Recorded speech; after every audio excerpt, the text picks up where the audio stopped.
You'll go insane if you keep going like this.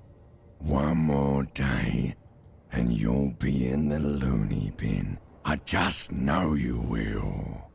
And for what, brother man? For the working class. For the money, baby. For the greater good. For Revacol. Always and only Revacol. Solving your little crossword puzzles. Doing your tasks. Crossing names off lists. Trying to become some sort of world detector. It won't make it okay. It won't put smoke back in her mouth. There he goes again. He's a real political animal, our Harry. He still doesn't see that it's the world changing around him. He's got no idea what he's in for. Beep, beep, beep. The alarm is ringing, Harry. The disco circus goes on and on. You barely slept 3 hours last night. You can do it. It's nothing. Do it for the city. Go. Do it for the wind. Do it for the picture puzzle. Put it all together. Solve the world. One conversation at a time.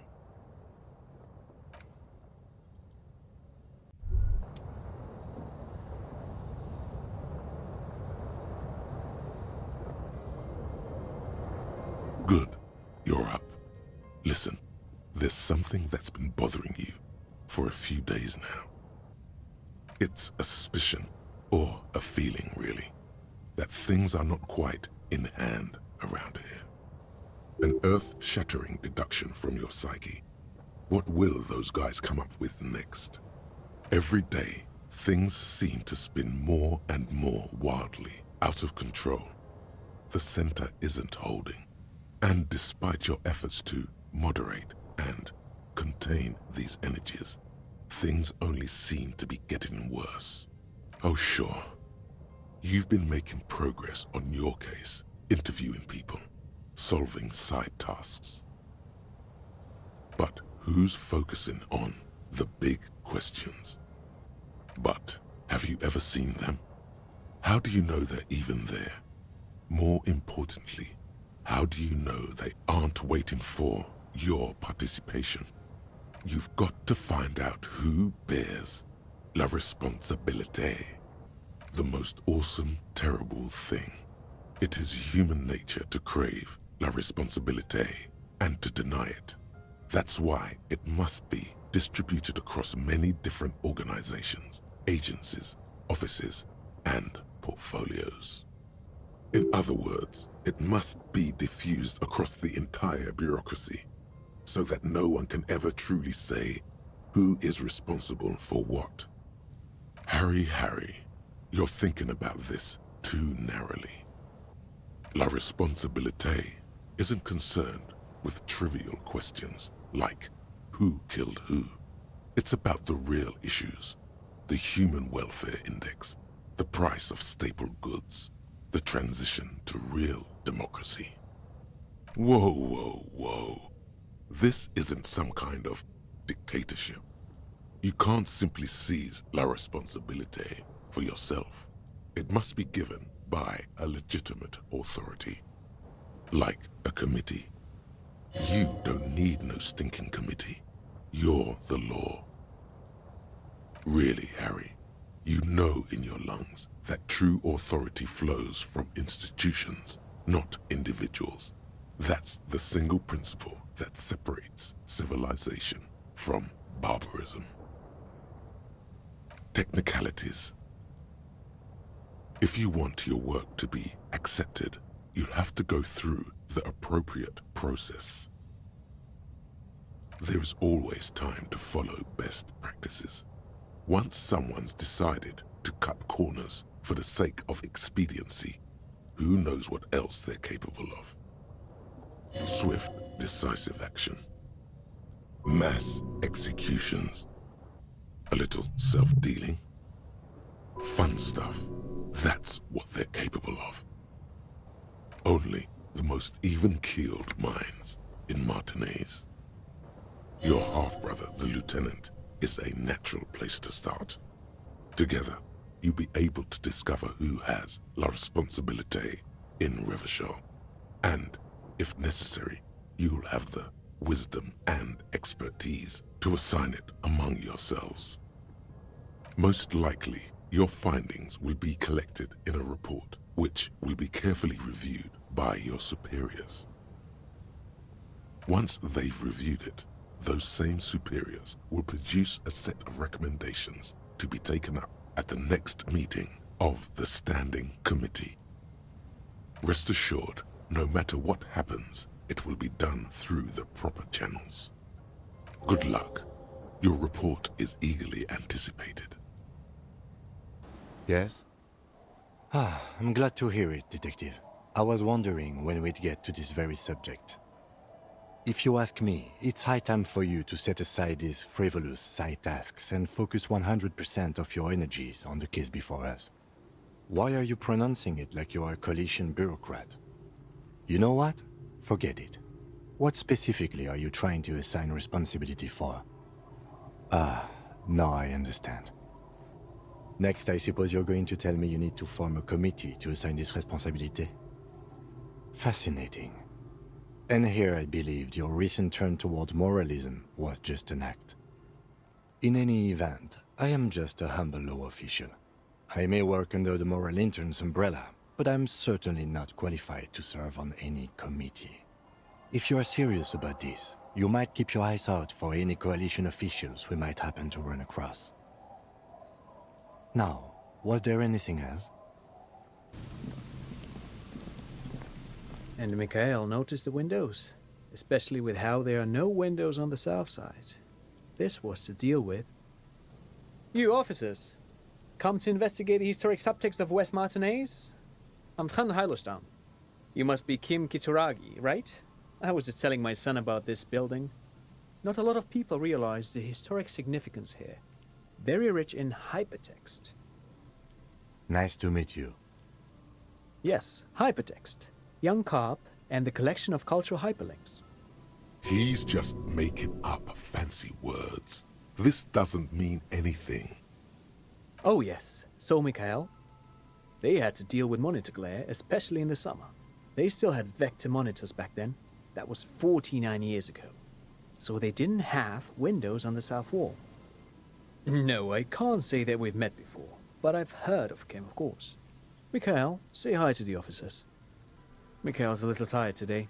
We spent all night trying to run Orbis on his radio computer. Have you heard of it? It's a programming language used in Grad. Quite tricky, but he wanted to play this Grad-made adventure program. We've been getting really into Worms lately.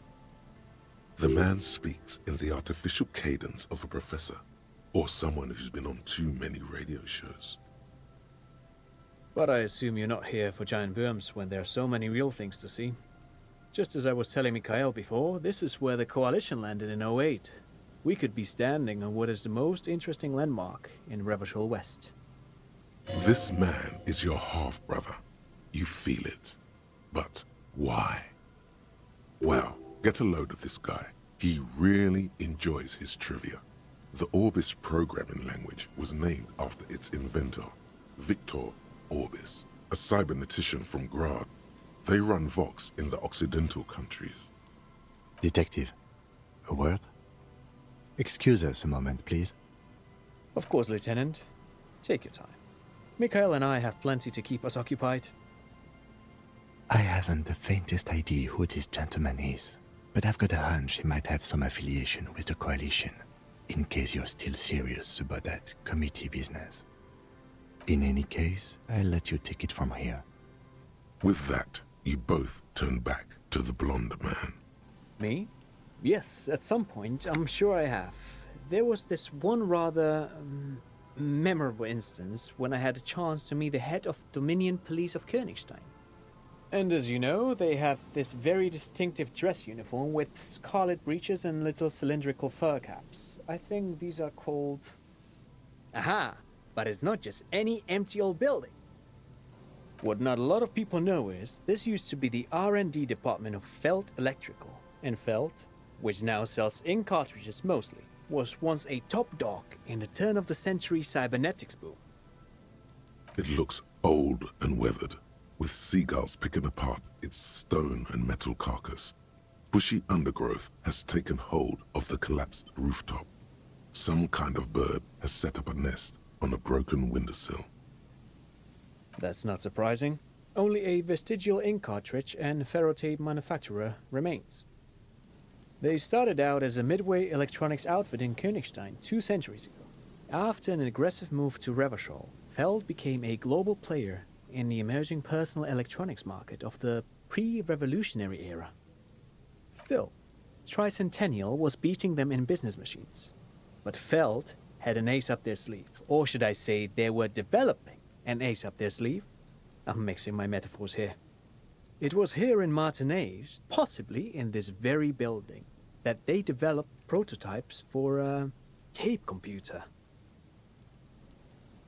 An elegant folding mechanism of rollers and ferrotape ribbons, portable enough to be a take-it-home solution, revolutionizing business machines, possibly even bring them to the average consumer. Which is a feat of engineering even today's giants, Rehm, ICN and ZAM, haven't achieved yet. He assumes something like a combat stance, facing the wind.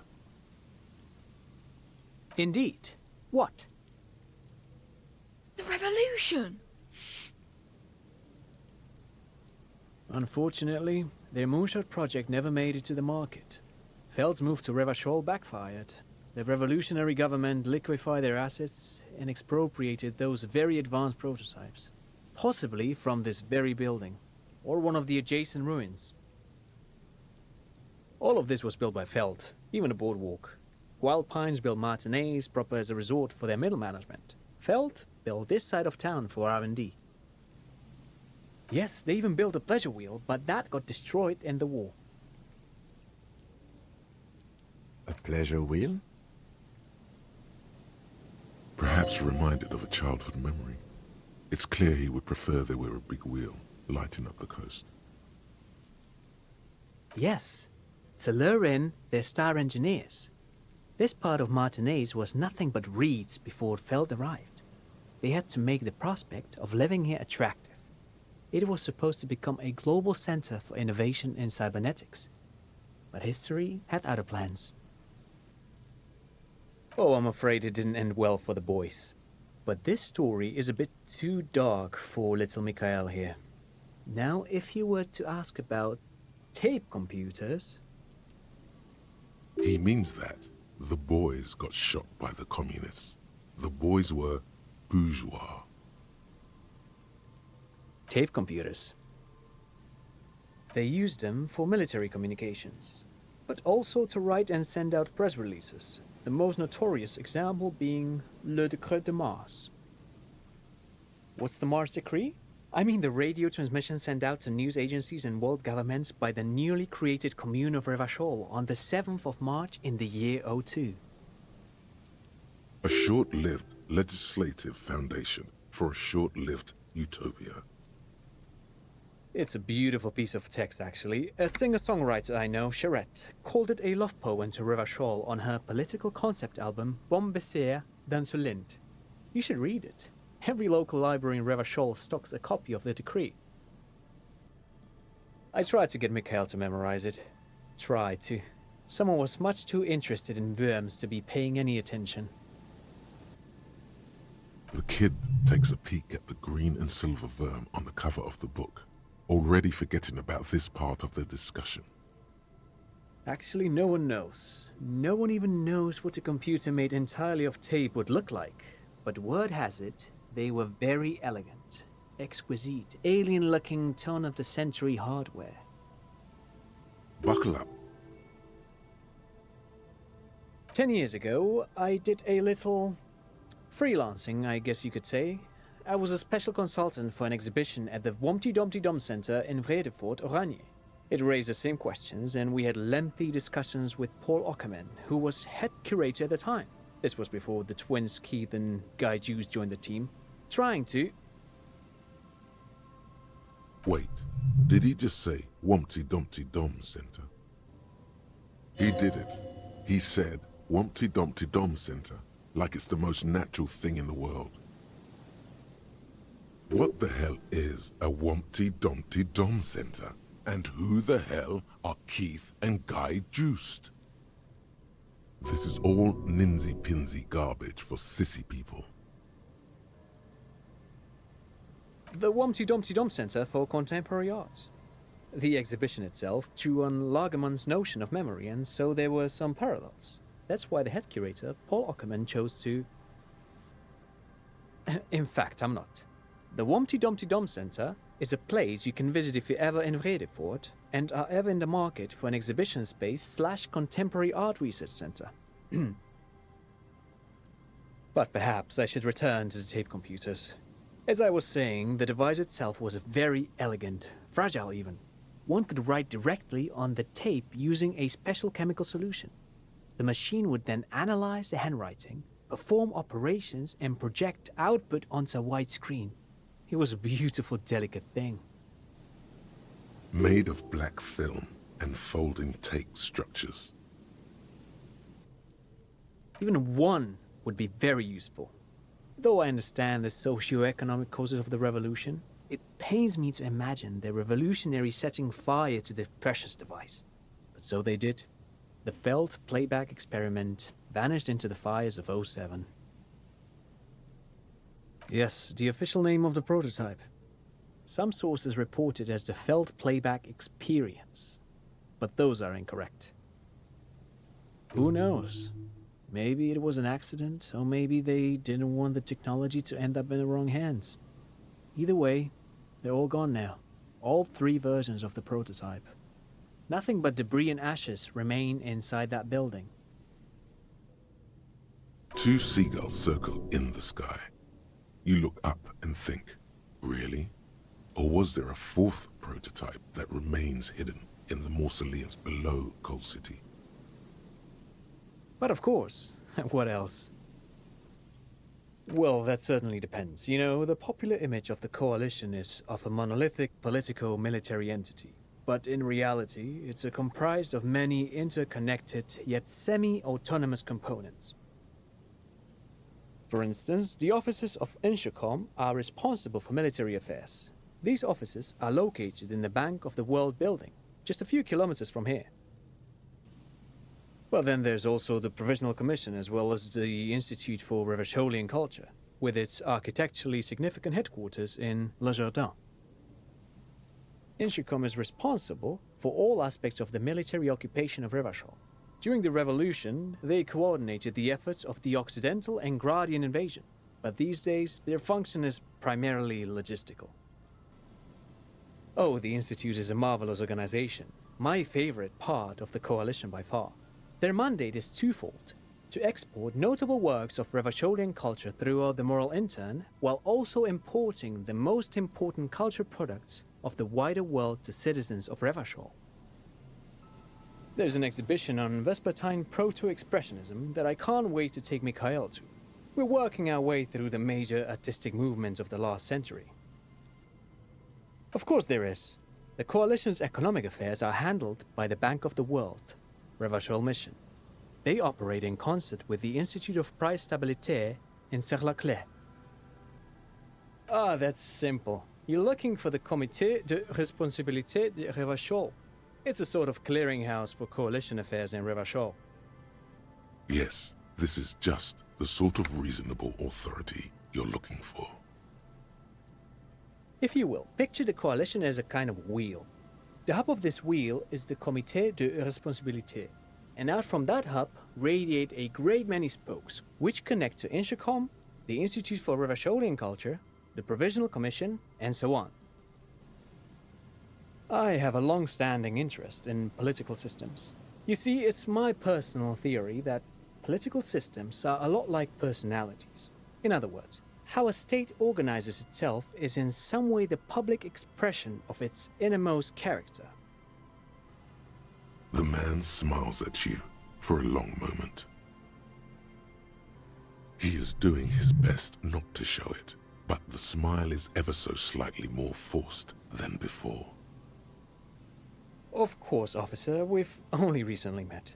It would require a more thorough conversation than we have time for to answer a question like that.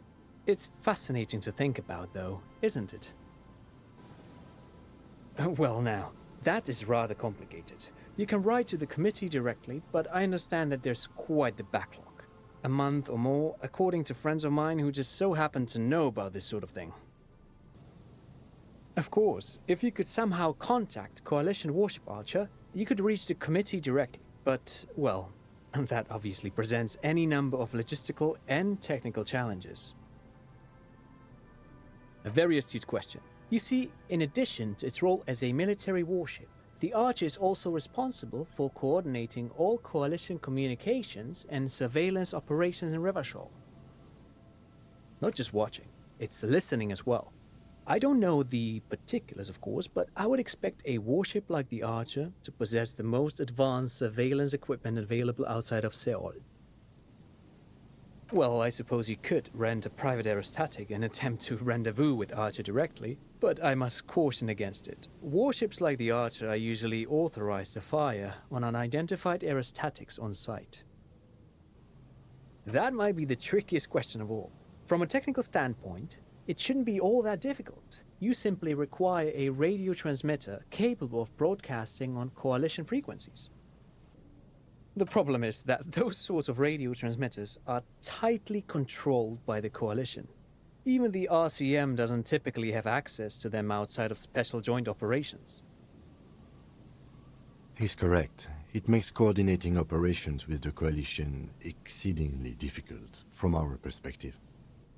All that said, someone with a powerful radio and a certain level of technical skill might be able to circuit bend their way onto the Coalition frequencies. It's only too bad the old Feld engineers are no longer available. This sort of thing would have been right in their wheelhouse. She's not a Feld engineer exactly, but perhaps that programmer from the church might be of assistance? In any event, it's a fascinating technical challenge. I'll be very interested to see how you tackle it. No, thanks to you for having me and little Mikhail here to pick your brain. A very interesting conversation indeed. Pick your brain? If anything, this was rather one-sided. He did the talking. Whatever. Yes, what is it? You're asking me to circuit bend onto Coalition radio frequencies. You want to know, is it possible? Probably. But is it a good idea? I'm not so sure. The main difficulty will be finding an antenna powerful enough to reach those frequencies. Unfortunately, you can't exactly buy mega long-wave antennas off the shelf. She's not joking. Even the RCM has to receive special approval from the Coalition to access that kind of equipment. I highly doubt it. That tower is barely able to transmit shortwave signals across the bay. To generate megalow frequencies, we're going to need a much larger antenna. She has an idea, though.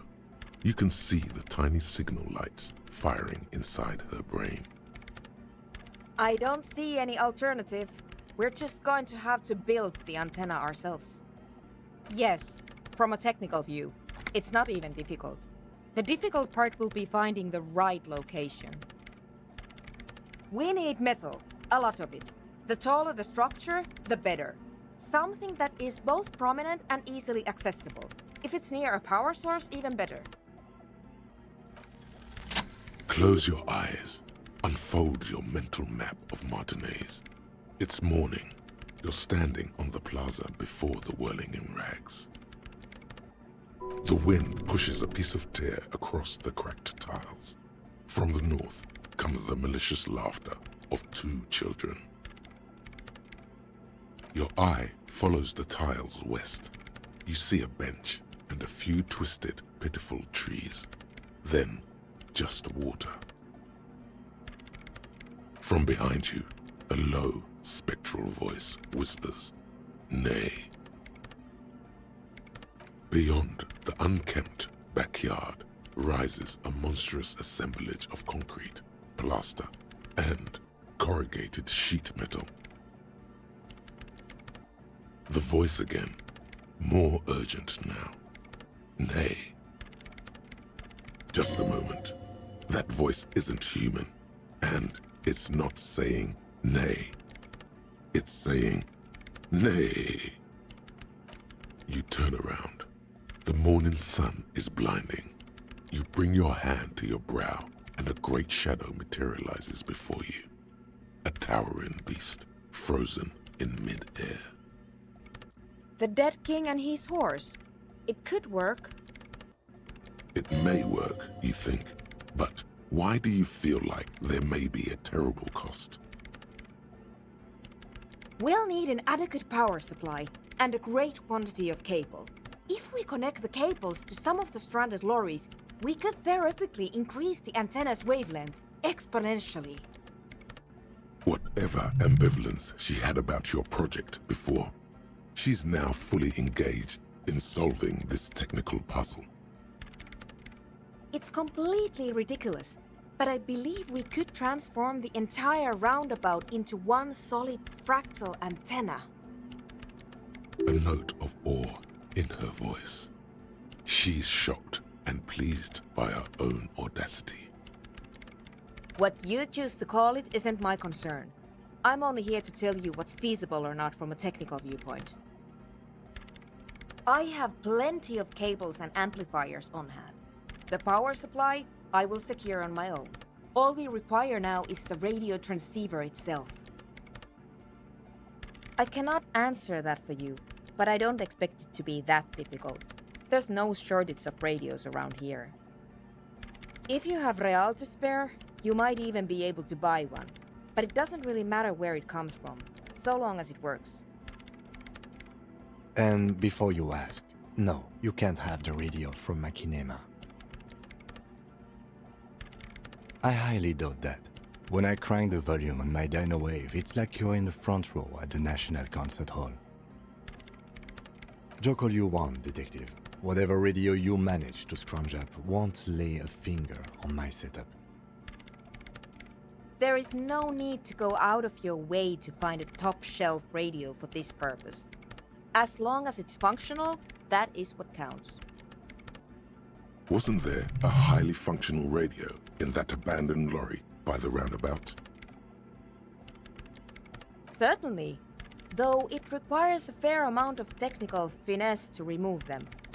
Frankly, it's not worth the bother. Just find a regular radio. In the meantime, I will gather the rest of the materials. We will meet back here when you have it. This found A to Z, abandoned by its owner, still stands in the shadow of the ruins above it. The smell of cigarettes and perfume welcomes you. The cabin inside is plastered with old movie posters. Actresses smile from the walls. There's a radio transmitter in the front and a toolbox tucked under the driver's seat. Some tools lie scattered near the pedals. There's something odd about the passenger seat. The seating fabric has been pulled tight over the lower side of the seat where the toolbox should be. It takes a few moments, but eventually the transceiver slides from its greased socket mount with an eminently satisfying chung. Nearly the same sound produced by the action on a good breech loader. You can't fail to notice. As you take the transceiver in your hands, the lieutenant bites his lower lip, apparently deep in thought. Funny, isn't it? Oh, I didn't mean that. It's just ironic that you are using the lady driver's radio to contact the very authorities you are so keen to evade. Where the radio used to be, there's just a rectangular shadow now.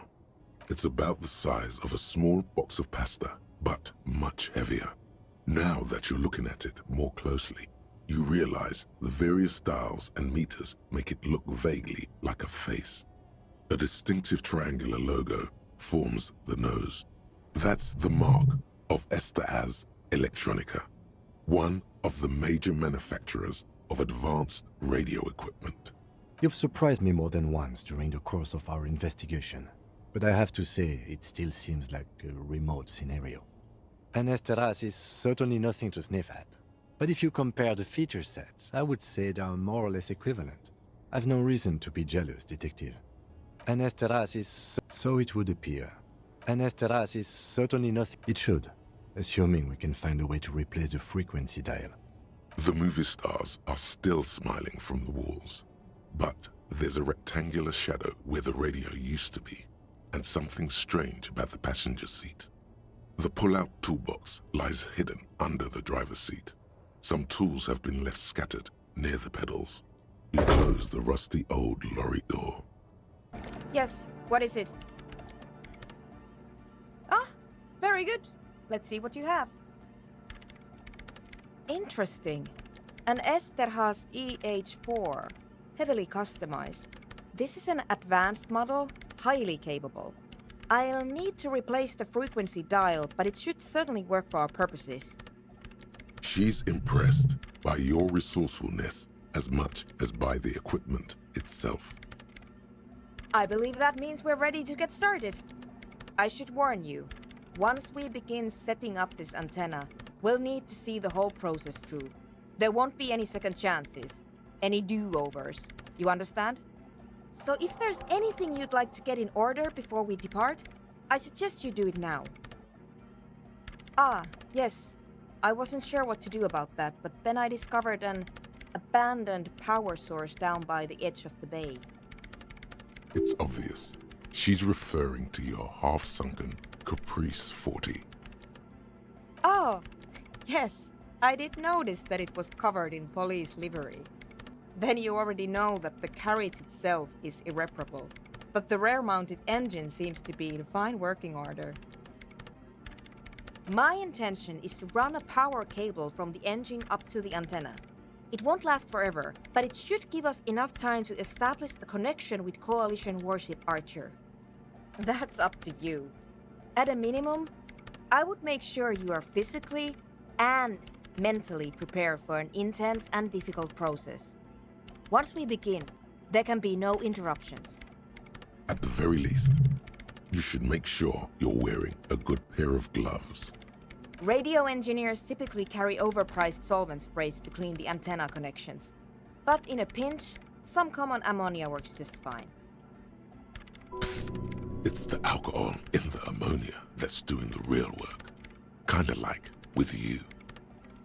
Finally, there's the question of stimulants. Some people prefer to keep illegal amphetamines on hand to help with their work. I'm not one of them, but they do exist. I don't take them because they make me nauseous. But everyone has their reasons. I don't judge. That's fine. Return to me when you're ready to go. Very good. If you'll help me with some of this equipment then. Back across the water lap. At least we are getting our exercise in today. If you'll please carry that amplifier, officer. And if you'll take that spool of cable, we should be able to move it all in one trip.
And now if you'll just connect that here...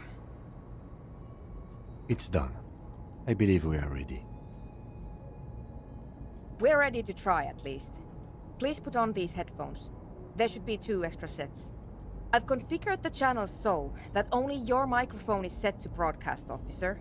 We'll all be able to listen, but anyone we reach will only hear your voice. You will need to transmit your connection request while I attempt to locate the warship's public frequency. You will likely encounter some interference, but it's important to keep transmitting your request until you're acknowledged. Ready? Then it will be exactly like every other moment of every other day. I ask again, are you ready? Good. Beginning transmission. A soft rustling. The snow seems to have gotten between your ears somehow.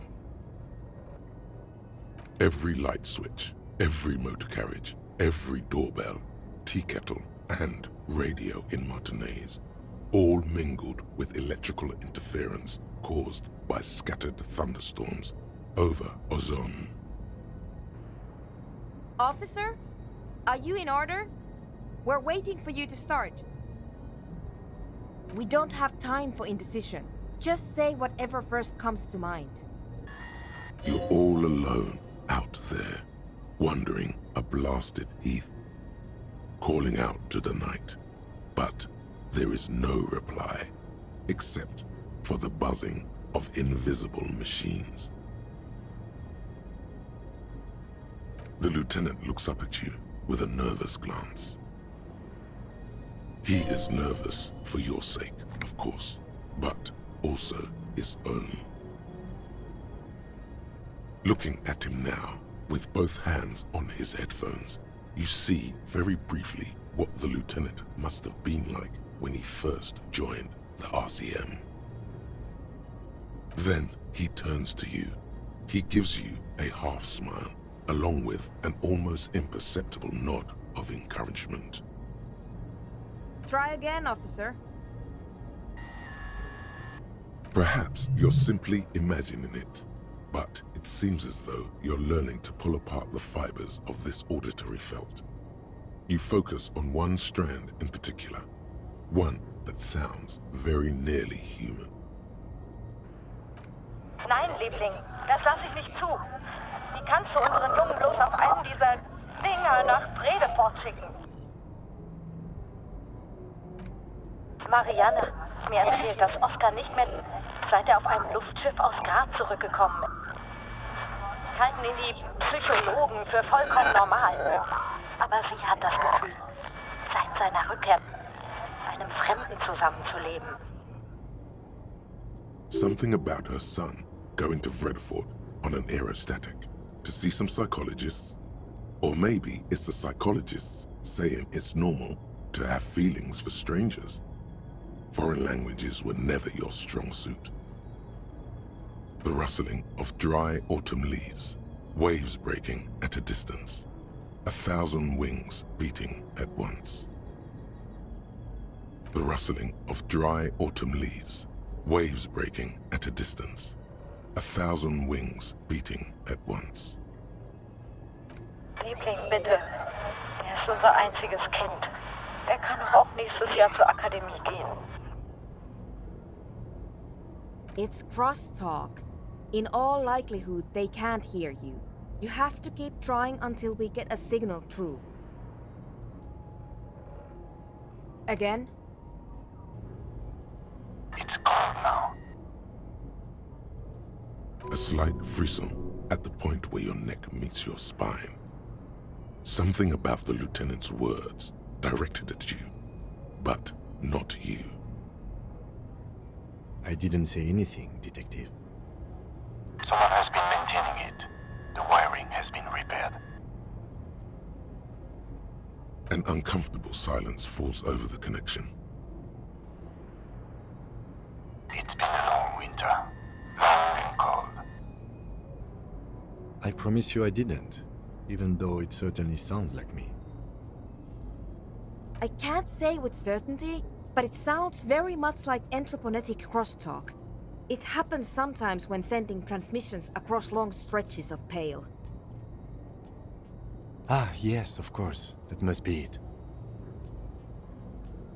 Outwardly, they both exude calm, but there's something disturbing about this thought to both of them.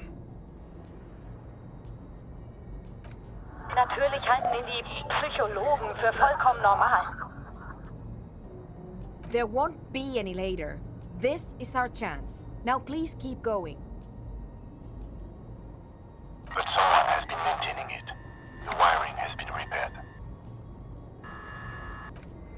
Dubois, please acknowledge. Liebling, bitte. Ist unser einziges Kind. Warship Archer, please identify. It's not working. The crosstalk is simply too strong. I did not expect simply locating the signal to be so difficult. We must consider several variables. Local anthroponetic conditions, the sophistication of our transceiver, the quality of our connections, and the physics of our antenna itself. Fortunately, we have a more than adequate transceiver, so I do not believe it is causing any problems. And we're also unlikely to change our local anthroponetic conditions. So, the next step is to thoroughly inspect our connections. I did not expect simply locating the signal to be so difficult. We must consider several variables. Local anthroponetic conditions, the sophistication of our transceiver, the quality of our connections, and the physics of our antenna itself. Fortunately, we have a more than adequate transceiver, so I do not believe it is causing any problems. And we're also unlikely to change our local anthroponetic conditions. So, the next step is to thoroughly inspect our connections. You need to climb up there and look at them for yourself. But you don't have the technical expertise. Someone has been maintaining it. Come on, son. This isn't anything but a common high bar. Just get a solid overhand grip and hoist yourself up. Images of your body smashed against the pavement flood your mind. This is dangerous. That's true, but I can't leave my station, so it will have to be you. Then you might break your neck.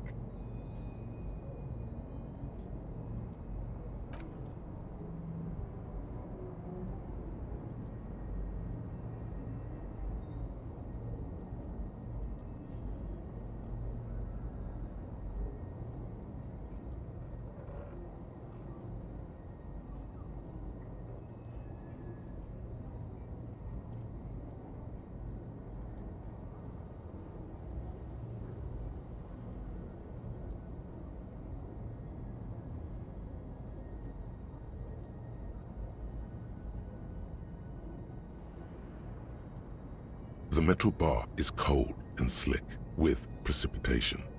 For a moment, it feels as though you're about to slip, but you concentrate all your attention on your pectoral muscles and squeeze. Don't forget the lats, champ. You've got this.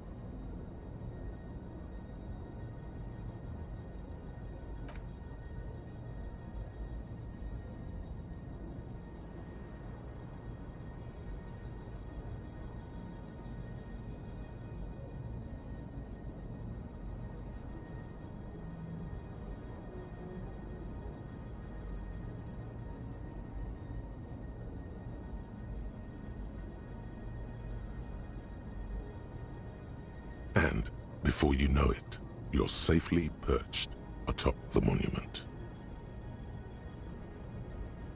Yes, you're a natural gymnast, detective. Now, would you like to do what you got up there to do? The connection itself is nothing more than a little braid of exposed wire wrapped about the hoof of the horse. A copper fetter, it cannot slip. The whole monument is covered in a thin but durable layer of oil and grime. It's obvious no one has cleaned it in years. The programmer mentioned ammonia, but anything alcoholic should dissolve the oils, creating a cleaner and clearer connection. Well, do you see anything?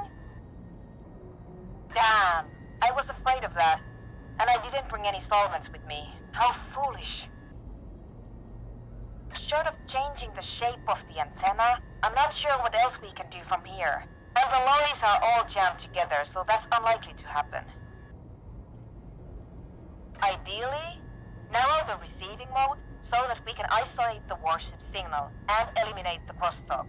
And if you don't know what you're doing, of course you could just make it worse. What do you mean? You adjust the antenna manually, with your hand. I'm afraid we're out of alternatives.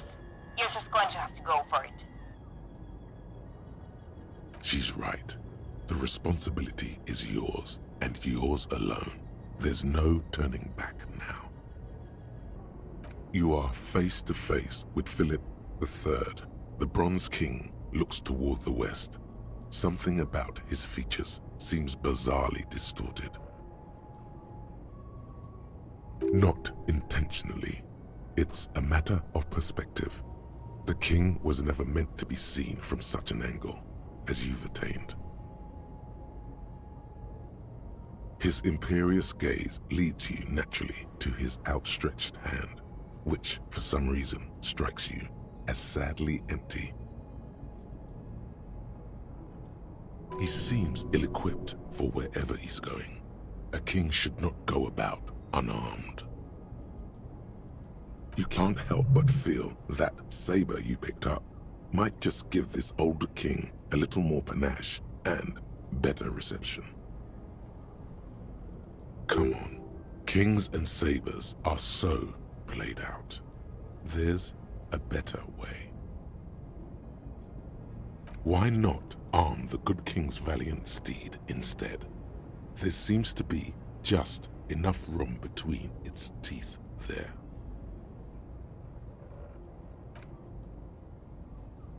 To your surprise, the saber slides snugly between the horse's bared teeth. There is no way that is going to make any difference. It's making a very slight difference. The signal is a bit clearer than it was. This faithful steed cuts a dashing figure with the replica saber between its teeth. The sky is grey and overcast. Snow spirals all around you. Through the scrim, you can just make out the shadow of Coalition Warship Archer a few kilometers to the east.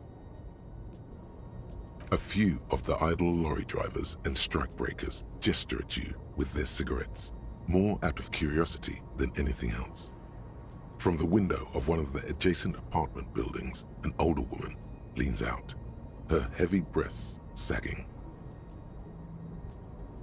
She yells a single word you can't make out, and then shuts the window with a violent thunk. Down below, a little doll-sized lieutenant is looking up, shielding his eyes. He's worried for you.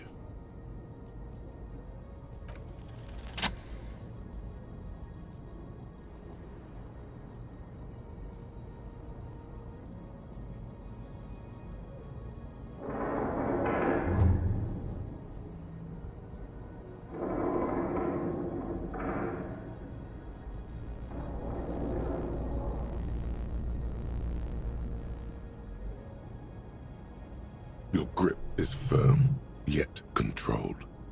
The swelling in your headset guides your hands as much as your hands guide the bronze horse head. It's almost like you're hearing through the horse itself. That's very good. Just a bit more to the left. Nein, Liebling! The signal is clear. The storm has passed.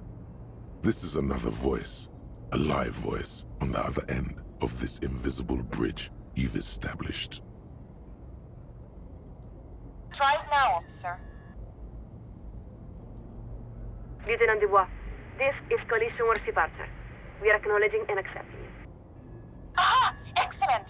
You are connected. Now be quick. I don't know how long I'll be able to preserve the signal. This is it. You're finally getting to speak with those who hold real power. And by that they mean the ones with the guns and the warships. There is so much you wish you could ask. Your efforts have bought you some time, but you can't forget what you're really here for. Please be advised that you are speaking on a public frequency. What is your request? You are currently speaking with Coalition Warship Archer, flagship of Insurcom forces in Revachol. No, the captain of the Archer is deeply classified intelligence. We are the second signaler. Our name is not important. All you need to know is that we hold the position of second signaler aboard the Archer.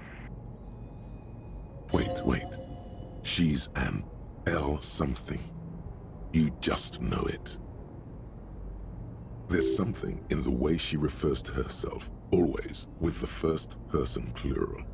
A deliberate blurring of the boundary between herself and the institution she represents. Not to mention the airborne artillery platform she works on. Her every word is backed up by the most powerful ordnance available. Because it's standard practice for signalers to use the pluralis officialis during the course of our duties.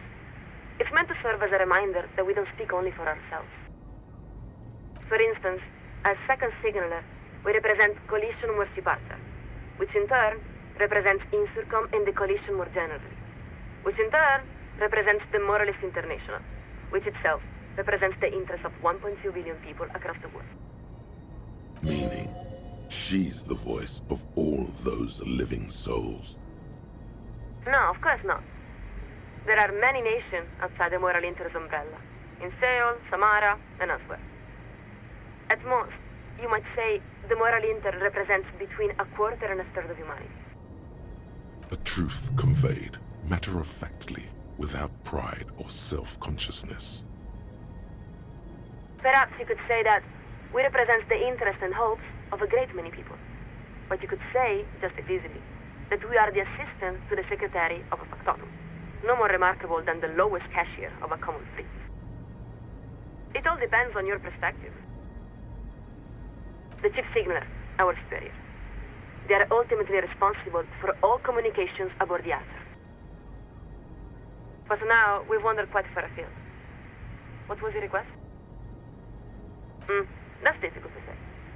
We have a very particular view from our observation platform up here. Perhaps the best way to describe it is to say we have a very wide perspective, but not an especially detailed one. Oh, it looks quite lovely from here. From our portal, we see rolling hillsides covered with snow, a public park filled with grand oak trees, men and women going about on horses. Oh, there are children building a snowman by a small pond. The homes and gardens are quite beautiful, very near, like those in certain areas of Messina. Le Jardin, Stella Marie, Saint-Baptiste. She's looking down on the suburbs of Revachol East. Ah, that must be. We've only recently been detailed to the Archer, so we are still learning the names of all the many districts. She needs to see you down here.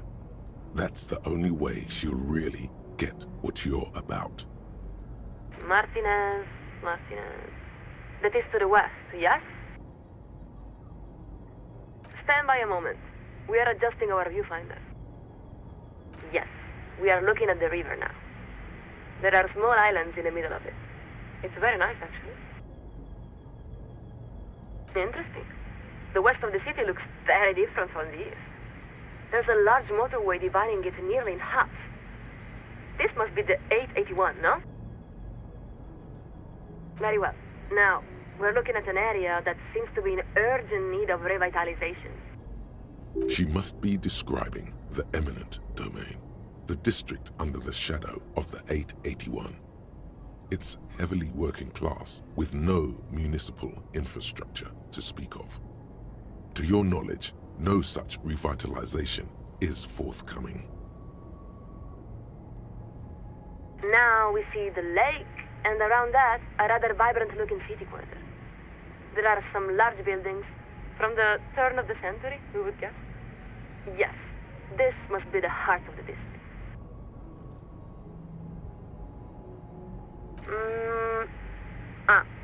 So that is Martinez. A distended pause. A slight chill of embarrassment.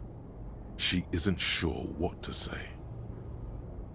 It is quite striking, compared to where we're from. There are a great many destroyed buildings, still.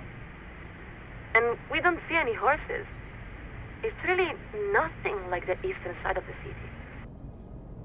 You're reminded of something people used to say, that Revachol West is poor, but sexy poor. But what's most striking are the people. We don't even know how to say it. We really couldn't say. That's one of the limits of disadvantage. But the whole district does have a very desperate character. And then there's all the tear line about. It's very unpleasant to look at. We're going to widen our viewfinder a bit. Yes, recycling is very important. The coalition always supports initiatives that promote civic responsibility and mindfulness. A roundabout. Aha!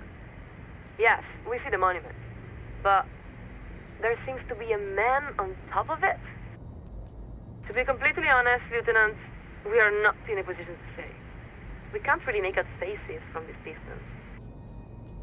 From here, all we can really see are his pale cheeks. He looks like he hasn't slept in days. In any event, thank you for this tour of Revachol West. It has certainly been educational. Liebling, bitte. Ist unser einziges Kind. Time is running short, officer. I estimate you have time for maybe 2 more questions. Come again? We're picking up more interference. A very important question, with a very simple answer. We want humanity to endure. Beyond that, it may be said that we are the inheritors and stewards of Dolores Day's legacy. Dolores Day. So beautiful. Oh, incomparably so. But that isn't what made her so remarkable. Not true. Her beauty was like a glowing coil on a hot stove, and yet you felt blessed to touch it. She was the greatest innocent, the single most consequential being to have ever lived. Her legacy touches every aspect of modern life. Immeasurable. It includes interstellar travel, 3 scientific revolutions, humanism, internationalism, the welfare state, and balance of terror theory. Nothing less than the intellectual foundation of our modern order. The role of the Moralist International is twofold: to buy humanity sufficient time to perfect itself, and to patiently guide it along the road while protecting it from ideological highwaymen and eschatologists. It's an elegant idea, one of the cornerstones of the modern era. In short, it holds that durable, lasting peace is possible when the major powers are capable of inflicting unacceptable and irreversible destruction upon one another. Because no rational state is willing to accept the risk of such a calamity befalling its own people. All powers are incentivized to de-escalate conflicts before they reach the point of no return. For the most part, it has. The world is certainly not free of violent conflict, but in the modern era, we have made great strides to reduce its frequency, duration, and severity.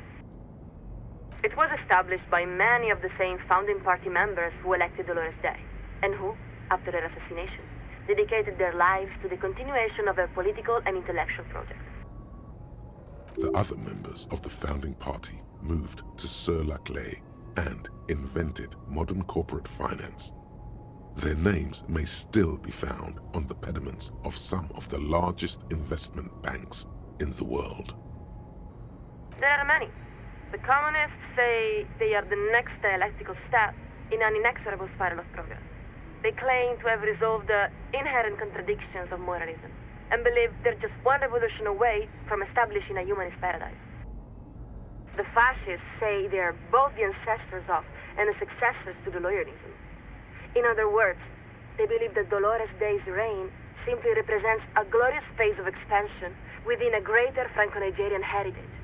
They criticize the DeLorean project for accepting and integrating new peoples rather than forcefully subjugating them. And then, there are our prodigal cousins, the Vazan Social Democrats, who hold our same values and have even adopted many of our same rights and iconography, though they persist in rejecting the umbrella of moralism. For some reason, it's the Social Democrats she sounds most exasperated with. Many political theorists have argued that communism accepts the logic of DeLorean humanism while abandoning its spirit. They offer a cautionary tale, in other words, about attempting to found a paradise atop bones and ashes. Whose bones and whose ashes exactly? You don't think the coalition pacified Revachol with bonbons, do you? But it's a delicate and very complicated subject. And of course, every belief system has something to recommend it. The RCM exists under the umbrella of the coalition, just as the coalition exists under the umbrella of the moral internal. At the same time, the RCM is not exactly of the coalition. It's our understanding that the RCM's organizational structure predates the coalition. We believe it may even be modeled after the communal brigades themselves. There is some truth to that. But in a practical sense, it's the responsibility of the ethics divisions to ensure that both organizations are working towards the same ends. The Ethics Division is the branch of the RCM that coordinates activities with the coalition. It's composed of high-ranking RCM officials and their medium-ranking moral intern counterparts.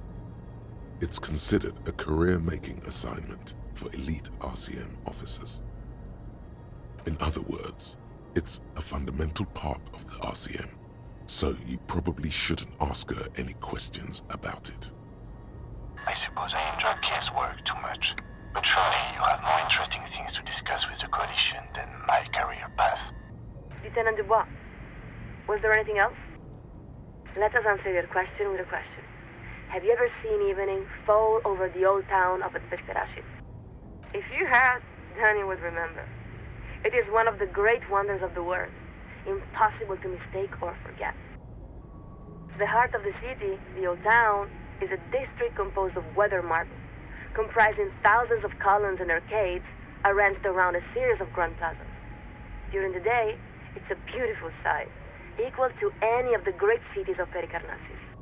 But as the sun sets, the shadows cast by those columns and arcades weave together to form an intricate ombre lattice. When you see it, you suddenly understand. It was all built for you, for this very moment. The name Advesperaskit means evening comes. For you, for all of humanity. Not only that, but you are also part of that centuries-long plan.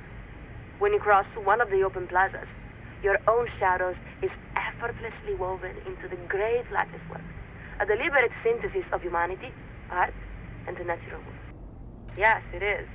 We grew up there. We have seen the lattice with our own eyes. In Messina, of course.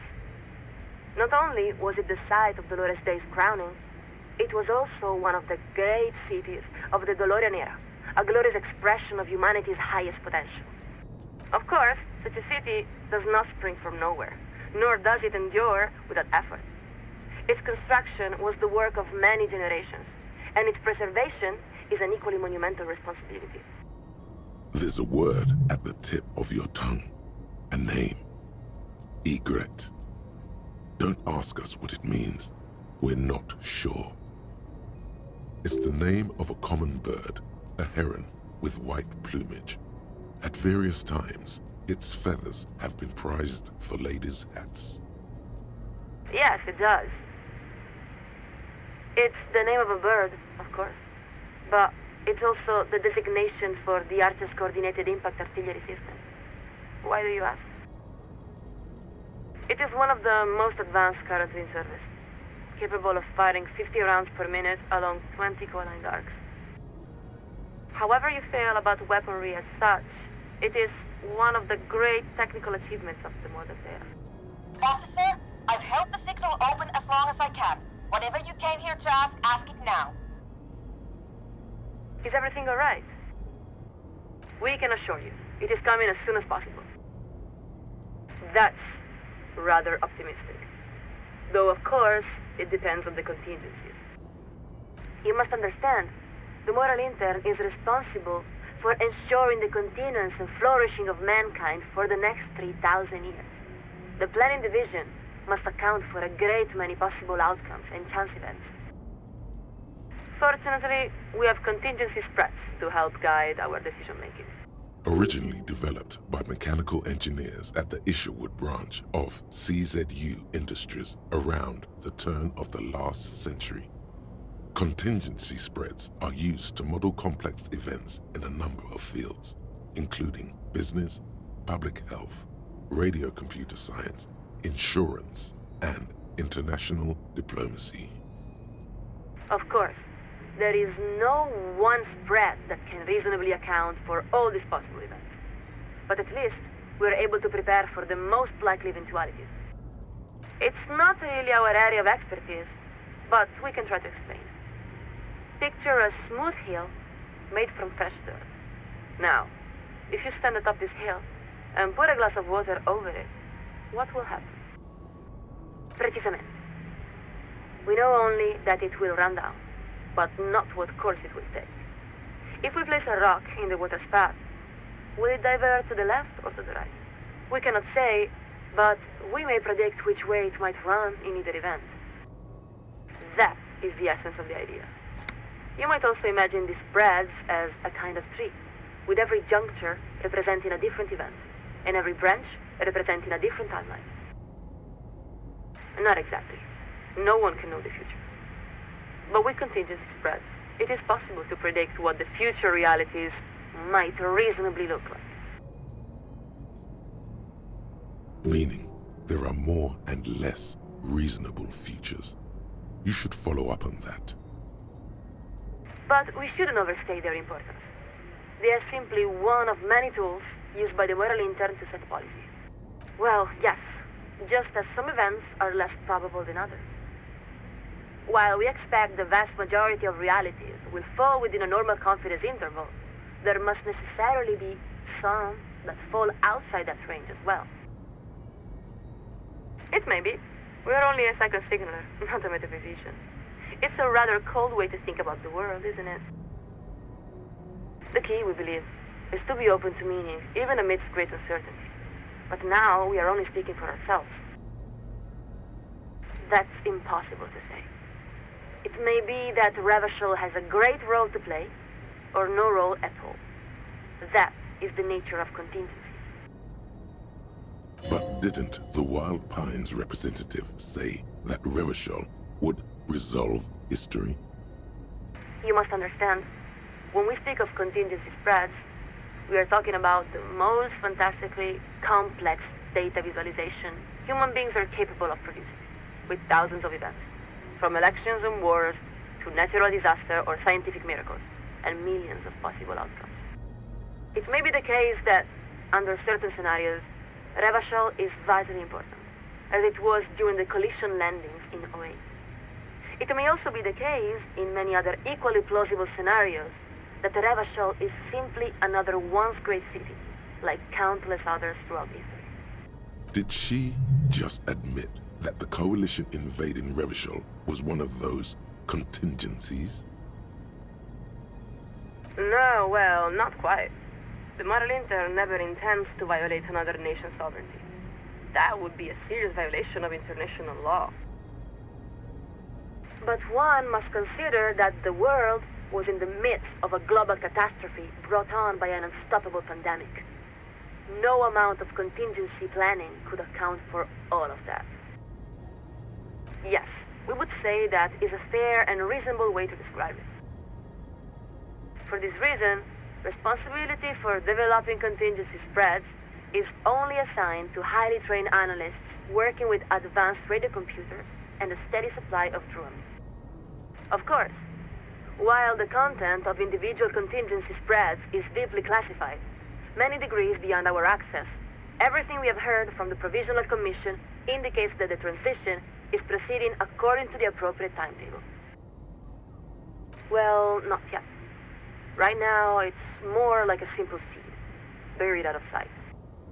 Gardeners and lawyers are both essential to a beautiful and well-functioning society, but we are referring to something else. The first phase of democratization. Soon, the people at Revachol will vote for slates of candidates who will make up the Transitional Advisory Council that will oversee the second phase of democratization. The council is modeled after similar bodies developed in a number of transitional democracies. Its role is to devise and shape the future institutions of Revacholian democracy, according to local conditions. Local conditions, in this case, referring to incompetence, graft, and violence. Once elected, council members will even have the opportunity to join one of several officially sanctioned political wings, depending on their ideological beliefs and policy preferences.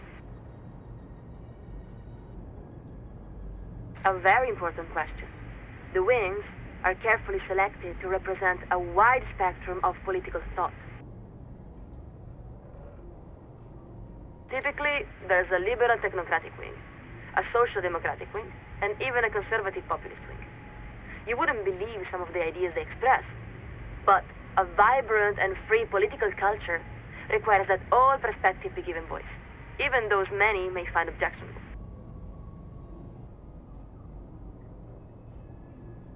In most cases, the Provisional Council selects them from a cross-section of the local population to ensure the slates actually reflect the people they represent.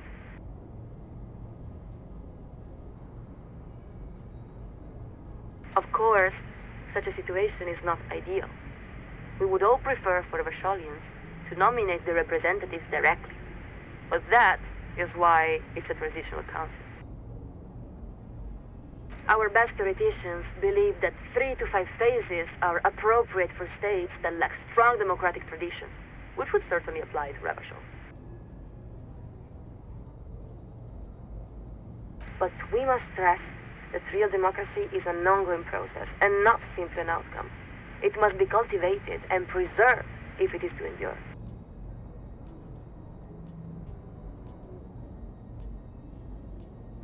Esattamente.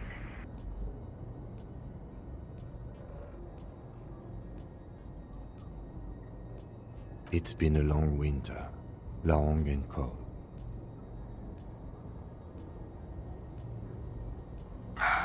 Be advised, officer. The signal is liable to fail any moment now. Lieutenant Dubois, are you there? Lieutenant Dubois, please repeat. Your signal is very weak. Ich kann doch auch nächstes Jahr zur Akademie gehen. Nothing important. Bad connection. Going to update the receiver frequency. And the line goes quiet. The lieutenant gives a long sigh as he removes his headphones. He looks up at you. I think it's best for you to climb off the statue now, Detective. Your real work is done here. There's a damp cold running up the insides of your thighs. Your legs have grown stiff. You've been up here quite a while. You look around. The strikebreakers are still shouting their slogans and waving their hand-painted signs. Beneath you, the lieutenant and the programmer have begun disconnecting a few cables. You could stay a while longer if you wanted.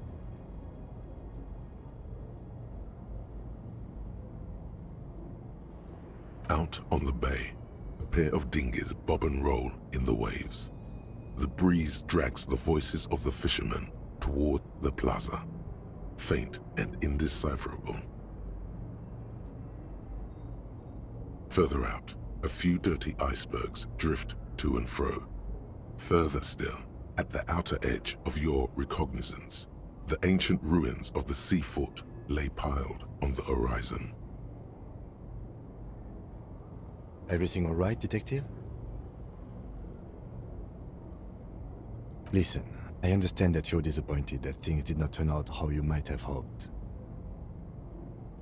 But that's just how things go. We all must accept our own shortcomings and limitations. Now come on. We still have a long day ahead of us. Good. Now give me a hand with these amplifiers. Leave the cables. I don't feel like making 2 trips.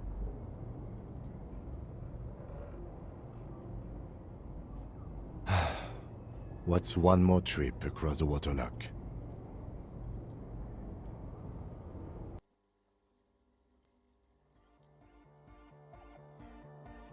Well, this was an interesting collaboration. Really? I do not think we were all that successful. That maybe the RCM has a different definition of success.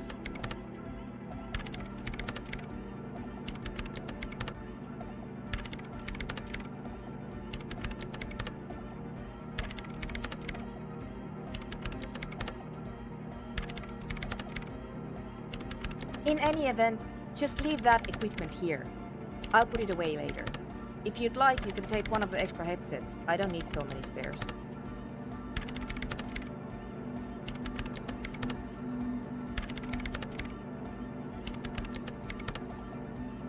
Now you'll excuse me. I have to get back to my own work.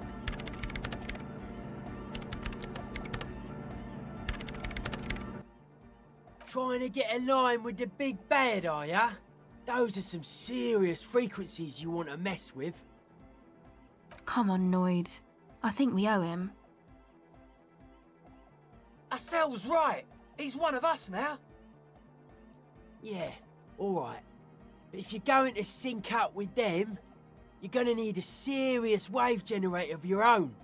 You understand what I'm saying? Not likely. Scoped that spot a while back. It's short-wave stuff, mostly commercial. Plus, it's all rusted out.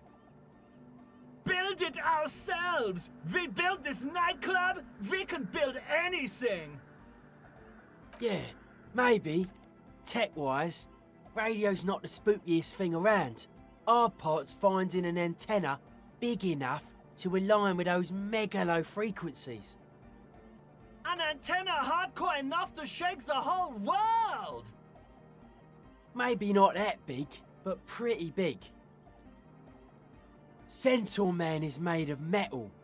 With the right gear, we could make it work. Yeah! Connect the Centaur to the lorries! Unite the whole roundabout in hardcore waves! Huh? Sounds like Egg saying you could use some of the spare cables to rig up the stalled motor lorries and increase the wavelength.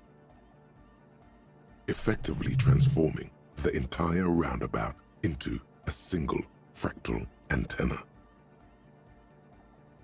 One roundabout! One wavelength! Hardcore! Pretty hardcore. Maybe it would be better to go with something more positive. We have the amps! We have the cables! We're almost ready! Yeah! He's right. All we're missing now is the transceiver itself. Soon as you find one, we'll be all set. I don't know. Buy one? Steal one? I don't know your cop ways. And before you ask, no, you can't have the radio from my kinema. Can't do it. We just got this place set up. Can't go risking Egg's most important equipment. Yeah, probably. Thing is, you'd have to be an engineer to get it out. I'd stick with regular radios if I were you. I highly doubt that. When I crank the volume on my dyno wave, it's like you're in the front row at the National Concert Hall.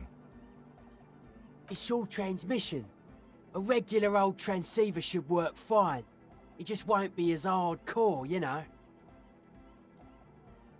While you're gone, me and Egg will get the rest of the gear together. Meet us back here when you got it.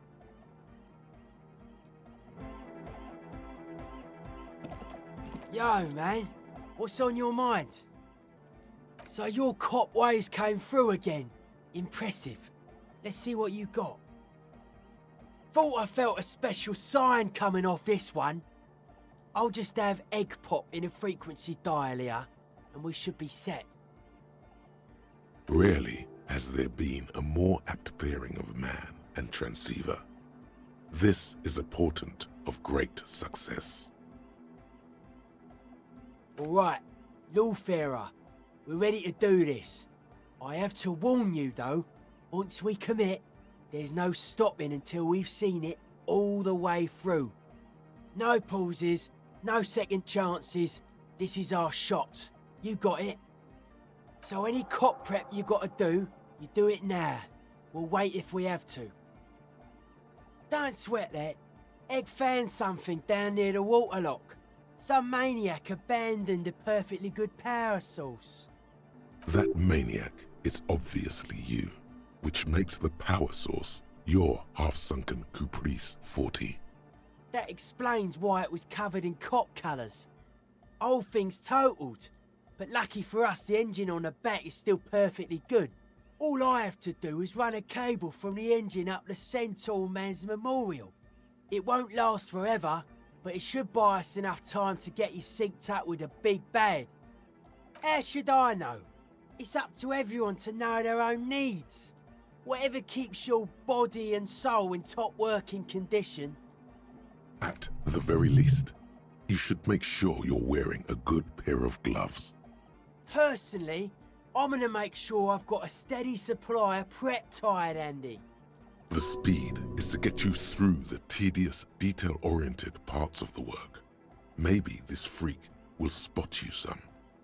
Here, you'll like this.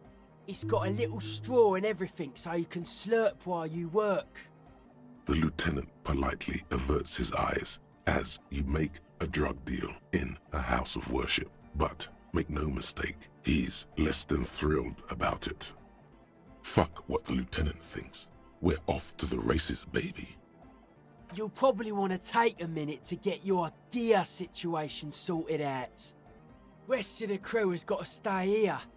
Can't afford to let the beat drop right as we're getting off the ground. Much love to my hardcore antenna brothers! Good luck, guys. Try to squeeze in a promo spot while you're on air. We've got to start putting the word out. Back across the waterlock. At least we're getting our exercise in today. You can grab that amplifier, officer. And you start spooling up those cables. Maybe we can get it all in one go.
Just plug that in there, would ya?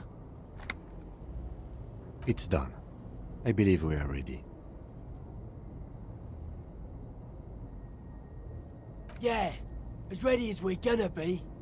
Grab one of these can sets, both of ya. I've got it rigged so that we can all listen, but only your cop talk will broadcast.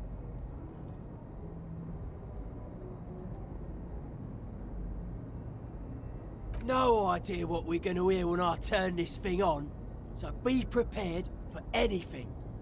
Trick is to keep transmitting your request until the big bad acknowledges ya. You got that?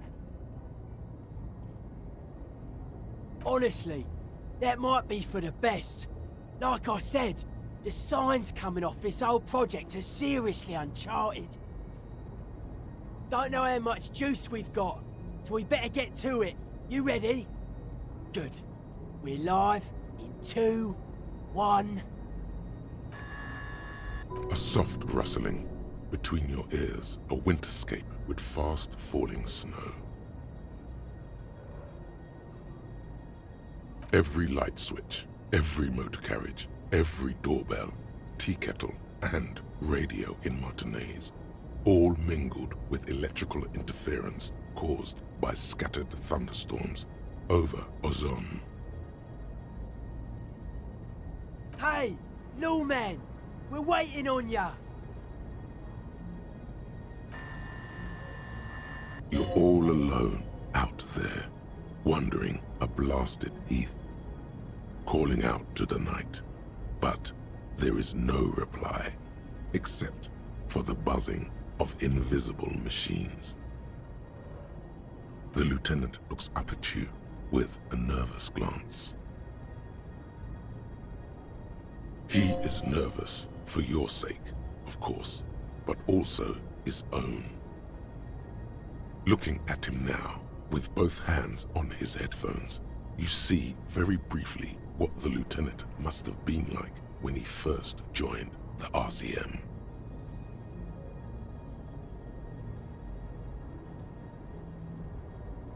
Then he turns to you. He gives you a half smile, along with an almost imperceptible nod of encouragement. Give it another go! Perhaps you're simply imagining it, but it seems as though you're learning to pull apart the fibers of this auditory felt. You focus on one strand in particular, one that sounds very nearly human. Nein, Liebling, das lasse ich nicht zu. Wie kannst du unseren Jungen bloß auf einen dieser Dinger nach Brede fortschicken?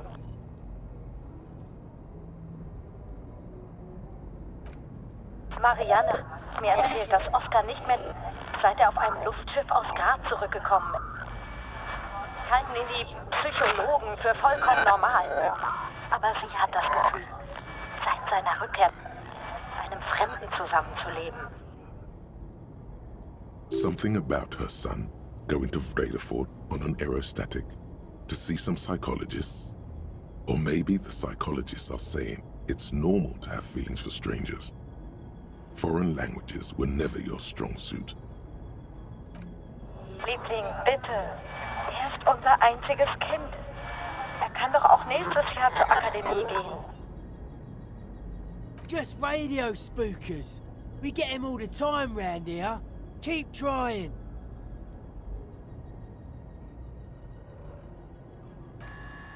Again.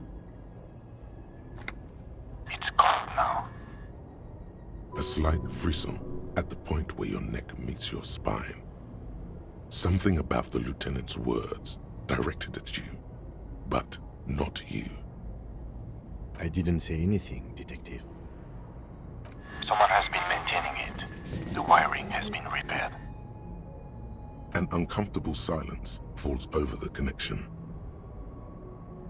It's been a long winter. Long and cold.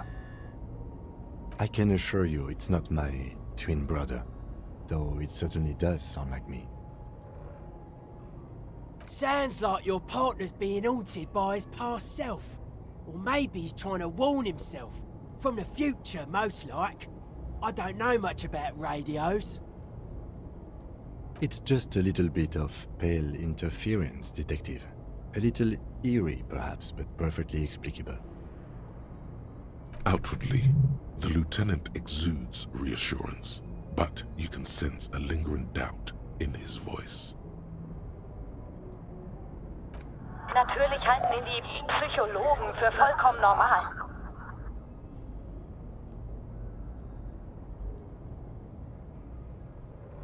You just have to embrace the spookiness. Now give it another go. But someone has been maintaining it. The wiring has been repaired. Cousteau, please acknowledge. Liebling, bitte. Er ist unser einziges Kind. Warship actor, please identify. This isn't looking good. The radio spookers are winning. Don't know. If we can't get around the interference, we're in deep trouble. Hold on. I think Ed gave me some sort of checklist. Says here, main step, volume to the max. That's not too helpful. Okay. It also says, inspect connections for hardcore clarity. So let's try that. My guess, you climb up the Centaur, man. See if there's anything obviously interfering with them. Maybe you've got some technical law science.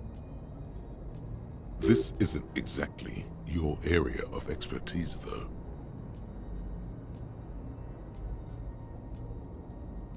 Someone has been maintaining it. Come on, son. This isn't anything but a common high bar. Just get a solid overhand grip and hoist yourself up. Images of your body smashed against the pavement flood your mind. This is dangerous.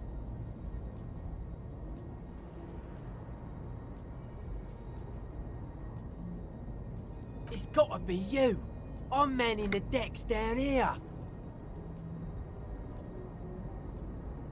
Maybe you break an arm, maybe you break your neck. Could go either way, honestly. But that's what the Invalids Fund is for. So don't worry about it for now.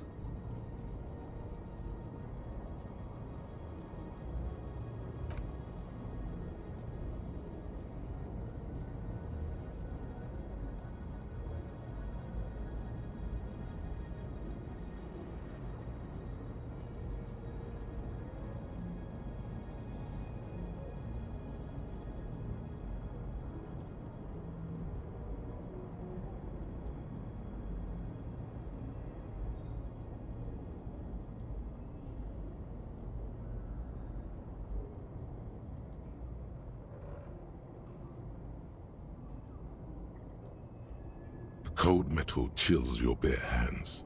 Some part of your brain tells you something is missing.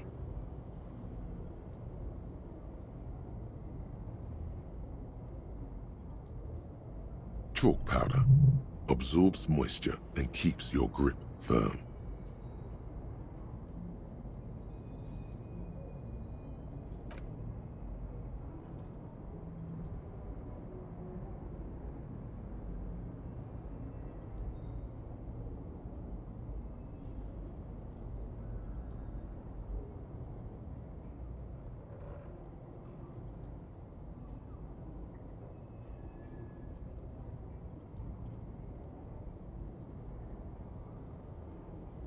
And before you know it, you're safely perched atop the monument.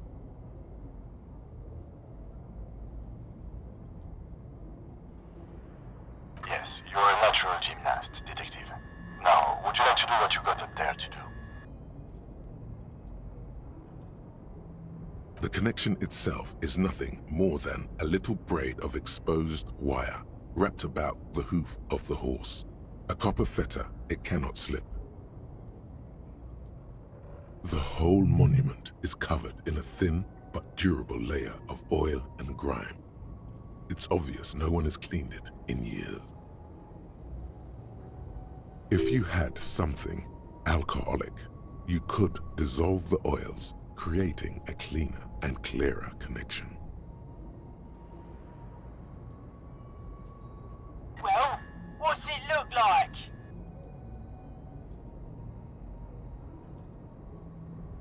That's not good. We should have cleaned the Centaur man first. Pretty rude that we didn't. Hang on. I'm looking at Egg's checklist. He says, if all fails, bend antenna. Narrow is the hardcore way. That make any sense to you? It says here, muscle style. Good question. Maybe he's saying we're casting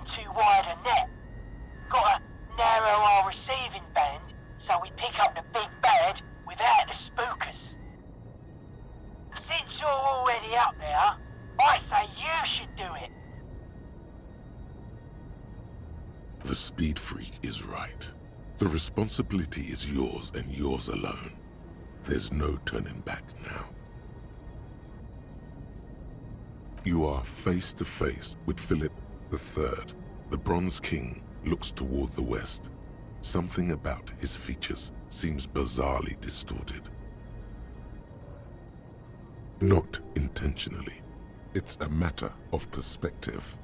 The king was never meant to be seen from such an angle as you've attained.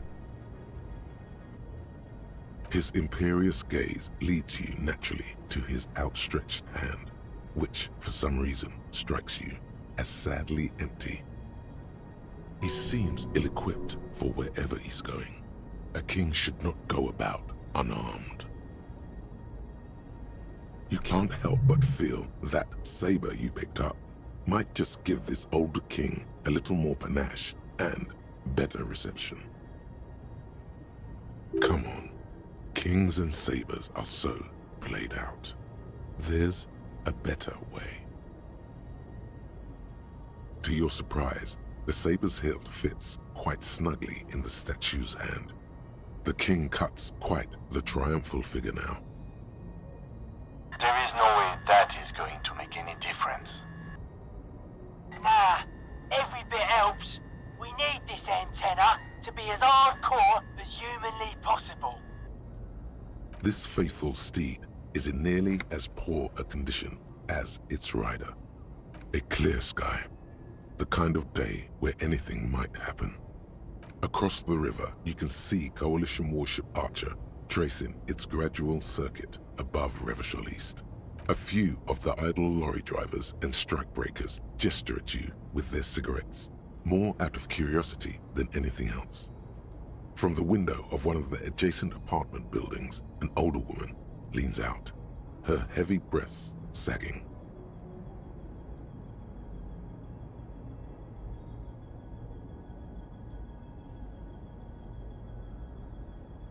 She yells a single word you can't make out, and then shuts the window with a violent thunk. Down below, a little doll-sized lieutenant is looking up, shielding his eyes. He's worried for you.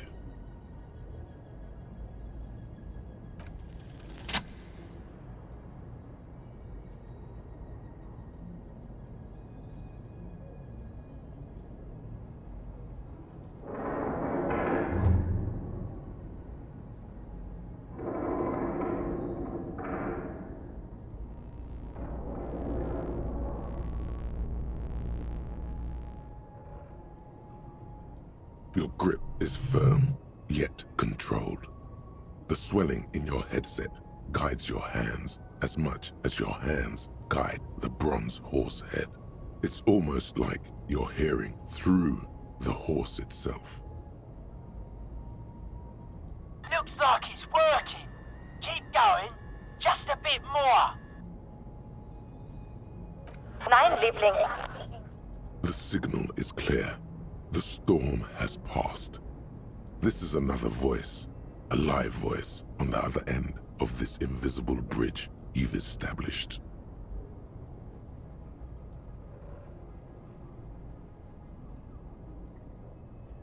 Try it now.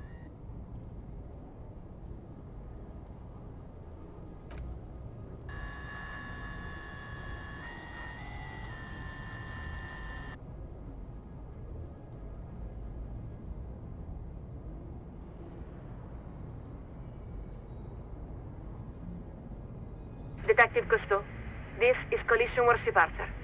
We are acknowledging and accepting you. There it is. The big bad. Now be quick. I'll keep us alive as long as I can. This is it. You're finally getting to speak with those who hold real power.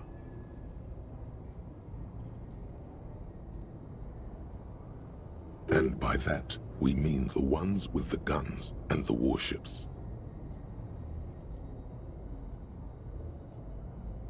There is so much you wish you could ask. Your efforts have bought you some time, but you can't forget what you're really here for. Please be advised, that you are speaking on a public frequency. What is your request?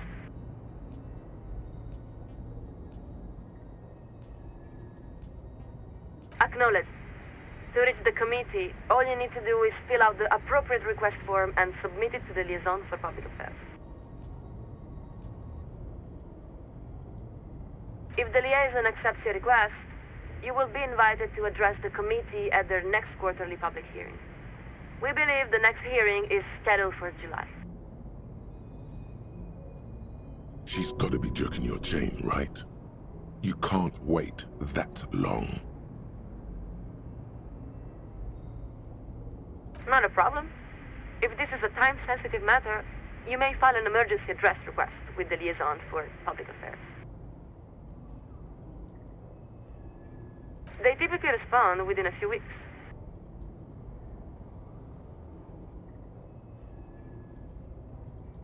We're afraid that is quite impossible, Detective Cousteau. We cannot transfer you to the committee because we are not entrusted with that responsibility. We are simply the second signaler. Then, why are you wasting time with her? You should demand to speak with who's really in charge.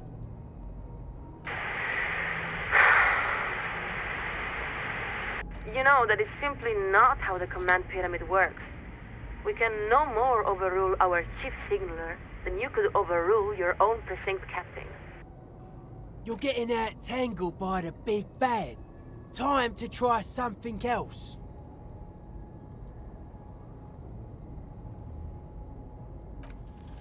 This isn't about you. Not really. It may have been at a certain point, but you've let go of that perspective. This is about your responsibility to all of Revachon. Now, take a deep breath. Look upward. You don't have to bear the burden alone. What? How do you know this? There's a hesitation in her voice now. A little catch that wasn't there before.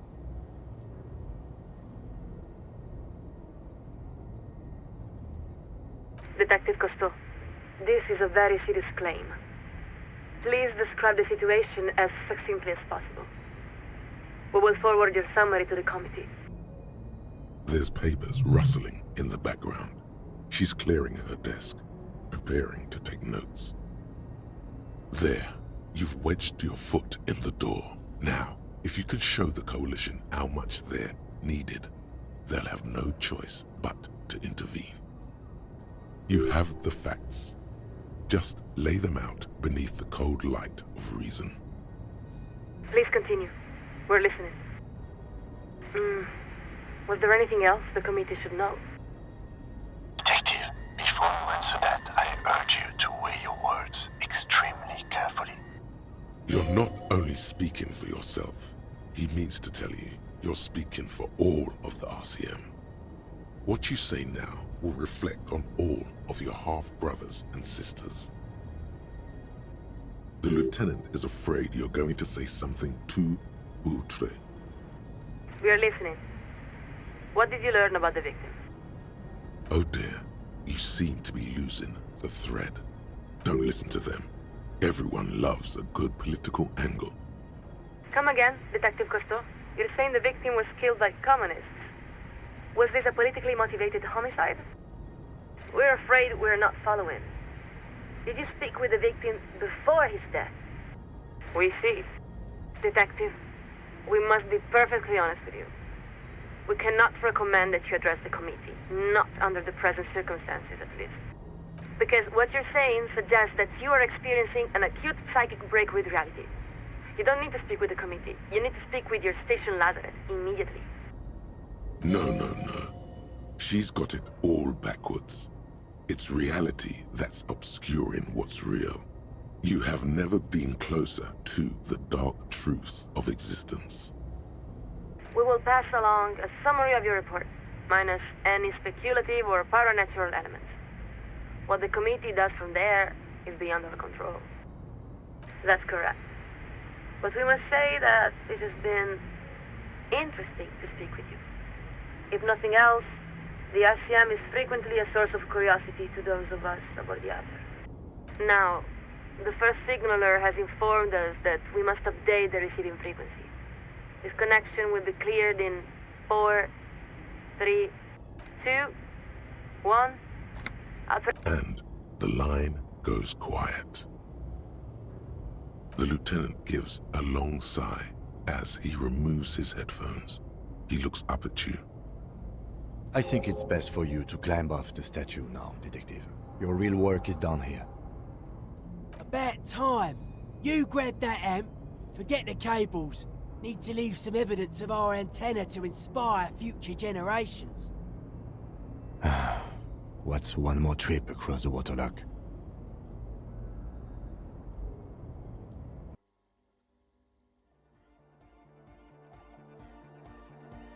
Alright, Copman.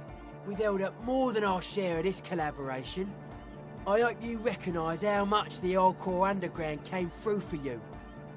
If you want to show your appreciation, we can still use your help. Egg is the one to talk to. Hardcore! Mutual aid! Sure. You have to say that now, but it's alright. I'll put this tech away later. Think there's an extra can set, in case you want to grab a souvenir or something. Don't think anyone will miss it. The lieutenant is afraid you're going to say something too outre. We're afraid we must ask you to repeat that, Detective Cousteau. Afraid? What is she afraid of? Her tone has shifted. She's no longer herself. She's reading from a script. Your words have activated some sort of procedure. Acknowledged. Listen very carefully, Detective. We're going to ask you a series of questions. It is imperative that you answer as directly and truthfully as you can. Do you understand? Good. First question. Are you currently in the vicinity of Surragli, the North Arcade Islands, or near Pale Offshore Platform in Indico? Please answer the question. Very good. Next question. Would you describe the phenomenon as internal to the Isola or external to the Isola? Next question. At the time, did you experience sense objects? Yes. Examples may include sound, memory, light.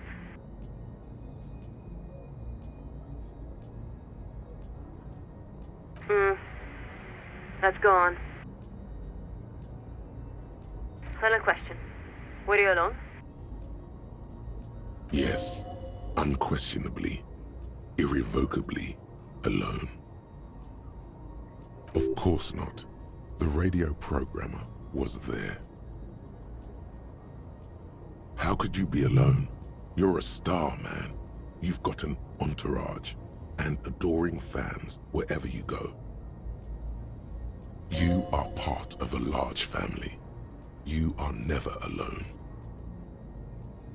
There's no need to overthink this. We repeat, were you alone? You hear the sound of a page ripping. Thank you, Detective. Please stand by while we transmit our summary. A long winter. Signals are starting to misalign. Not sure how much longer I can hold them together. Detective Cousteau, this is Collision Warship Archer. Please acknowledge. Thank you for standing by. We are authorized to report the Committee of Responsibility for Rebasho has acknowledged and accepted your request. They would like you to address your matter to the committee directly, as their earliest convenience. Subito. Collision Shuttle Laurel is setting a course for your position. They will arrive momentarily. Stand by. Snow again. It collects between the Bronze Horse's ears, along the bridge of the Bronze King's nose, and on the backs of your bare hands. No way! Big Bad's coming here! The lieutenant adjusts his microphone and slowly looks up toward you. Well, what now? You've accomplished your side task. You've contacted Coalition Warship Archer. I suppose what I'm asking is whether we are about to lose you to the moral intern. Beneath that surface query, a touch of self-doubt. The lieutenant isn't sure he can solve the murder without you.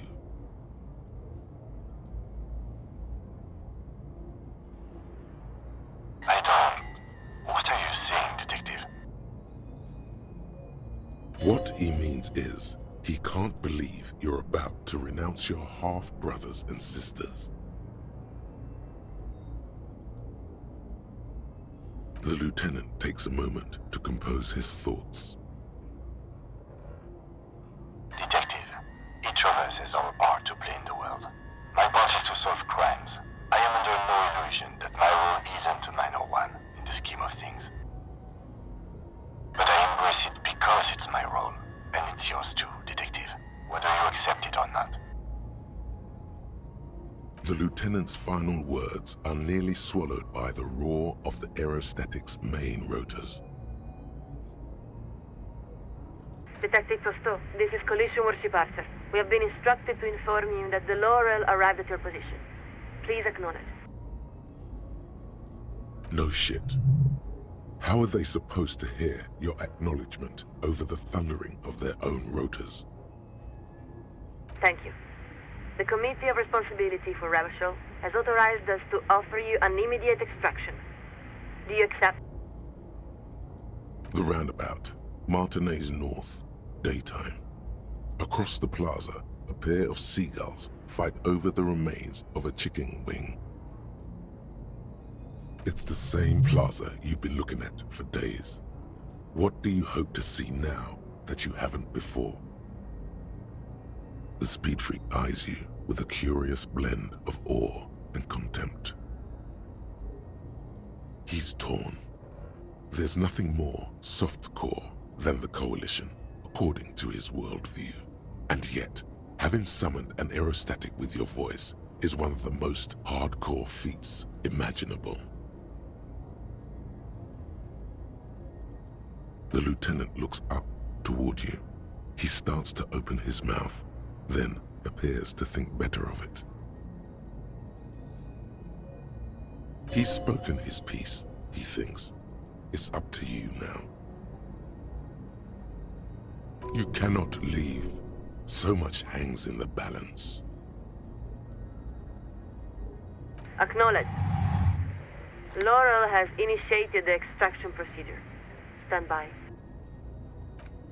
Marianne hat mir erzählt, dass Oscar nicht mehr derselbe ist, seit er auf einem Luftschiff zurückgekommen. Weeks later, no answers about extracted cop.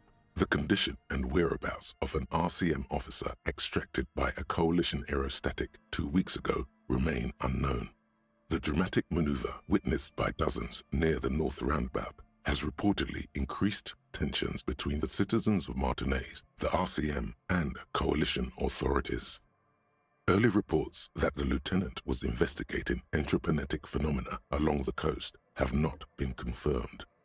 According to an official statement given by the RCM, the lieutenant was in Martinez as part of a murder investigation. A Coalition representative declined repeated requests for comment.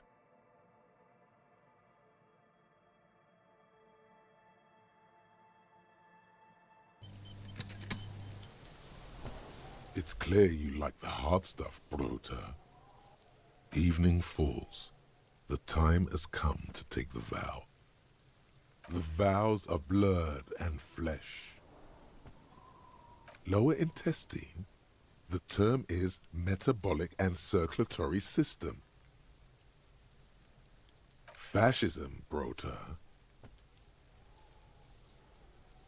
Many things, but it's mostly about trusting your gut. Who does your gut tell you is the source of Revachol's problems? Yes, them. but also Warmen. Warmen, men of war. You don't like them. They're insane.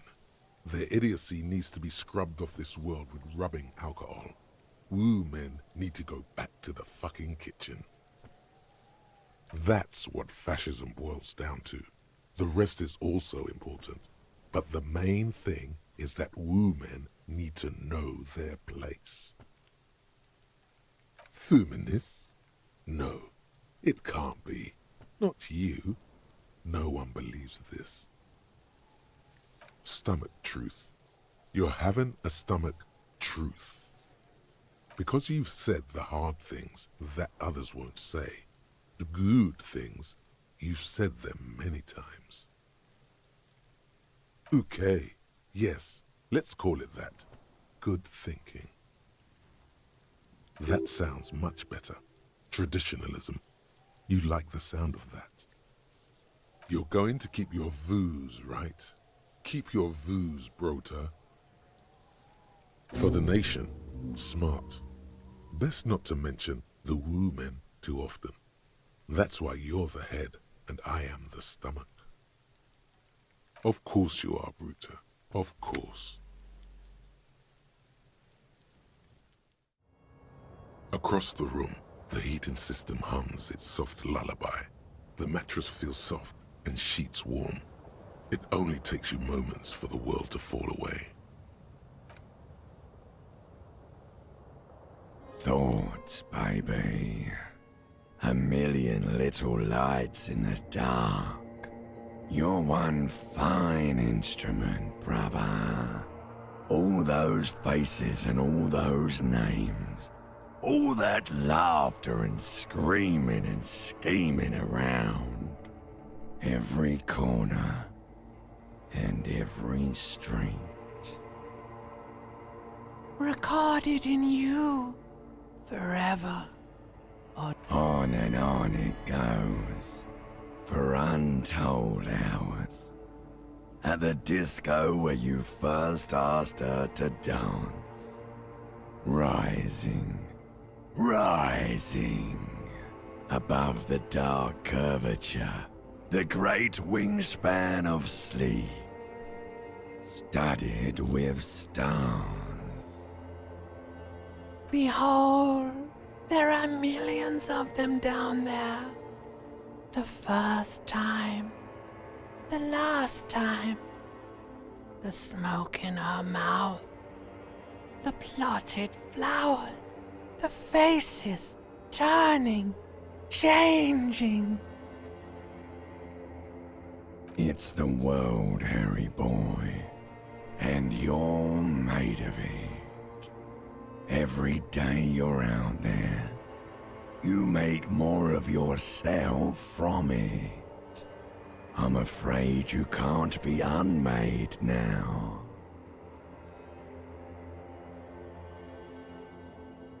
You can never forget this shit. Beautiful. It's stuck on loop, whirling, spitting out words and images. You're the son of the world again. Harrister, a ceaseless agent. Picking up litter and old newspapers. Collecting your little bubblegum wrappers and idiotic picture postcards. Meaningless, meaningless keepsakes. Reading your awful letters and recalling things, aren't you? The endless names of the world. An address book you are. The map of a city. You'll go insane if you keep going like this. One more day, and you'll be in the loony bin. I just know you will. And for what, brother man? For the working class. For the money, baby. For the greater good. For Revacon. Always and only Revacon. Solving your little crossword puzzles. doing your tasks, crossing names off lists, trying to become some sort of world detector. It won't make it okay. It won't put smoke back in her mouth. There he goes again. He's a real political animal, our Harry. He still doesn't see that it's the world changing around him. He's got no idea what he's in for. 'Cause only love can break your heart. Beep, beep, beep. The alarm is ringing, Harry. The disco circus goes on and on. You barely slept 3 hours last night. You can do it. It's nothing. Do it for the city. Go. Do it for the wind. Do it for the picture puzzle. Put it all together. Solve the world. One conversation at a time.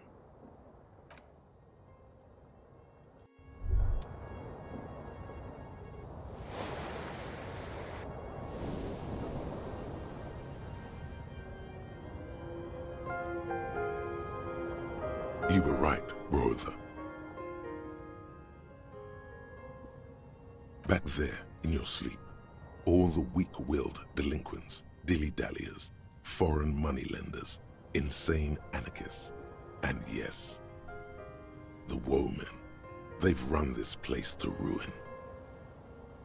The game was rigged from before you even knew how the pieces move, soldier.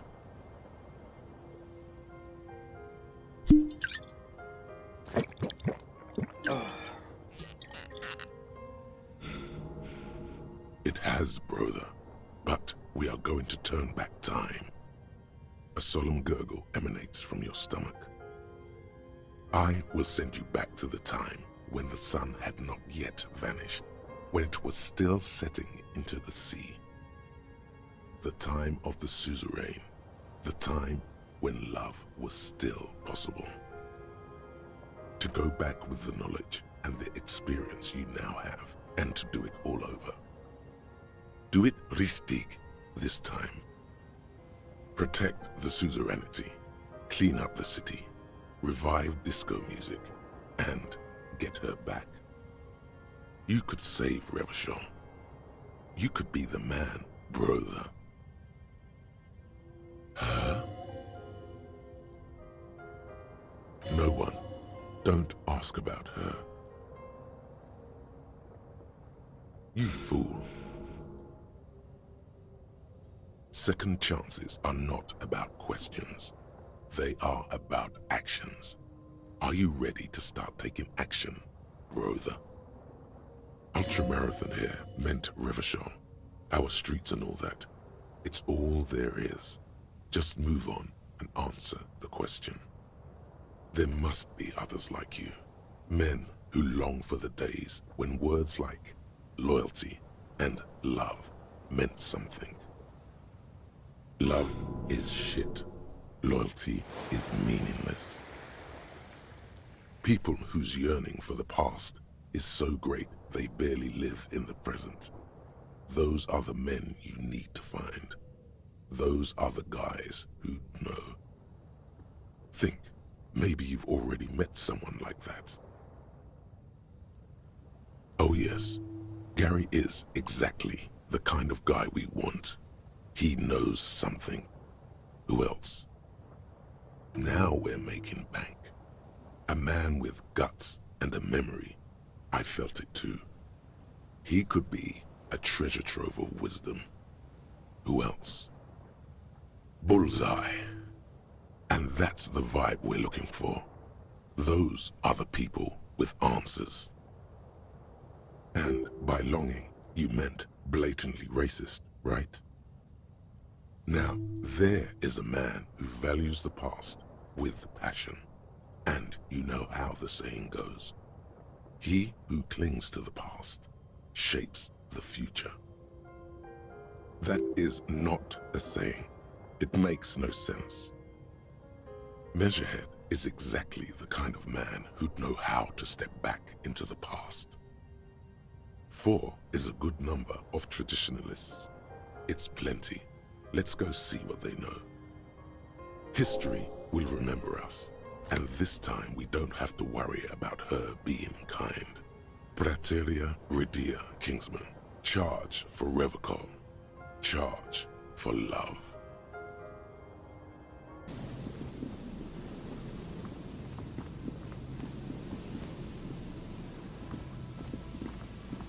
Always a pleasure to see an officer of the law. I mean, officers. Do I know how to turn back time? Is that a trick question? The lieutenant crosses his arms and turns to look at you. You'd better be going somewhere case-related with this. He gave you a question for an answer. Must mean the answer's obvious. Phew. I don't know what to tell you. I mean, of course there are theories out there. The further out, the better. Well, there's a very interesting cryptid known as the Semper Ma, and a certain tribe of ancient kits who practice digital castigation. Though, frankly, I don't know how compelling you'll find that theory. And then you hear rumors that the Seolites possess technology that actually lets them move through time like it's a corridor. Back and forth, you see. The lieutenant stops writing in his notebook for a moment. It's only a fraction of a second, but you catch it. Cryptids, actually. It's a so-called colonial animal, presenting as a large singular body when in actuality, it's a congregation of tiny organisms working in unison. What if you only appear as a large singular body, are actually a congregation of tiny organisms working in unison? Get out of here, dreamer. Don't you think we'd know about it? If it were true, those organisms would not be working in unison. That's because some of them just don't have the best interests of the colony in mind.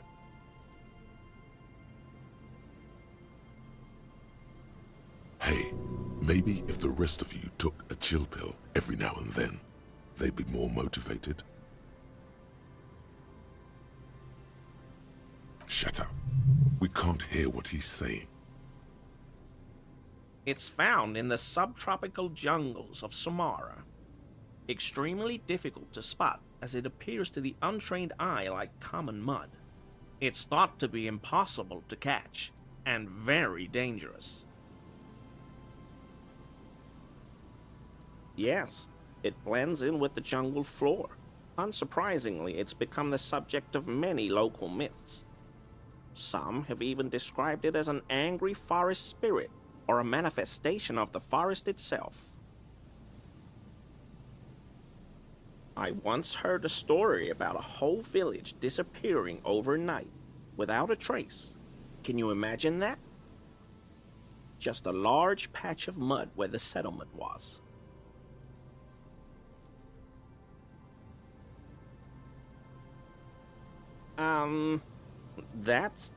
Yes, that's also horrible. I mean in a much grander scale. Exactly what happened to that village? This event will be beyond all scales. Whole area is completely abandoned now. Locals won't even go near it. They swear the mud writhes and occasionally grows strange shapes. Jungles, villages, mud. He better not be wasting your time. It gets even scarier. You see, the Semper Ma has also evolved a curious defensive mechanism. When threatened, It has the ability to revert back to an earlier stage in its own life cycle. It may even be able to do this continually, ad infinitum. So, the scary sentient mud is also immortal? That's good news. Now, here's where it gets really interesting. It's believed that the mechanism by which the Semper Ma reverts actually reverses the flow of time itself. To be able to revert back to a previous version of yourself, to the one before all the mistakes. That's why we're here. By about 4.5 seconds.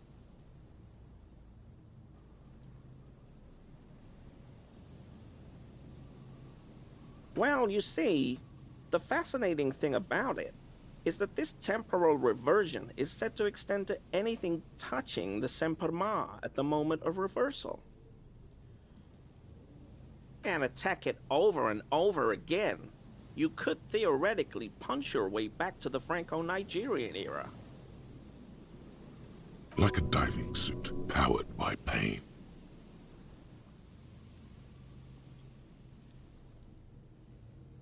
Assuming you survive the encounter, but that's way down the line, of course. Well, first we'd need to secure funding for an expedition, then assemble a team, gather supplies. There's probably a million other little things. But with the resources of the RCM behind you, it could be feasible. He seems to have an unrealistic idea of the RCM's budget and manpower. I haven't really heard of any time travel pills, officer. And personally, it seems easier than accessing deep secret SEAL-like technology and more civilized than digital castigation. But to each his own. Well, how else did they get so far ahead of everyone in the tech race? No part of me is part of this conversation. Oh no. That's a special thing you two are enjoying with each other. Everything's cool. Nothing wrong with a little speculative inquiry. But really, officer, how do you explain how the SEALites developed such a lead over the rest of us? He's really trying to convey how cool and natural this all is for him.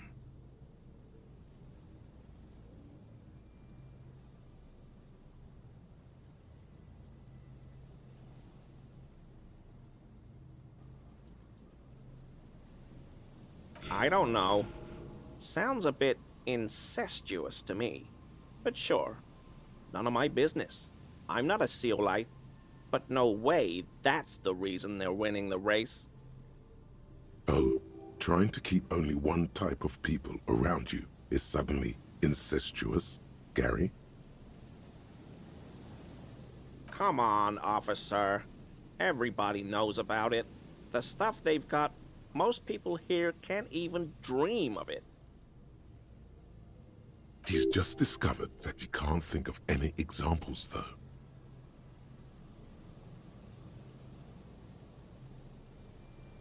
You think that's crazy? Just wait till you learn how they've managed to get so far ahead of us. Isn't it obvious? Someone's been feeding them a little trickle of tech down from someplace no one else can reach. Exactly, officer. The SEALites are helping themselves from the future, and every little incremental improvement they receive in the present has major ripples all along the timeline. That creates a loop, right? The more advanced tech they send here, the more advanced they become in the future, which means that by smuggling ever more advanced tech down to the past, I'm sure you can see where this is heading. Within this self-contained logic bubble, a loop, he is not wrong.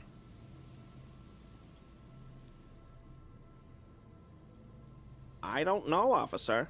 I think future Revacol might also have a few aces up its own sleeve. The people are starting to wake up, you see.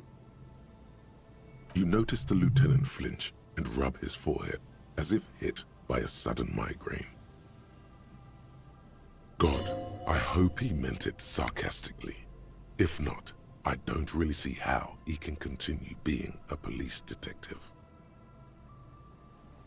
Though I suppose this still doesn't help you manipulate time personally. Perhaps you should consider digital castigation. Well, essentially it's a grief ritual practiced by certain ancient Seminese tribes. Traditionally, after the death of a village leader, the bereaved are supposed to cut off a segment of their own fingers. What makes it really disturbing is the fact that they bite off bits of their children's fingers too. Even babies. Imagine that. Yes, imagine it. Small hut, pregnant with screams of anguish and terror. The lowered head of the mother as she gnaws at the child's joint, chewing, screams, agony. Finally, there's a tiny crunch, followed by the sound of weeping. Agonizing pain. Please note, tales of digital mutilation are a common trope of racist pseudo-histories, completely unsubstantiated by the archaeological record. I'm getting there. See, the practice is derived from Seminese finger counting. Each segment of the finger represents 1 hour, so they count up to 12 with one hand, disregarding the thumb, of course. Absolute nonsense across the board. By removing one segment from their fingers, they remove the corresponding hour from their life. That's what they believe, anyway. No. There's a discrepancy between how these Seminese tribes count and how they tell time. As I explained, they count up to 12 on their fingers, but they divide the day into 15 parts. But that's a whole other discussion. One you absolutely don't have time for. Let's be done with this idiocy.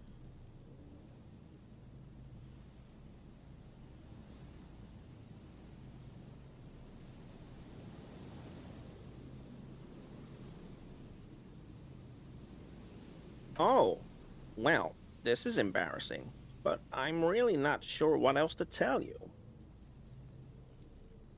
I don't know what to tell you, officer. I got all my information straight from Truth Hunt. If you can't believe a radio program called Truth Hunt, who can you believe? Anyone whose livelihood isn't predicated on creating and maintaining preposterous mysteries. Truth Hunt is a popular radio program.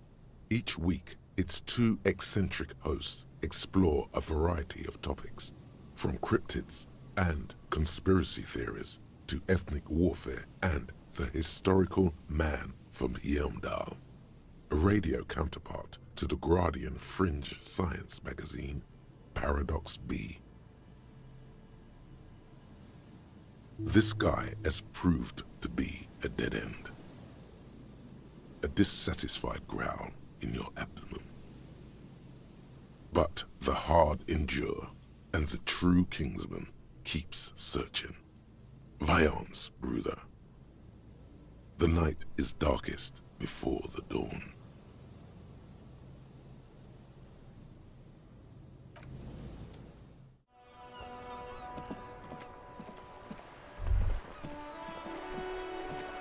Have you no shame? Whining about your back every time you bring out the measuring tape. René, you're a man with a fork in a world of soup. Please, let's just try to enjoy the game, alright? Look, in his hand, going into his mouth, the sandwich. It's hauntingly beautiful. I'm trying to, but you keep breaking my concentration. You're old. I can see that. We're both old. Now stop grabbing your ass like it's a girl. These manly men are playing balls. This is a ball game. Grab a ball and play it. Don't ask questions. Shoot first. Ask questions never. No, you got this. There's the ball. You're the game. See? Your munching and complaining have ruined my concentration.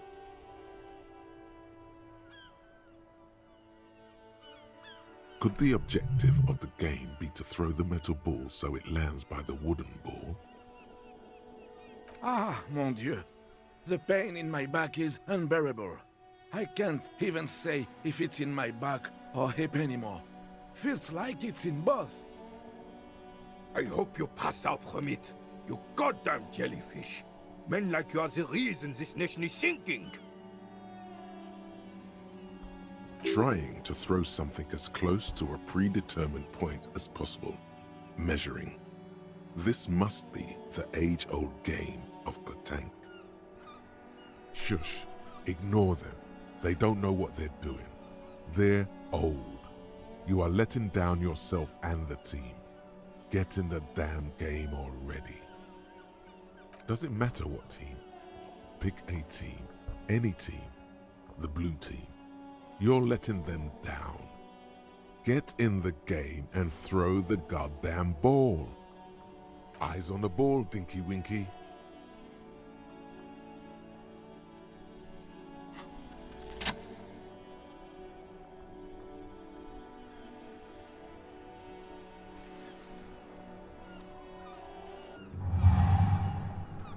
You are immediately surprised by the ball's lack of weight.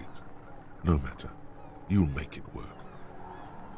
God, this is right. You feel the familiar tremble of excitement and adrenaline that precedes every victory.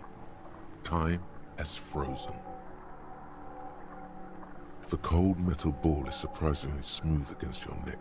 It has a pattern on it, probably a sponsored ball. Yours would only be covered with bumps of learning and scars of victory. Already, your muscles are adjusting to the weight, the nervous system calibrating, until you and the ball have merged into a single entity. The man ball is ready.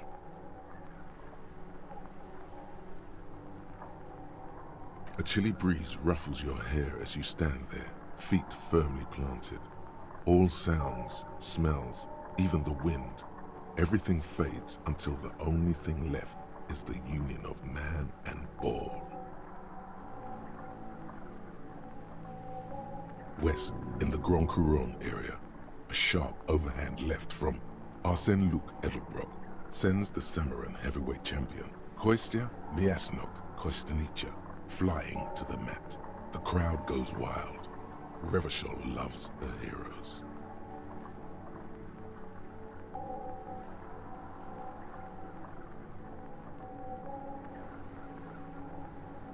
An embodiment of pure motion, a fine-tuned locomotor running at maximum efficiency. Behold the fear and confusion reflecting in the eyes of the two feeble geezers. They are in awe of your superiority. You are a god to them. Some would still say you're a cop, but I guess we're beyond that now.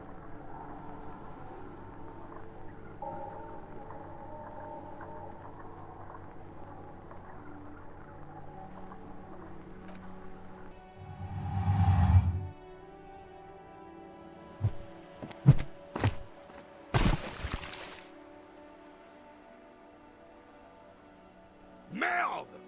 Bordel de merde! whorehouse of shit? It wasn't whorehouse of shit. The shot was at least 23 meters, probably 24, and then some. Nothing to be embarrassed about. What the hell is your problem? I don't care if you are a cop. You do not just ruin someone's game. It's so goddamn disrespectful. A man his age getting worked up like that? Better watch that blood pressure. You vandalized our game, son. We can't play pétanque with 5 bull. Well, it damn well isn't. It's pétanque. You ruined a pétanque game.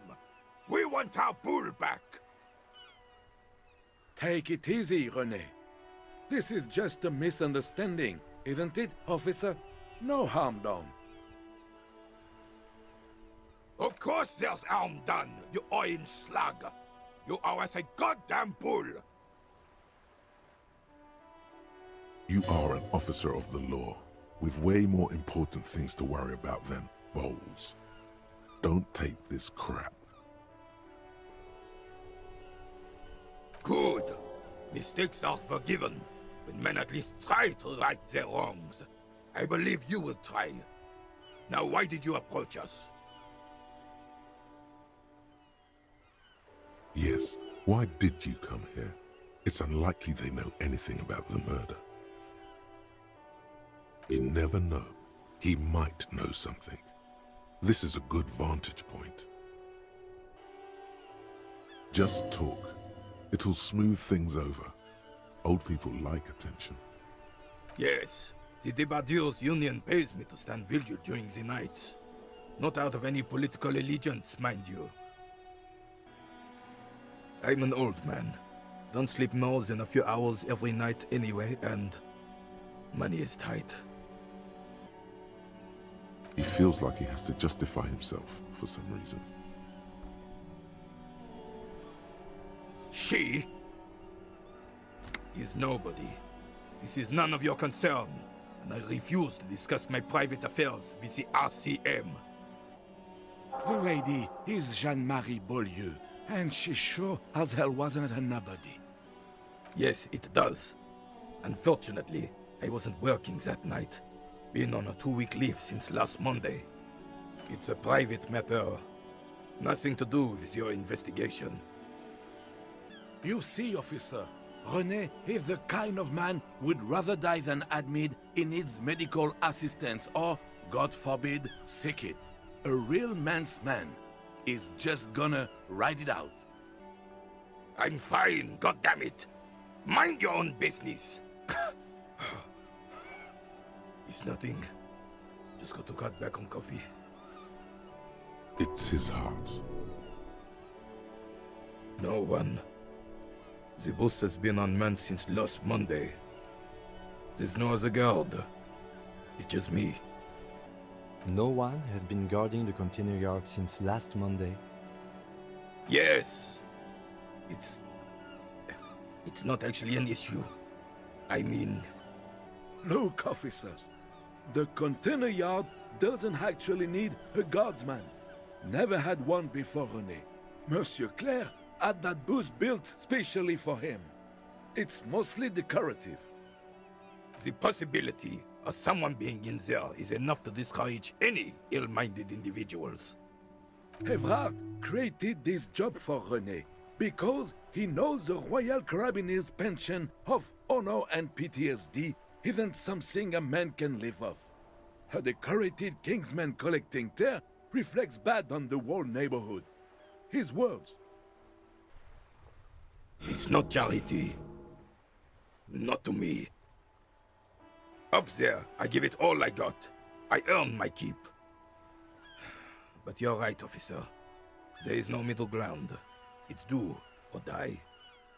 Something about him has changed. He's calmer somehow. Yes. Like I said, I would be up anyway, so might as well keep an eye out. It keeps my senses sharp. Unfortunately, I don't. Unlike most of the locals, I have no qualms about assisting law enforcement, but this affair has passed me by completely. In Martinez, the Union is the law, so can you really blame them? Cop is a pejorative term. I don't have a problem with policemen. On the contrary, I admire the effort to bring order to our streets. He doesn't know about the crime. Your time is better spent discussing politics. I'm confident they are indispensable in regard to all the paperwork and other administrative duties. But you must agree that nature, in her infinite wisdom, has made men more fit to perform certain, more challenging tasks, don't you, officer? No reason to even feel bad about that. It's just the way of the animal kingdom.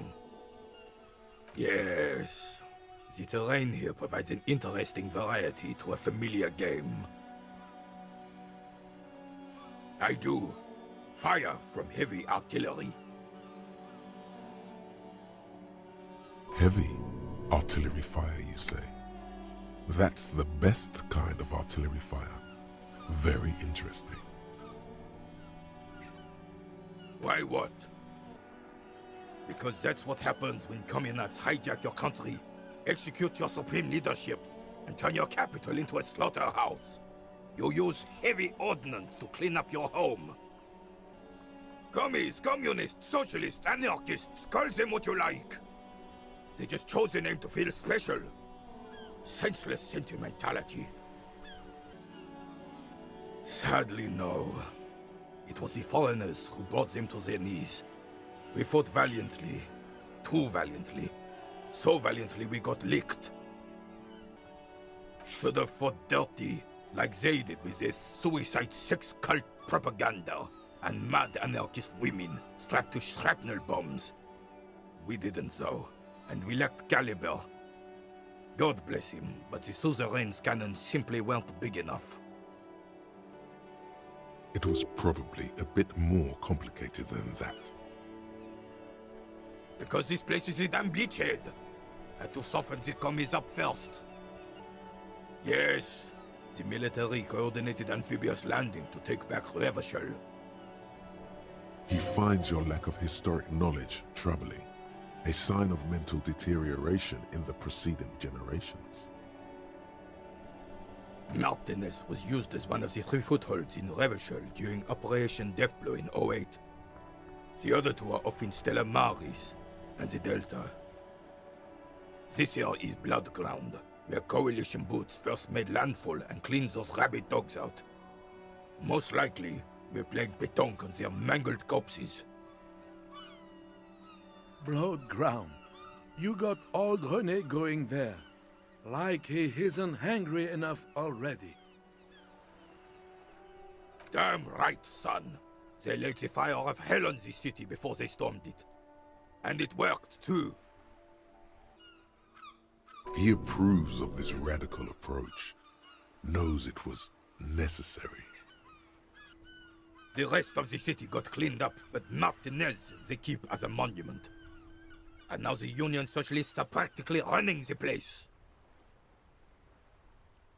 Well, it's your own damn fault. You, we, the Coalition, Revachol, whoever you want to blame, never finished the job.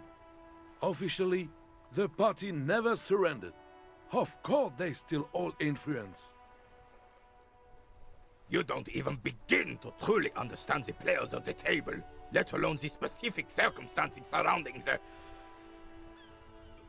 What do you think? Thinking men have opinions on these things. Present one. I'm sorry it had to be them. After 8 years of fighting those hyenas, boiling cats for food and drinking piss in the mountains, I would have preferred if the Right Honorable King Guillaume returned to Revachol, or even if that damn clan Frisel had risen from the grave and led us. Sadly, that was not the case. This royal failure weighs heavily on him. Instead, all that is just, holy, and beautiful in the world was wiped away, and now it's neon signs with toothpaste ads everywhere. Foreign influence peddling garbage and stupid music on the radio. This is just what the commies wanted. This was their plan all along. This is what they wanted to replace the role of the suzerain with. Damn Frissel. He was the king we couldn't protect. The Carabineers failed him, and the crown. He died in the hands of the Hyperlay, in a very public execution. He slouches as he says that. It makes him smaller, admitting they left the king to the mob. A true king in both blood and mind led Revachol before Frissel. He would have been better, but the damn commies drove him into exile. Some manner of self-deceit is present in his thinking. Sounds like this Guillaume abandoned him, and he doesn't want to admit it. The suzerain is the king! Has everyone forgotten already? They've forgotten already.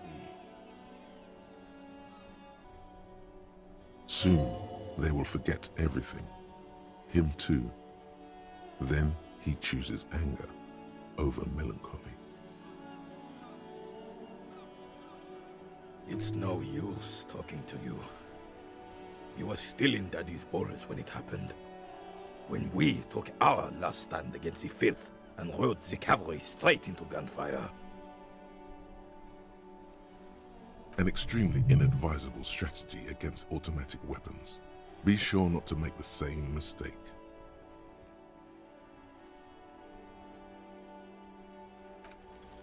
As René turns from you to his partner and back, the medals on his chest rattle and glare.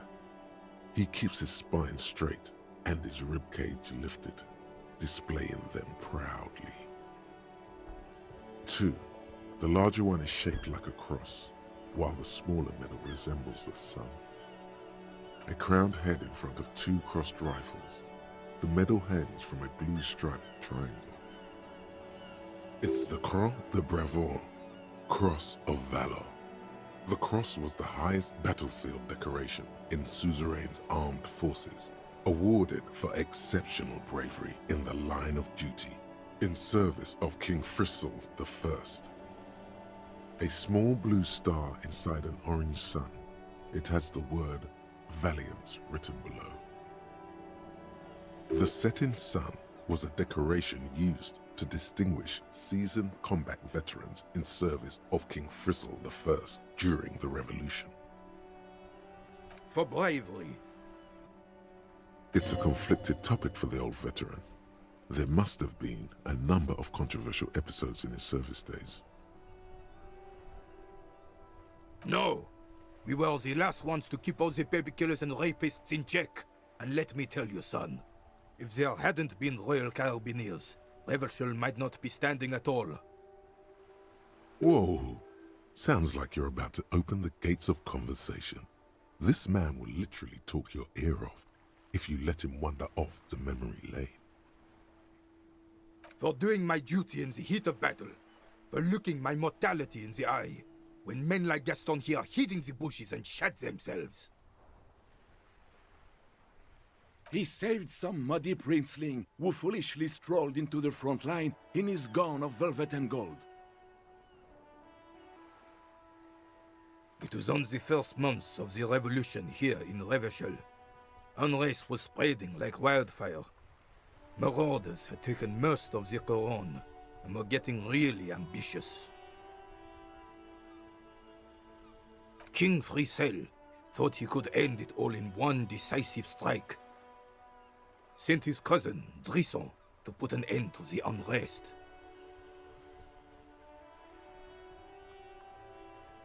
Alas, the young Drisson was all piss and no vinegar, wearing a tunic of purple velvet and cockatiel feathers to battle. Even his rifle was gold-plated, shone from 5 clicks away. Can you imagine the asininity? You can. It's very asinine.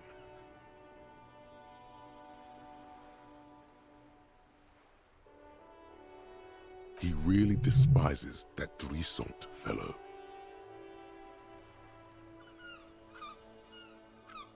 Purple velvet tunic. That isn't exactly camo. To keep the long and bloody story short, Drissant marched us against the partisans in Coron. And when I say marched, I mean made us walk into captured enemy territory, single file, like toy soldiers, while he rode in front on his giant red stallion. The rebels were smart. They let us come real close before opening fire. Suffice to say, it was carnage. I got shot in the left shoulder and went down. Just a flesh wound. But just as I turned over, the prince fell into the mud next to me. He was missing his lower jaw. Then his horse, driven mad by the noise and smell of gunpowder, stepped on my leg and shattered my knee. It's painful to even think about.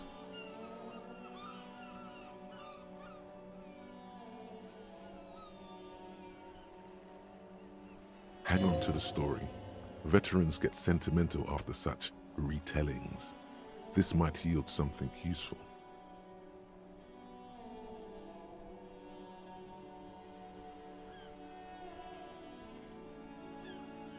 I grabbed my sidearm and shot the beast in the head. Then everything went black.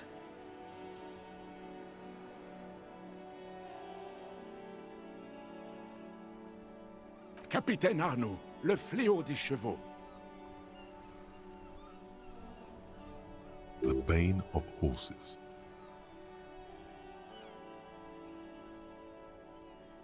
When I came to, it was all over. It was just me and Jolas Tresson, gurgling in the blood-soaked mud right next to me. The Dink had taken numerous flesh wounds and lost a lot of blood. But despite missing his jaw, he seemed hesitant to die. Tougher than he looked, that one. So I grabbed the Dink and started crawling. Kept going until the 59th Cavalry picked us up. Through some miracle, we both survived. And the jailless freak convinced Frissel to give me a medal for not leaving him to die in his own blood. Piece and shit.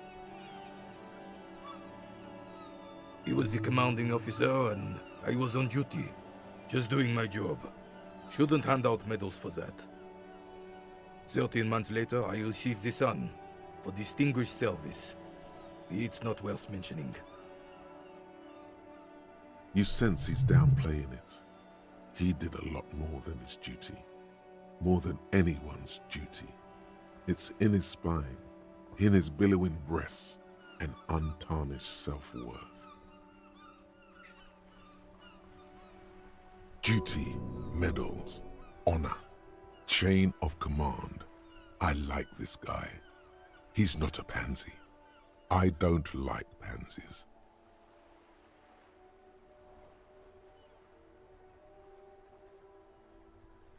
Because he was a goddamn dandy. Had no business leading men or even being on the battlefield. All he was related. That's it.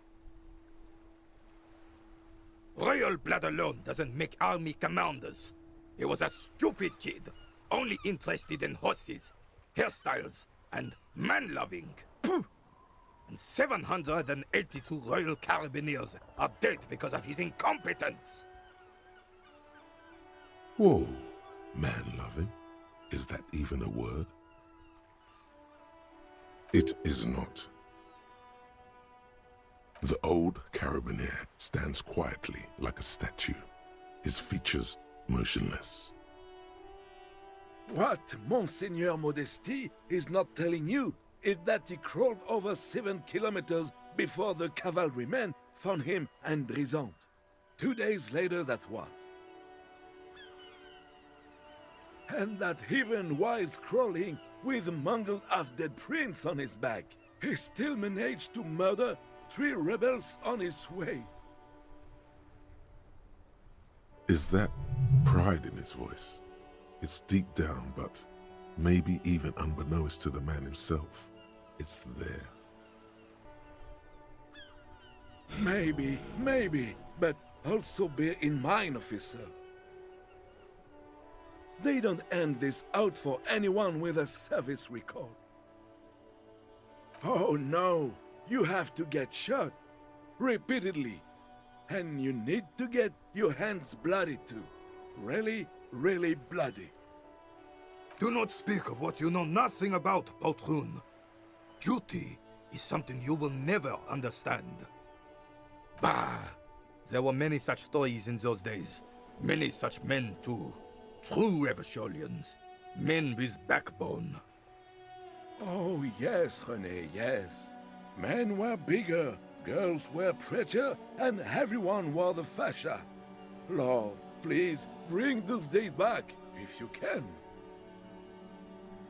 I'm not getting into this with you again. Officer, was there anything else?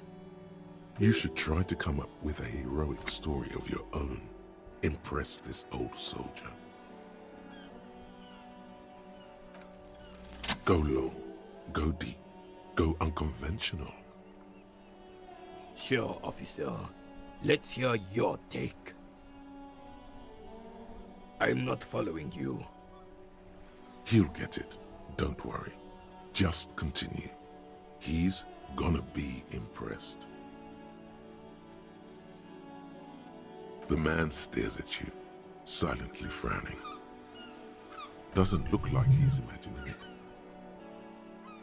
The carabiner crosses his arms and spits in the crater. You're talking about getting blackout shit-faced drunk and going into delirium, right? The lieutenant looks up from his notes and nods to the old carabiner. Was the vessel you boarded the HMS Commodore Red? The name echoes through the deep, dark halls of history. It calls to you and your kin.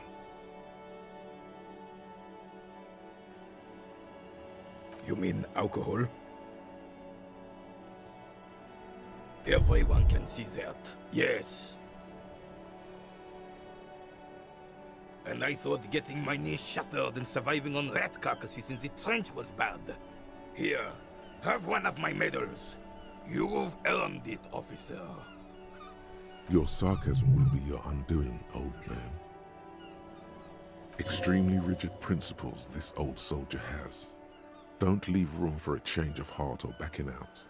The medal is yours. The veteran of numerous armed conflicts extends his right arm with the setting sun in his clenched fist and an expression of utter disbelief in his eyes.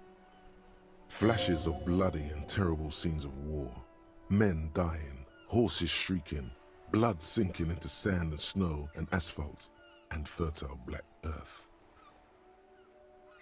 All of this accompanied by a musical composition telling of heroism of old, when men were bigger in both body and heart. You feel strange kinship to this old soldier. You and him are the same now. Was there something else you wanted to take from us?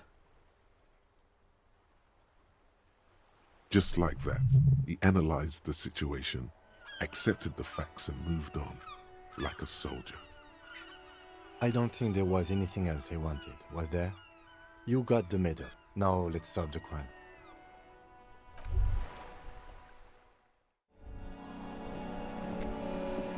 Something isn't right about this game. Despite his limp, the man in the uniform moves with efficient grace. His motions are measured and precise. The jolly-looking man in the checkered jacket moves lazily, like a giant tomcat stretched out in the sun. Then suddenly, he leans forward and uses the zero end of the measuring tape to nudge his opponent's balls further from the small brown sphere in the pit. As he does this, he complains about his back. Apparently oblivious to his partner's treachery, the uniformed man grabs a ball and takes aim again. We're still waiting for a replacement for the bull you sent sinking. The lieutenant flashes you a quick side glance. His posture tenses. What are you up to now? What? He thinks you're playing a joke on him. Now. I'm sure the officer means it figuratively. Like a forensic technique or something, right? Bon song, son. You must have a loose screw up there or something. Sounds like you really mean it. All right. I will entertain this fantasy if you tell me what interest does an RCM officer have in time travel. Oh, you're in for a treat, officer. Seeing the playful side of old René is about as rare as a red rainbow.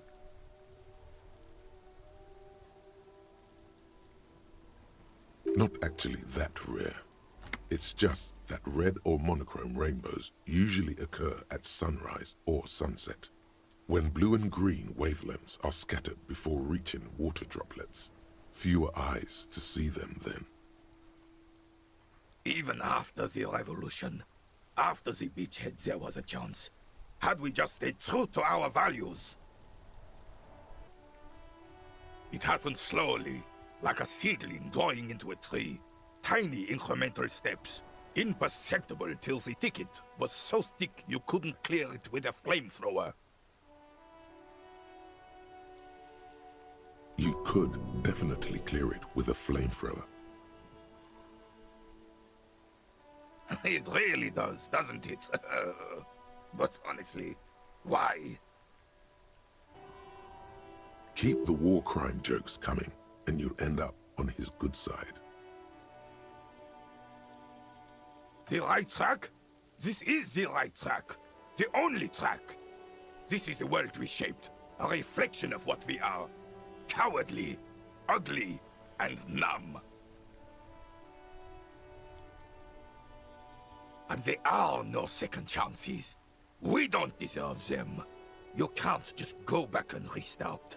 That would make everything meaningless. There's something substantial moving in him, trying to get out. He would sooner die than let it surface. Regret. Him. There's tenderness in the Carabineer's look.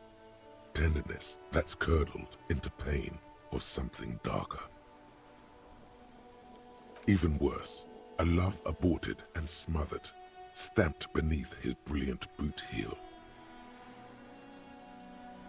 You catch the old Carabineer's gaze, slowly leaving his opponent's wrinkled face as his dark eyes meet yours. Whatever turmoil raged in him a moment ago is quelled for now. Like the last rays of the evening sun, gently kissing the day goodbye, before giving way to unfathomable darkness. Willed back into the darkest unexplored depths of his mind, never meant to be shared, seen, or confronted. A true master of his emotions. Hopelessly alone, behind the unbreakable walls he spent a lifetime erecting. No one will ever know him. Our lives are unique, and I have neither the means nor the will to help you change that. But I will gladly assist you with police matters. The Carabineer is too old and feeble to be useful, but you will carry on. Mouvere tempore, Kingsman, for the tenacious no road is impassable. The old carabinier looks at you with weary expectation. Welcome to Revachol. This man looks like trouble. You might not want to get into this right now. Plenty of time later. Don't you welcome to Revachol me. My grandfather came here from a 3,000-year-old racist isolationist culture, while your ancestors came to this island a mere 300 years ago. Every school of thought and government has failed in the city, but I love it nonetheless. It belongs to me as much as it belongs to you. The lieutenant's impassive mask has been replaced with intensity. He speaks not as a cop, but as a citizen. He is Vacholier, a Revacholian. It's men like you who keep Revachol divided, making it that much harder for everyone to climb out of this post-war limbo. What he means is, fixation on the Revacholian nation makes it harder for Revachol to actually attain self-determination. Oh, come on, man. I just said welcome to Revachol. It's a Lorry Driver thing. I know exactly what you meant. You think my kind doesn't belong here, that I should watch myself and behave. But you see, I'm an officer of the RCM. It's actually my job to make sure you behave. I would advise you to remember that. Silence. The air between them becomes tense. Your partner needs backup. Now's your moment to shine. I haven't learned anything I didn't know before. The lieutenant exhales and resumes his regular calmness. You sense slight embarrassment for the outburst. Or is it pride? Impossible to tell. Whatever you say, officers. He smells of heavy motor oils, and his breath of high tar content cigarettes, probably Astra Whites. It's about biological determinism, natural law, the sorting of the races. Not the most popular topic nowadays, with the coalition in charge and all. You might want to change the topic. That is, bury your head under the sand like common sheep. Change the topic. The way he says it makes it almost sound like a threat. Not sheep, ostriches. Actually, neither ostriches or sheep bury their heads in the sand. It's just a saying. People who've studied these things say that you and me are superior by design. So, naturally, we Occidentals should be in charge. Obviously, you can see the merits in that. Race is a simplistic means of social classification based on easily observed attributes, hunches, and pseudoscience. If this guy's all the Occidentals have, well, let's just say he's not exactly ripped. So, lately we Occidentals have experienced an unfortunate downturn when members of the superior race cease to believe in their innate superiority. They stop competing for resources. This concerns you, policemen, so you better be vigilant. The damn kips are showing up good lately. Same with the mosquitoes. And the other intruder species too. They're on the precipice of cultural victory. Cultural victory? What is this then? It's what the kips of Boogie Street are going for, right under our noses. And the others too, on the radio. Heard any chansons lately? Heard any motetos or leader? No. Dominating culture is how they plan to win. They say so themselves. It's true. Also, you need to realize the dangers of mixing races. Who knows what might happen if people don't stay in their birthplace? You might end up with a new sub-race, with unknown characteristics, leading to extra competition. That's why you've got to control the offspring. Good. If we, the evening people, pull together, we can form a bulwark against these troubled times. Root out the forces that seek to undermine the well-being of our people. Lieutenant Kitsaragi's stern expression remains unchanged, but you sense he can't be happy about this turn of events. Oh no, not too happy. Oh, not much anymore. I'm here to pick up some cargo, but the dock workers are on strike, so it's a sit and wait on your ass situation. The strike? Oh, they've been at it for a while. A month, 2 months maybe. But this here is just the last week or so. Apples? Apples is exactly the kind of thing you'd say if you had something to hide. Yeah, apples? I take it you had other questions? When you said before that you were down with racism, was it meant in earnest? Or were you just trying to win his confidence? Well, now you've done it. Let's see if you can talk your way out of this one. So you don't find his views, say, unbefitting of a police officer?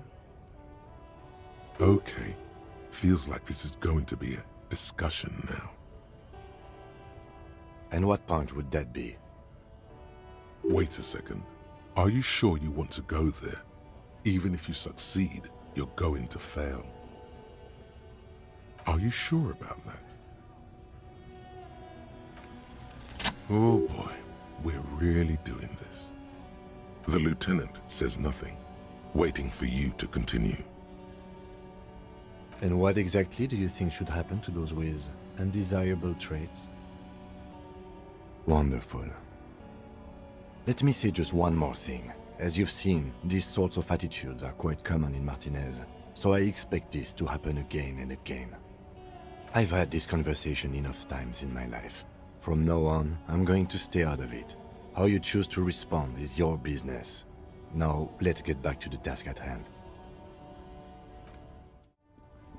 Hello, compatriot.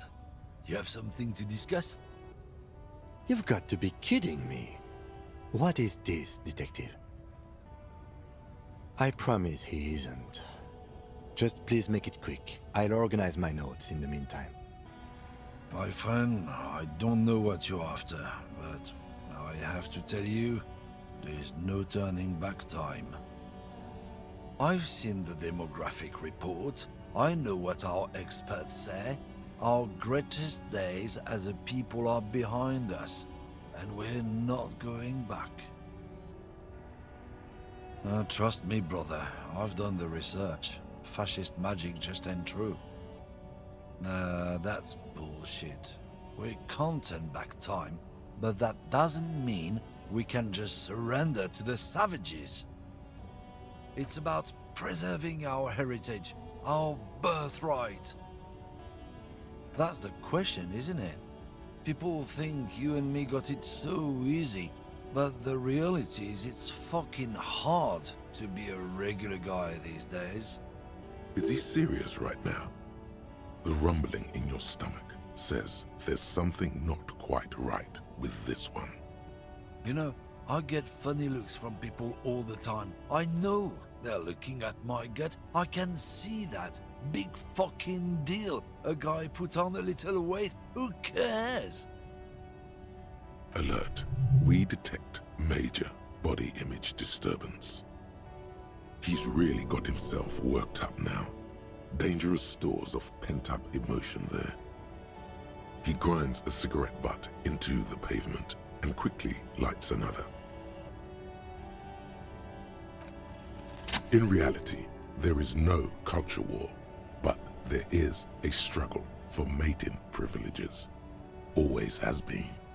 And this man is outgunned and completely ill-equipped for this conflict. This really isn't about you right now. It starts with the genetic lottery. A few are born handsome, imposing giants, while most, like this guy, are just average. The less fortunate have an underdeveloped limb, a sense missing, or worse. Only the most average survive extinction-level events. That's a known fact. But there's a lot one can do with average, and this guy hasn't. Now past his prime, it's unlikely he ever will. While others dominate the killing fields, he will sink to the bottom of the mating pool. It's his defeatist, self-pitying mentality, a sense that the world owes him a mate because he perceives himself to be a good guy. The ladies don't like that. It isn't sexy. But the truth is, there's 100 million men like him competing for every single female out there. And his attitude virtually guarantees he'll never come out on top. It's a vicious cycle he's unlikely to ever break. The lack of female affection makes him bitter. His bitterness, in turn, reduces his chances of gaining that affection. Easily. How do you know it already hasn't? And maybe he wouldn't be such a bigot if he had found love sooner. But so it goes. You still with us, brother? You standing there like a glue sniffer? Time, yeah? Listen, man. Do you even understand how hard we've got it? How completely stacked the whole rotten deck is against people like you and me? He's not listening at all, just circling the drain. The lorryman looks at you like he can't decide whether he wants to smash something or break down in tears. The silence is heavy and uncomfortable. No, I can't help you.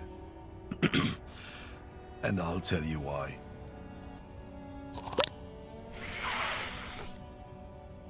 Cause there's no point, you hear me?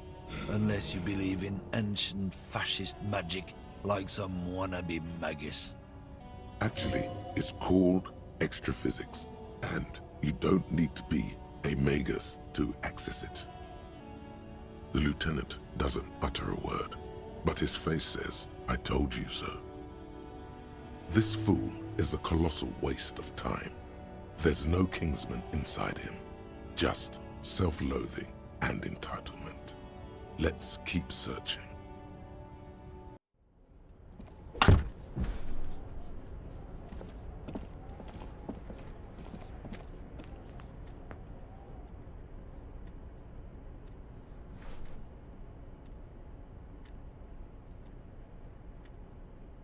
So, women, huh? His shoulders relax. Tension is leaving him. Strange, he seems different in here. Less monolithic somehow. The room feels soporific in its silence. Dust particles twirling around in the air. Women.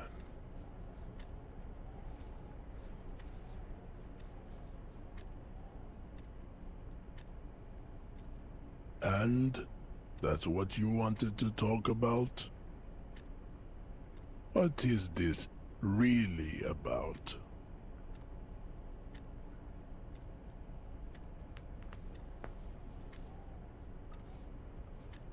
That is a lie you administer yourself, like heart medicine. Go without it one day, and your heart will stop. Men only want to reverse time for one reason. They say it's about honor, justice, revenge, regret, redemption, and a plethora of false reasons. But further back, deeper in, it is always love that drives them. This can't be true for the racist lorry driver.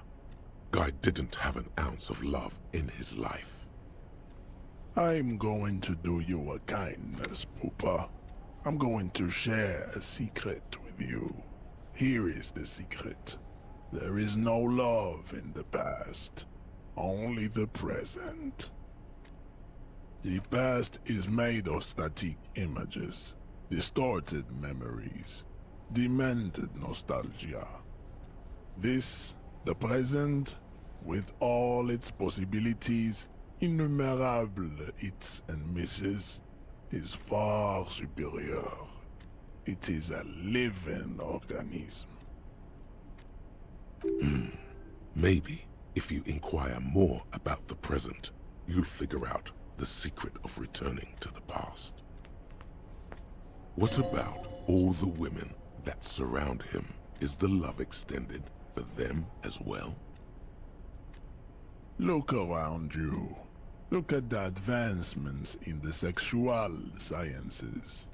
All the novel techniques, accessories, preservatives, massage oils, lubrication salves, abortion clinics. And the women who shave and are capable of understanding concepts like polyamory and coitus casualis. The Khoikhoi and their promiscuity are at the forefront of all that. Who cares about sexual partners and their promiscuity when you've got the fate and honor of Revachol on your shoulders?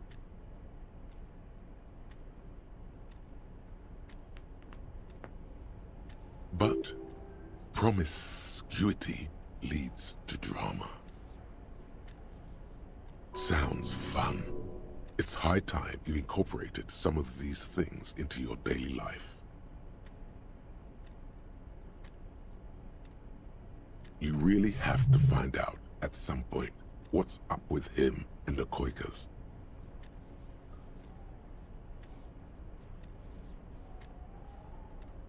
You're asking me to share the sacred techniques that I've gathered and internalized on my life journey with you, a stranger? No. No. No, no, no, no. No. You're not. You are not fishing for his sacred techniques. They're not worth dying over. Do not think the serenity of my mother's office makes me forget we are biological competitors, albeit unevenly matched.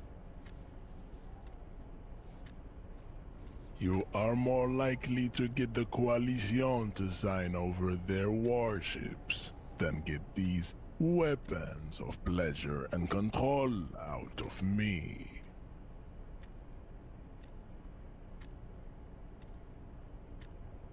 This knowledge never passes from a man to another man, not even from a father to his son. This path is to be taken in absolute solitude.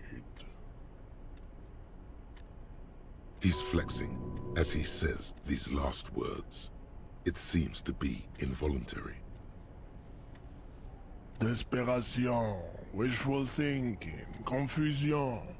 No woman wants to create a lasting psychosexual bond with a man enthralled to his biological impulses. You have to shed this infantile shell if you ever wish to find a worthy mate. Everything's revolving around women and sex with this guy. What's that about? You are trying to insinuate something. This impotent psychological manipulation does not work on me. Speak up, Poopa. Now is the time to ask about the smell. Didn't he say that it is impossible to maintain an erection with the distinct smell of the Khoika? No. It turns me on. Interesting. Is it some kind of aphrodisiac, then? There is no potard smell. Just making it clear. It's racist rhetoric. Your mind is unable to capture the nuances of this particular situation. It exceeds the limits of your emotional intelligence and your genetic imagination. Do not even try. No, I am not. Pupa. I belong to the SRS. And voluntary offspring production, chimeric or regular, is not an issue for me. 70s race scientists. Street racing syndicate. Is it some kind of performance enhancement supplement? The Seaman Retention Society. It does not surprise me that you know nothing about it. Masturbateurs Anonymous is probably an organization you're more familiar with. The SRS is a closed group of strong-willed individuals who have dedicated themselves to building up strategic seaman reserves. It takes iron will and razor-sharp focus, far beyond your spiritual potential. An enormous expenditure of willpower to build up strategic seaman reserves. You had me at willpower. Let's do it. Life is all about pleasure. Why deny it?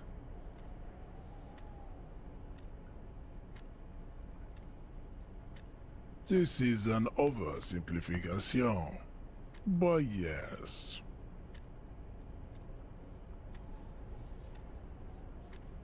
It's nothing to be proud of, Pupa.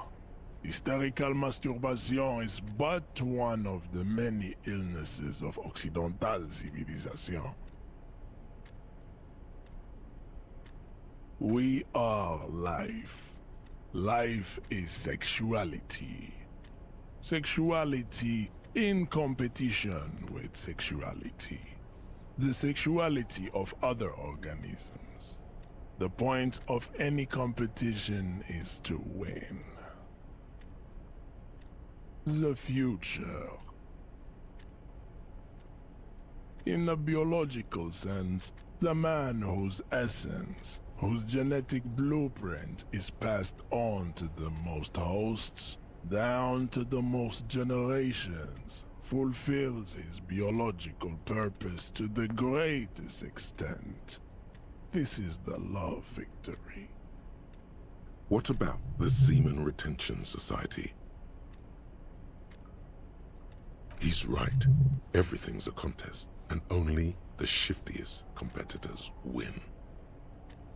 Seaman Retention Society. I told you, this is a simplification. Climax is not required for victory.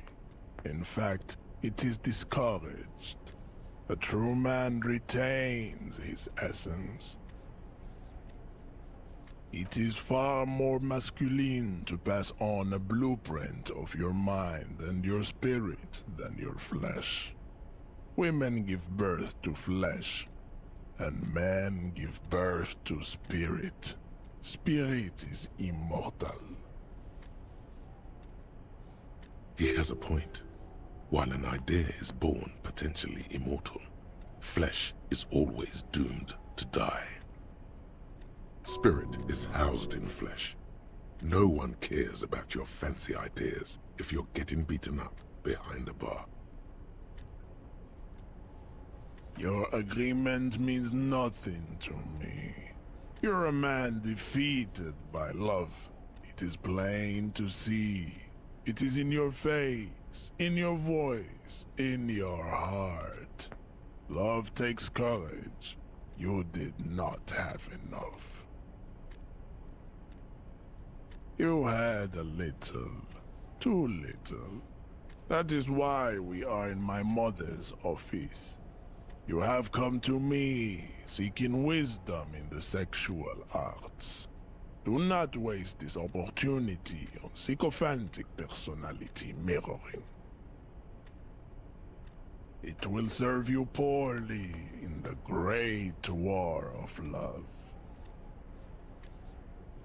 This is no time for vague generalities. There is something else on your mind. Ask the question you intended to ask, or face your cowardice. No, this is a trap. He will say or do something horrible if you go down this path. Time to get personal. He's finally ready to open up to you. The only man worth being called a man, Father Jairzinho. Father Iazinho sounds like some kind of mystic or a magician. No, a welder.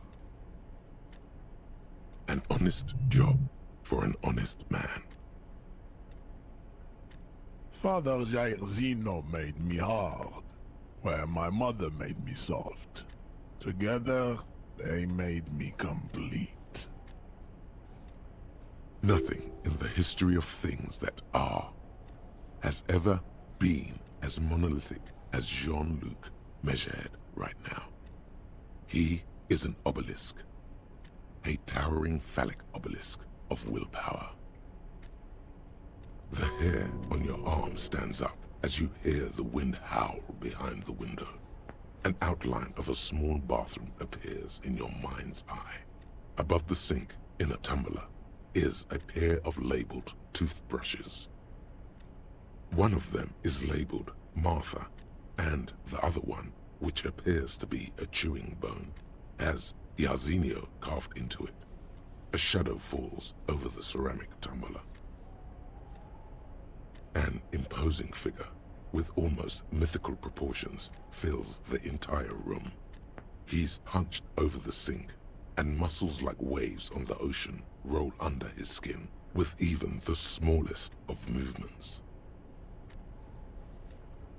Roll or twitch, that guy must be juicing. No way he's natural. Big time. TRT, growth hormones, Gradian power injections. He's on all of them. Shaving, or about to chop firewood, because, oh, he is shaving. Sliding an enormous axe blade down his bristly chin, with grunts accompanying the process.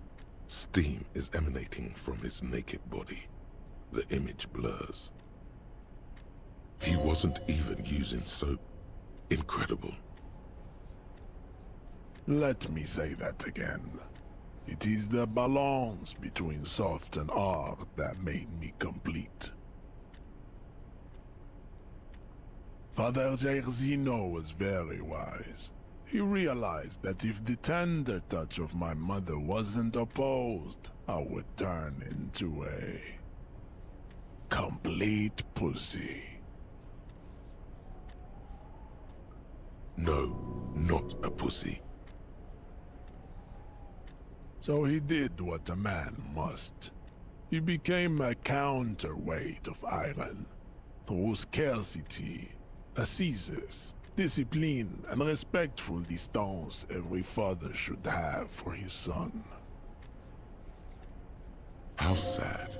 This man only ever knew his mother's love.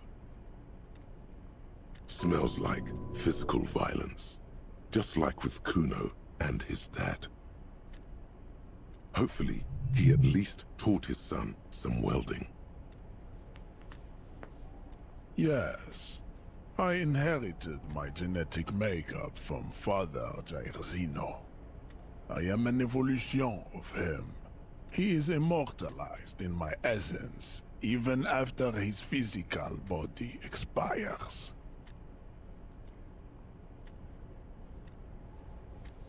The last words are said almost with a longing. And by essence, he means his strategic semen reserve. A collector, that one. Because Father Jairzinho is my father, and his name is Jairzinho. His father taught him respect. The stereotypical worries of a traumatized social worker. The reality does not correspond to your personal trauma. And if it did, I would welcome it. A good fight with Father Jairzino would be a great honor. Personal trauma? Is he implying you were the one who got beaten up by your dad? This denial does not serve your spirit. You are like a dog with its tail between its legs. It is visible to all. It is visible to women, and the reason why you haven't found a worthy mate, or why the worthy mate was stolen from you. Strange. There are no memories of that recorded anywhere in your body. He's making it up. He's making it up to gain an unfair advantage over you in sexual and possibly financial competition. Slip out of his reach. It's more likely that your father wasn't even around to beat you. It wasn't your father who beat you. It was the world. This is a weakness I can empathize with. You have my pity. Take solace in it. You are not fit to make assumptions about Father Jairzino. His ability to form emotional bonds with his offspring was exemplary. Teaching self-control, discipline, assizes, and respect was an act of love greater than anything that you or your pharmacotherapeutic culture can come up with. Hit him right in the soft spot there with that question. No, I am not interested in welding. I am merely offering a small glimpse of functional family dynamics, something you were clearly deprived of. No, he does not, but it doesn't matter. I shouldn't care, and I don't, what he thinks. I am myself, not him. This is how he taught me.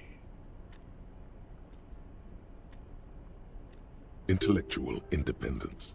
Definitely something worth celebrating. But deep down, he does care. Of course he does. He's his son. Yes, I have always liked this place. It is my favorite. When I was a kid, I used to come here and wait for my mother to finish her work. Great times were had here, filling in the great coloring book of the Simonine flora and fauna, the carrion flowers and the monotremes, the mangrove forests and the megabats. And the couch. The couch is very comfortable, even though it is very small. There is no couch like this one. The couch does look very cozy. He's right about that. No.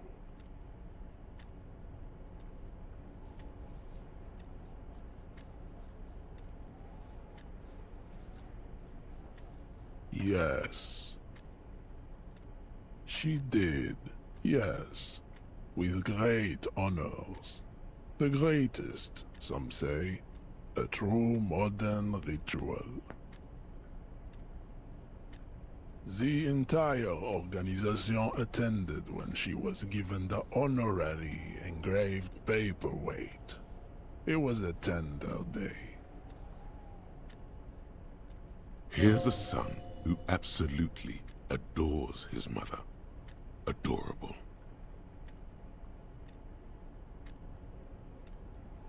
Something moves in the depths of your mind, sending shocks of cold through the connective tissue.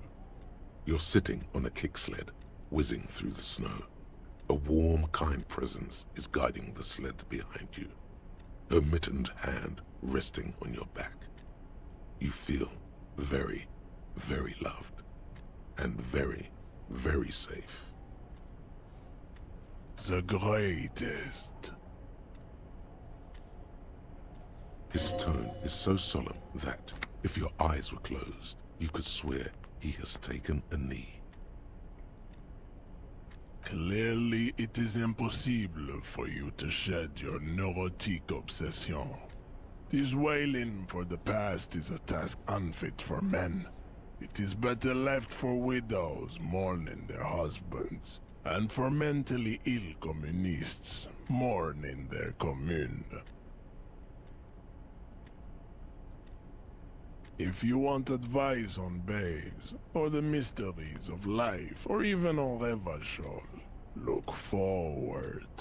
To escape your defeated state, you need to move forward, on to future victories.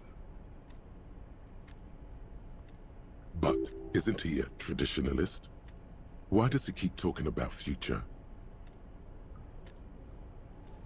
I am not a traditionalist. Life on this planet does not move backwards. The ivy moves forwards, covering the whole door. The flowers grow outwards, covering the whole meadow. Nothing grows against time and space. Only along its ley lines can nature progress.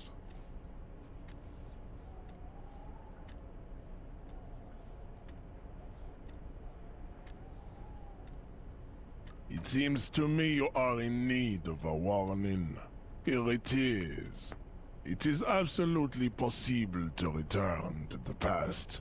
You just need to take a ticket to Seregli Island, the southernmost of the Semenine Archipelago, also known as Ile de Fantôme, and walk into Pale.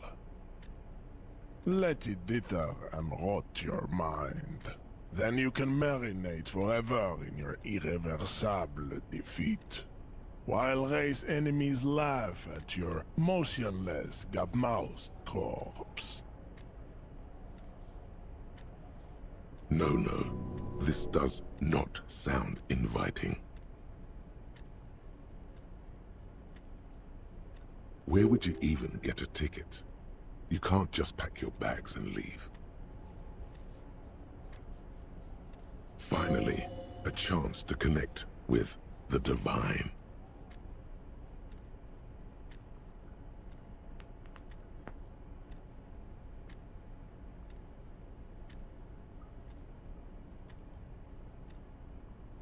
It gets very cold in the office, like in a desert after the nightfall.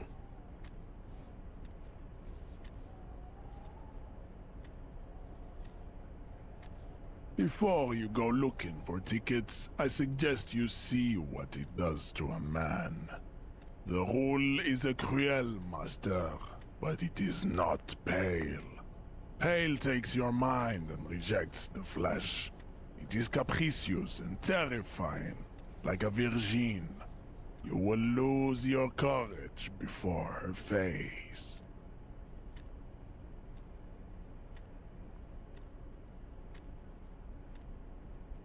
Go have a look. The white-haired protein mass at the intersection. A lorry driver. Impossible to miss her if you're even a half-decent cop.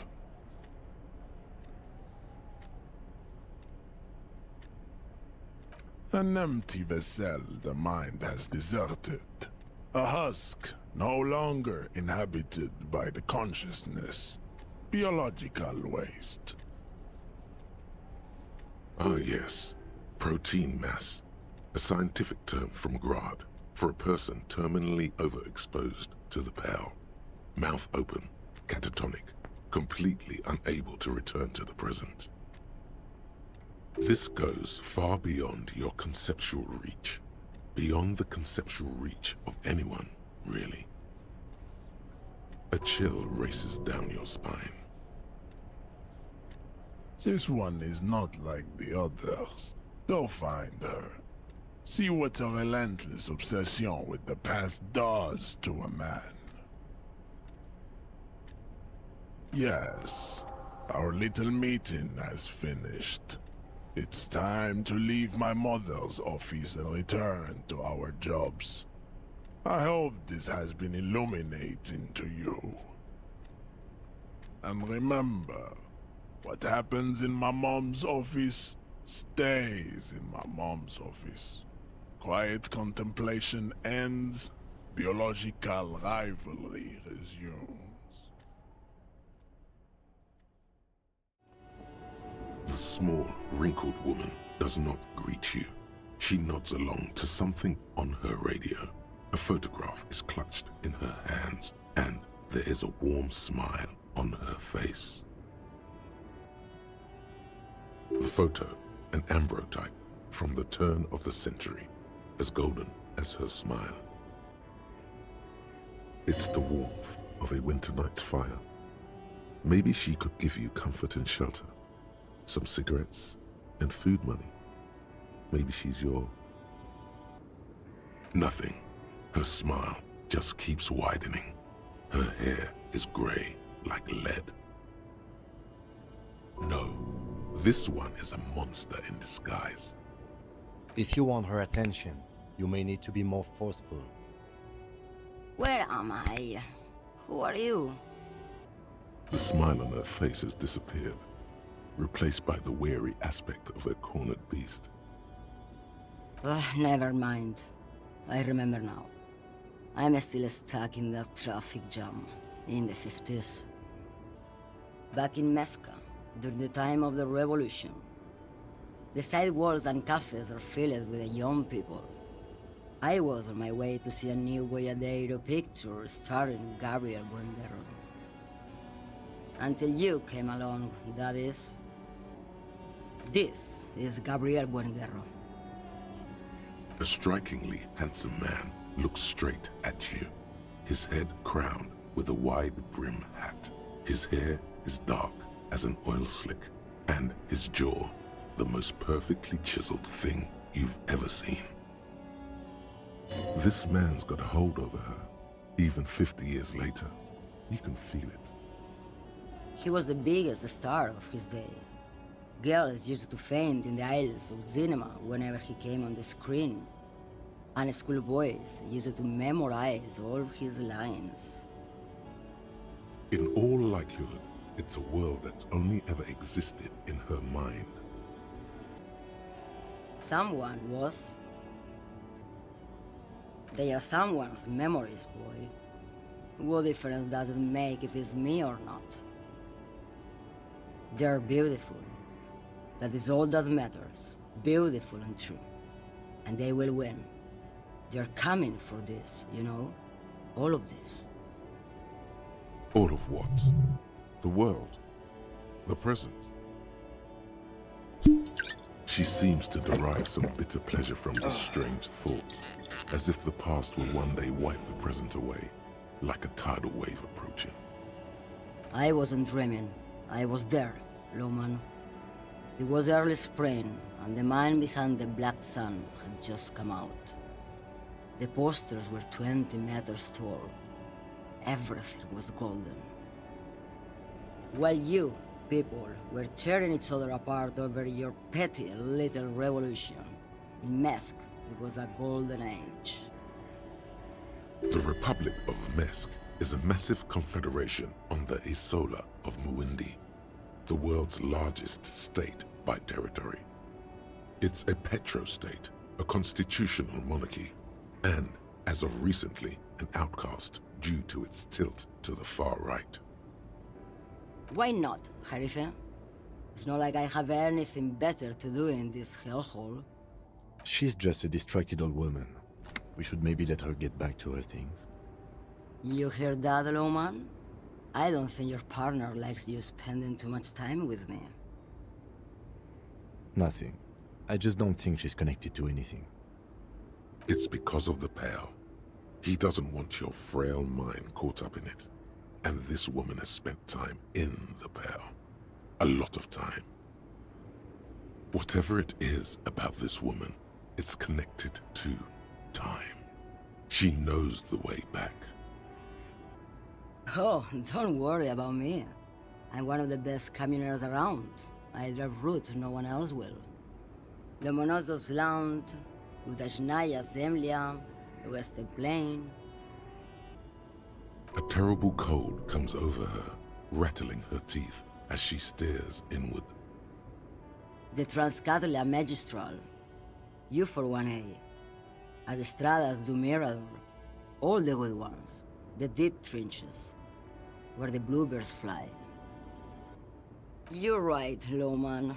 I'm the one who should take my health more seriously. Thank you for looking out for me. A correct appraisal. You're quite shabby. Is that all you woke me up to say? And what is that? Great. He asked the Pines rep about the bail, and now he's talking to everyone about it. Fine then. Just try not to black out again, and don't contemplate. We don't have time for that. It's death, but for the universe, oh, we're contemplating the living shit out of this. We're still on this ridiculous side task, I see. Ma'am, my partner wanted to know if you work in pale transport. No offense. But your partner? Seems like a bit of an idiot. Republica, a filterless cigarette from Misk. Neither is spell transportation. Life is transitory. Like Gabriel Buenguerro in Pergunte a Poeira. You're the opposite of me, then. I remember everything, even things I never knew. The smell of liquor on Gabriel's lips after the shoot, in the motor park. The roses on the day of Franco Negro's coronation, on the grand stairs of Ryle. The smoke from the Fowling Piece, when Dolores Day was shot. Yes, yes. This is what you've been searching for. The look on her face, like an orgasm. The wound in her chest. My hand in my father's hand. Except, I never had a father. And I never shot her innocence Dolores Day. Thought insertion? Dithering? The Grat Cadula Magistral? There is a kind of wonder there. A sad wonder. But at first I had to make a living. Now, when you've seen it all go away like that, rolling off like the sea, and then come back to this?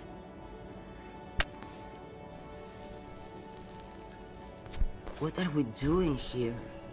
For thousands of years, Gabriel. It doesn't have to be like this. We can just give up. We can just become a vapor. Like looking into the ocean at night, in the dark. You cannot see it, but you know it's there. And it's big, bigger than anything. Bigger than all the other things combined. Nothing. Until it starts. When you are deep enough. Then, for me, it's like autumn. Dark, gray, and orange. The orange of street lights and the color of streets in the electric light. It smells like autumn too. It smells terrible. Nostalgia. Cooped up in the cabin, shaking. Terrible nostalgia. For yourself. For humans. It's too much to bear. She loves it. In the belly of an airship, behind the stair windows. So you don't look straight into it. It's not advised to look into it. No, the same one, a roller. They all are nowadays. Special wheels for connecting to the floor of the hold. The wheels all small and round. Multi-axle trailers. Yes. No elaboration. This is your chance. Ask her. Is it really possible? Jerife, what you understand wouldn't fill a pamphlet. You don't need to turn back time The Pale is already churning with it. As the tide of Pale rises, so does the past.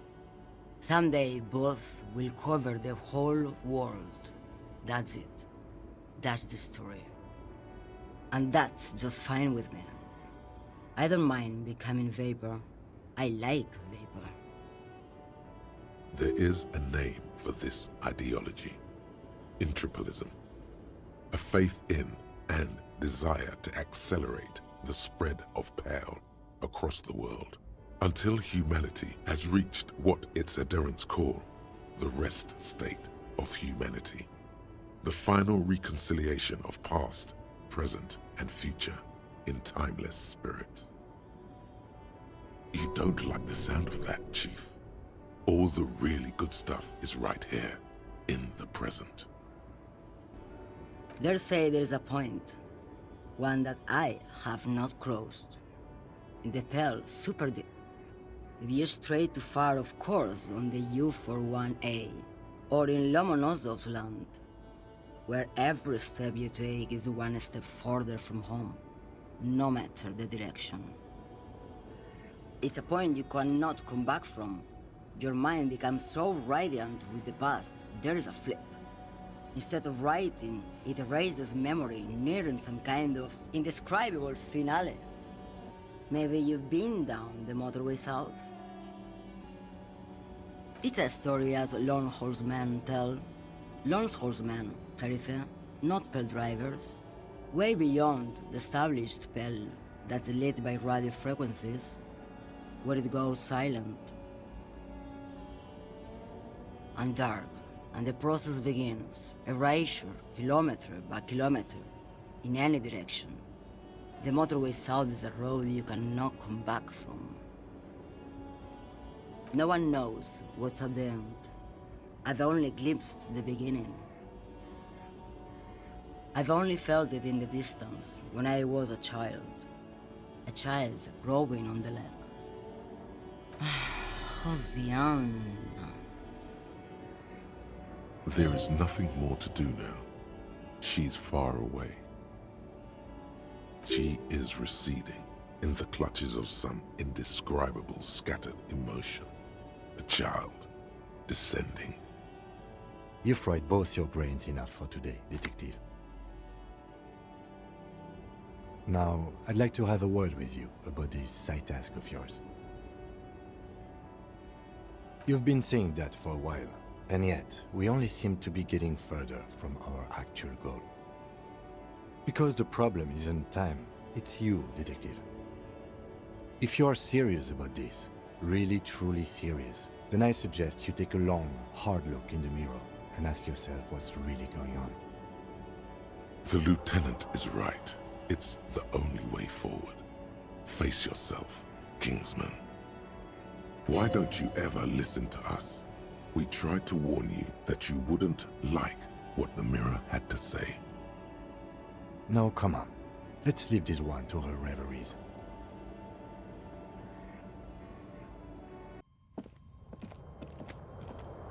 An old mirror hangs on the wall. You see the reflection of your face in it, such as it is.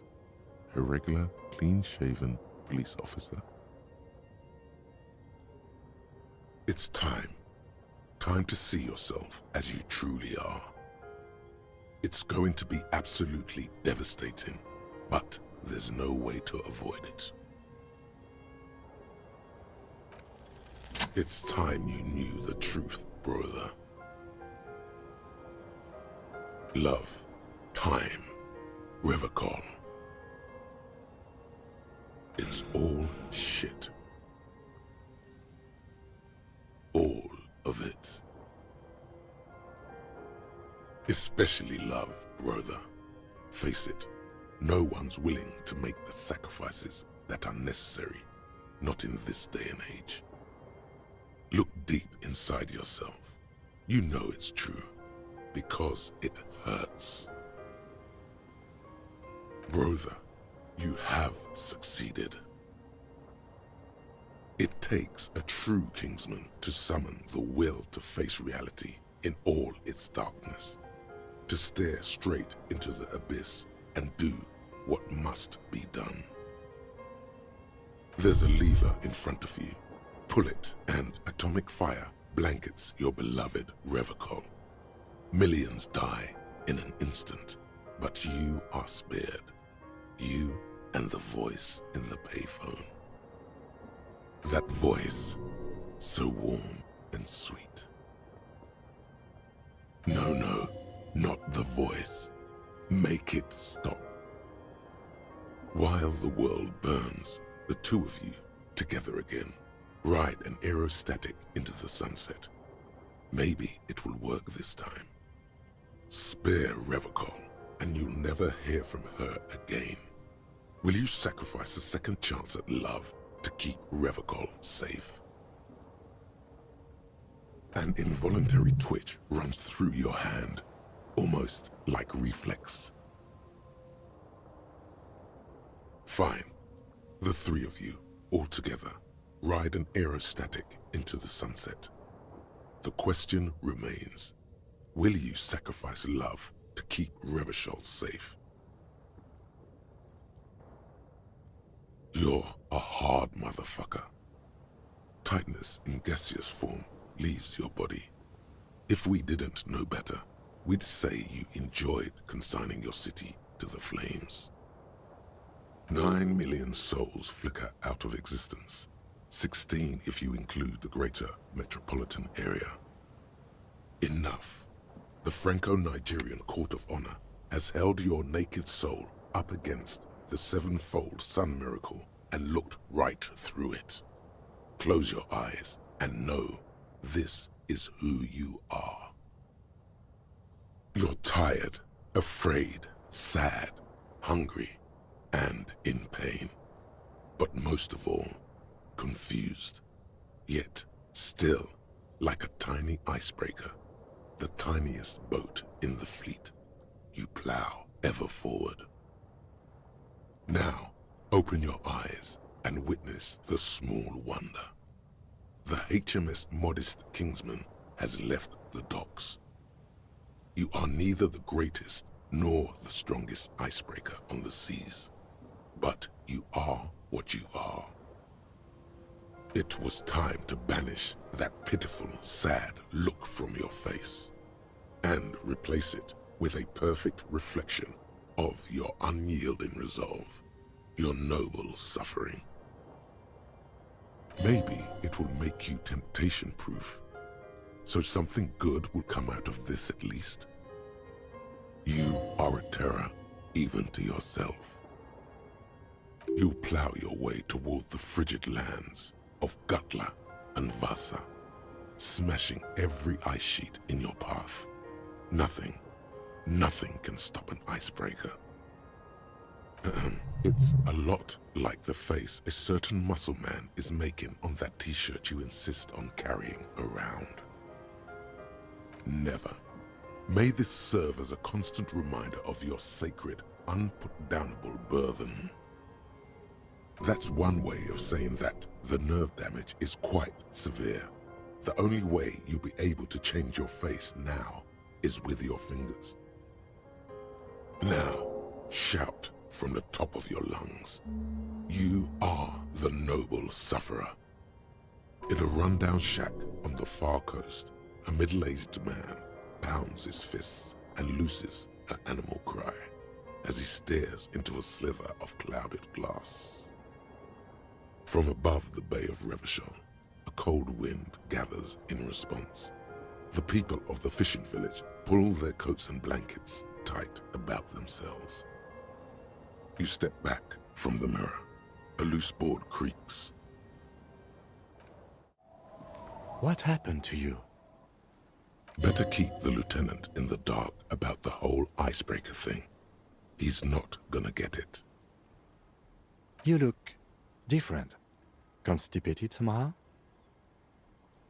Yes, your face. Looks like you're having a stroke. Can you even move it? That's a negative, Lieutenant. I just don't understand, officer. Please help me understand. And what is that? A walking mask? No, you are not. What you are is an officer of the Revachol Citizens Militia, conducting a murder investigation. No, but you see, you don't. You are not an icebreaker, or a firewalker, or even Tequila Sunset.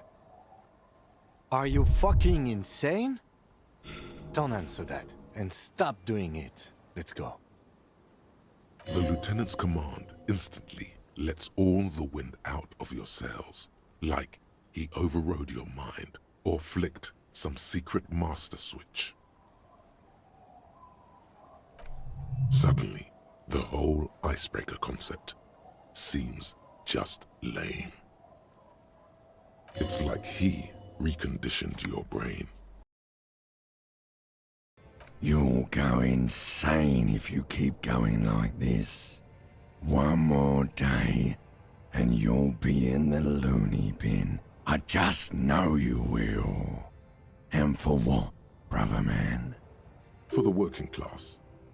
For the money, baby. For the greater good. For Revachol. Always and only Revachol.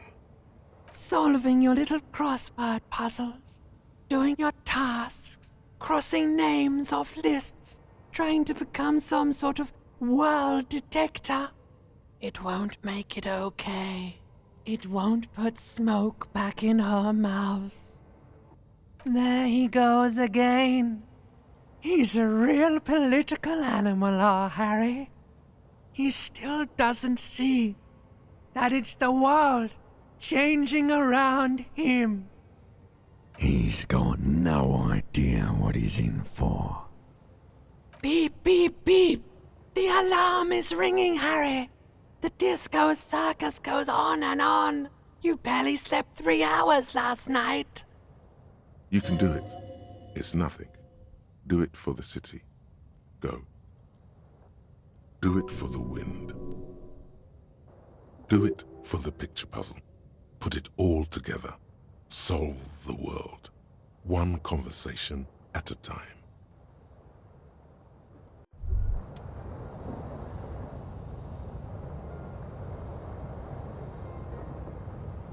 Rise and shine, comrade. It's time to get to work. Despite all the thinking you've been doing, only 0.0001% of communism has been built. It's too great a task to undertake alone. You're going to have to get organized. Your level of personal upkeep is irrelevant. All that matters is your commitment to building the World Republic. You must seek out your revolutionary brothers and sisters. Find out how much communism they've built.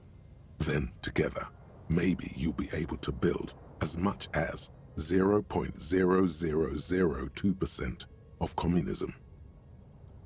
But it won't be easy. Decades of persecution by coalition authorities have driven the remaining communists of Martinaise underground. They live underground. These communists aren't men. They're mole people. They're not mole people. They're your comrades in the eternal class struggle. It's your task to find and join them. Possibly, if you have been, it's only because you're a double agent acting in furtherance of your long-term objectives. Listen to this. Do you really think you're the kind of person an underground communist cell would entrust with a mission that requires such discretion? Regardless, what's past is past. You need to look forward to the work of building communism for all. Just between us, you may want to lay off this grind up the bourgeoisie stuff. It's a bit off-putting, even to fellow communists. Let your nose guide you, detective. Yes, fortunately, communists are known to have a very distinct smell. We really have no idea what they're talking about. There's no linkage between ideology and olfaction. Failure.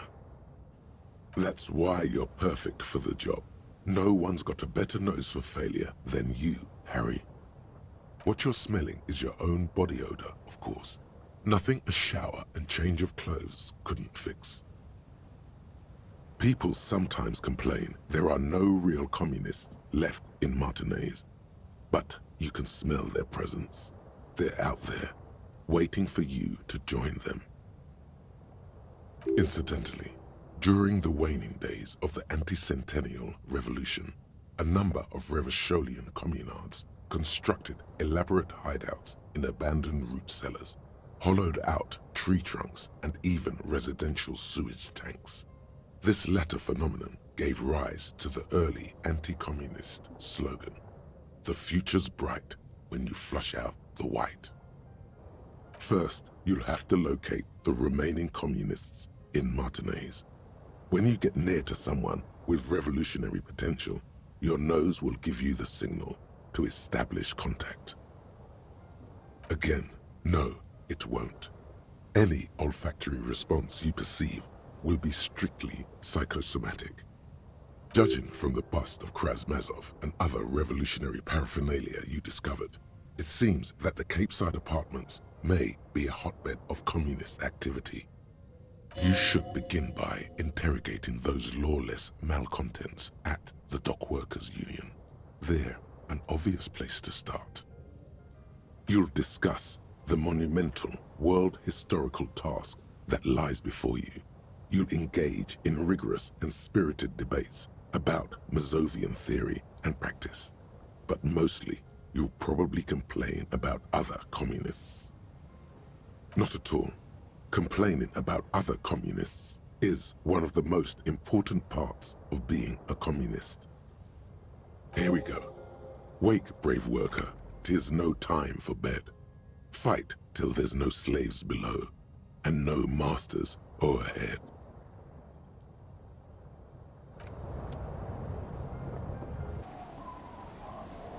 Yes? The lieutenant's posture becomes rigid and uncomfortable as you lean forward and sniff the area just above his shoulder blade.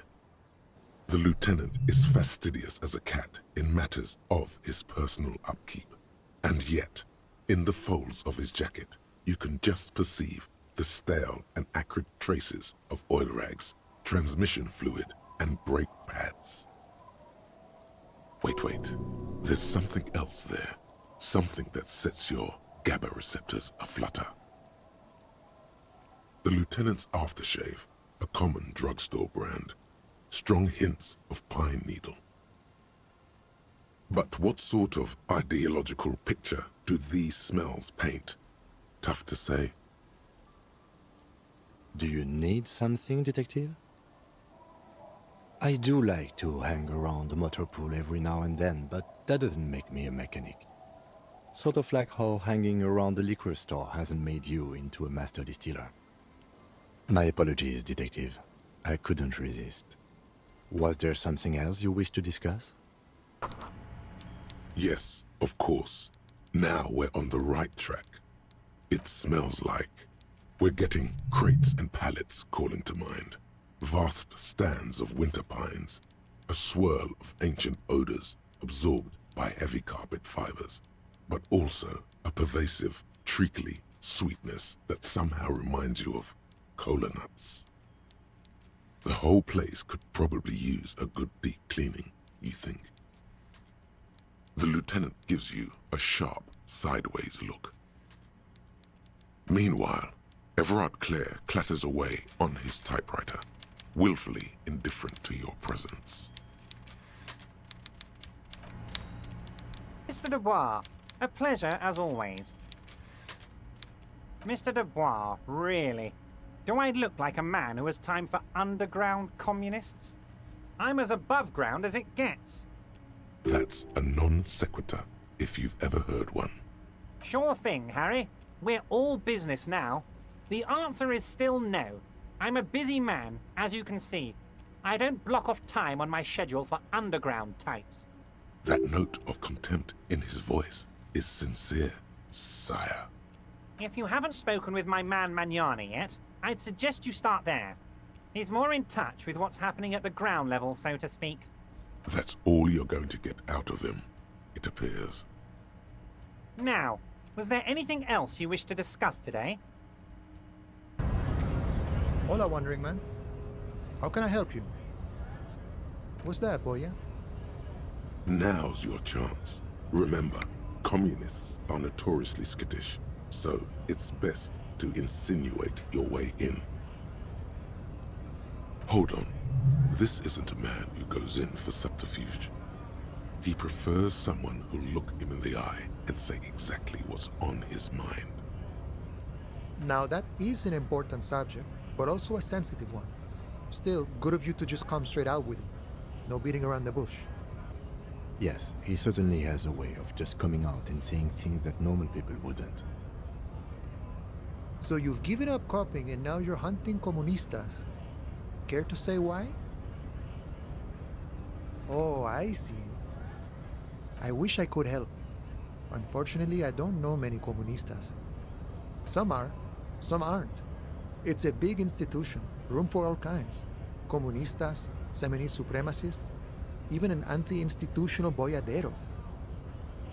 There is warmth in his voice when he talks about the Union. Whatever his personal politics, this is his home. Alright, so if he isn't personally a communist, he's definitely hanging out with them. Ah, but you know, I did meet a genuine ideologo a few months ago. Perhaps he's your guy. You know, a guy with a theory. Someone who likes to pit his theory against other theories in deadly theory combat. It was late one night as I was leaving the harbor. He was waiting on the corner in a bright white jacket. Classic Saramerizian style. He asked me for a light. We shared cigarettes. Then he asked me if I ever thought about getting into some of the extra physical branches of communism. I don't think so, Boya. I took it to mean he was asking me to join some sort of underground cell. A very old school organizing technique. The sort of thing comunistas used to do before the revolution. The same thing I always tell people who try to press some claim on me. I said, every boyadero rides alone. I couldn't tell you. Once I declined his offer, we finished our cigarettes and he disappeared back into the night. Just before he melted into the shadows, he turned to me and said, "Remember Dobrava and Abadanais." Wow, this one's a deep cut. Ulia Debrova and Jean Abadanais, popularly known as the Revolutionary Lovers, served as dual commissars of revolution on the Insulindian front during the anti-centennial revolution. Their forbidden love, as well as their disappearance during the final collapse of the Revacholian Commune, only contributed to their mystique. Their remains were discovered on a beach in Ozone in '35. Subsequent forensic analysis suggested suicide by poison. And then he was gone. So they were lovers, eh? Makes sense. He seemed like a romantic, in his way. He's not the only one, it seems. Been wondering about that myself. Some comunista inside talk could be. Not meant for the wider public. They love that kind of thing. You'd have to ask someone who knows this ideologo personally. I have to say, though, it sounds like you found yourselves a proper hunt. The man whispers a jaunty tune. A coastal breeze ruffles his hair.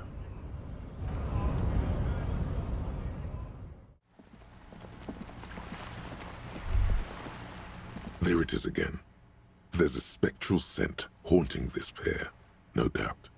And it smells like sea brine mostly, because it's a pair. Years of turmoil, of hopes and dreams, ground beneath the inexorable tides of capital. What do you smell? The first thing that strikes you is the overwhelming brine. You imagine yourself underwater, a 100-legged arthropod scuttling along the murky silt at the bottom of the sea. But then, the unmistakable reek of seagull shit hits you, buoyed along on the air currents. An acrid melody atop mouldering cords of wood rot and heavy fuel oil. Everything in order, Detective? You're smelling for... You know what? I'll just leave you to it. Carry on, Detective. The lieutenant lacks your highly developed politico-olfactory cortex. The smell is undeniable. And it's coming from that balcony up there. Certainement. A precocious communist youth. A symbol of a kinder, more hopeful future. Now's your chance to establish contact with your revolutionary brothers and sisters. A chance to establish contact with the future. What a beautiful, terrible thought. Hello again, officers. Have you come to admire my mural? And what do you know about politics? The girl erupts in a cackle that seems like it should belong to a much older woman. Oh, that's very nice. The little piggy wants to make sausages.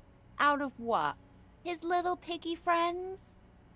So the little piggy is a big bad communist now. Sure, I know someone who'd love to talk that ideological stuff. You're looking for Steban, a right communist who runs a mega cool and very secret meeting. He might. No. The lieutenant let slip a sigh that seems to suggest this turn was utterly predictable. Keep your money. What I want from you's better than gold. Don't look so deflated. Whatever she asks, you keep your chin up. A wicked grin extends across her face. A laughing skull.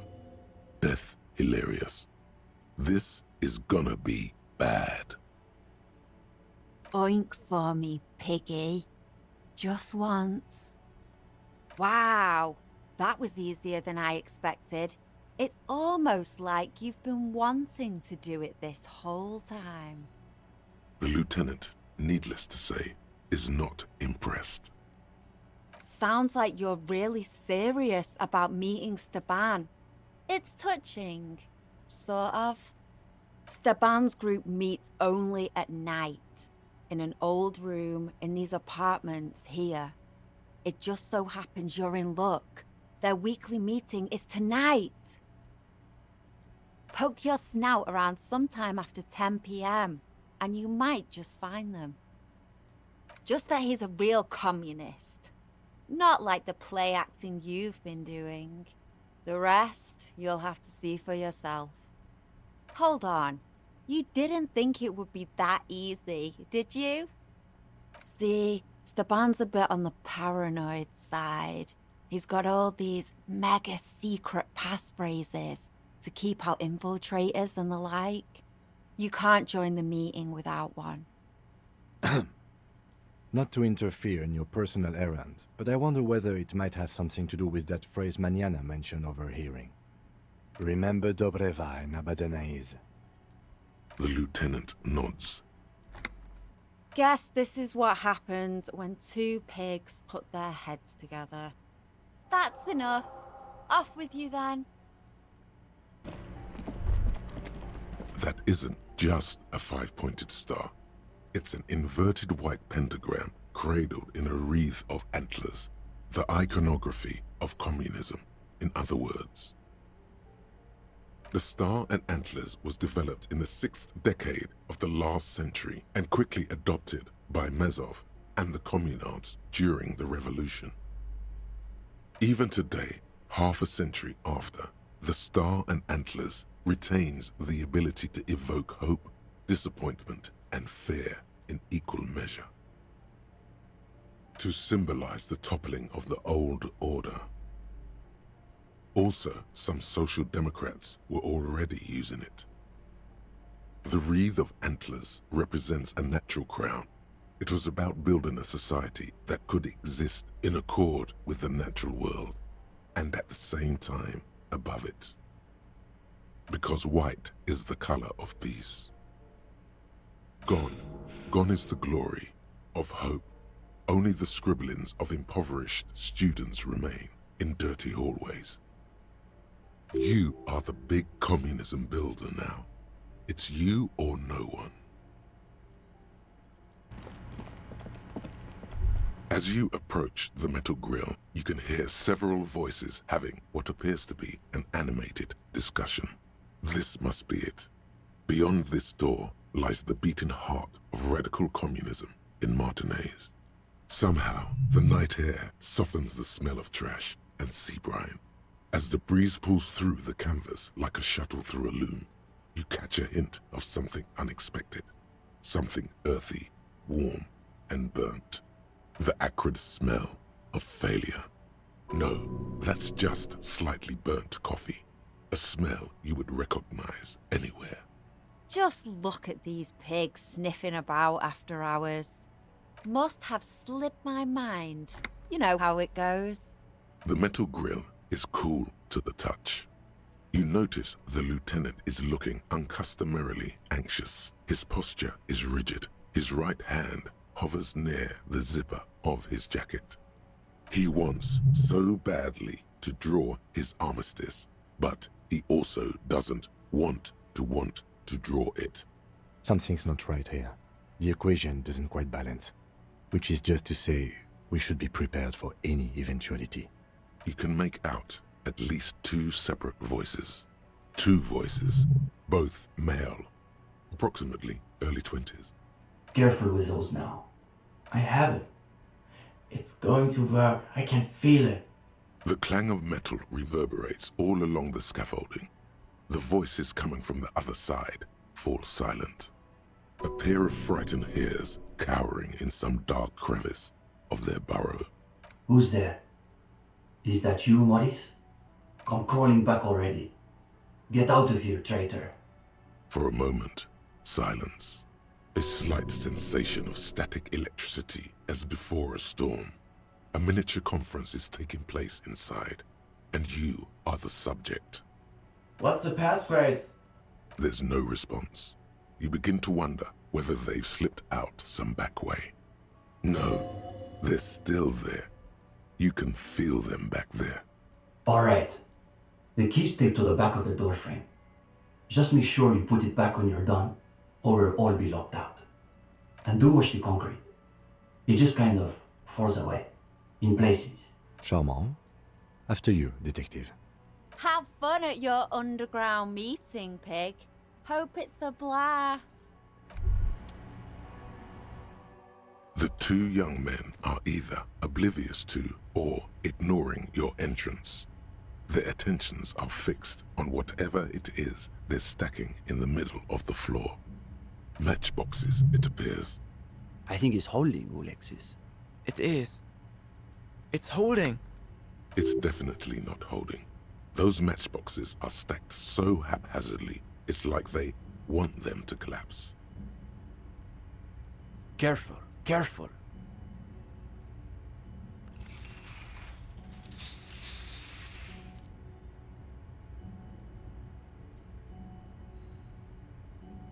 Damn, hardly any difference. You two, you are late. They should know the meeting starts at 10 p.m. sharp.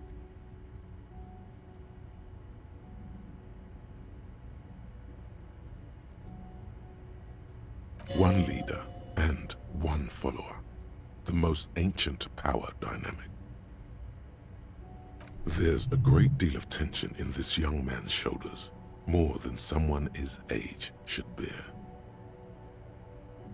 Meanwhile, his companion inclines toward him, eager to catch every word that dribbles from his friend's mouth. Just a moment. Could this be the former owner of a certain jacket you acquired recently? Don't let them see you flustered, sire. Play along.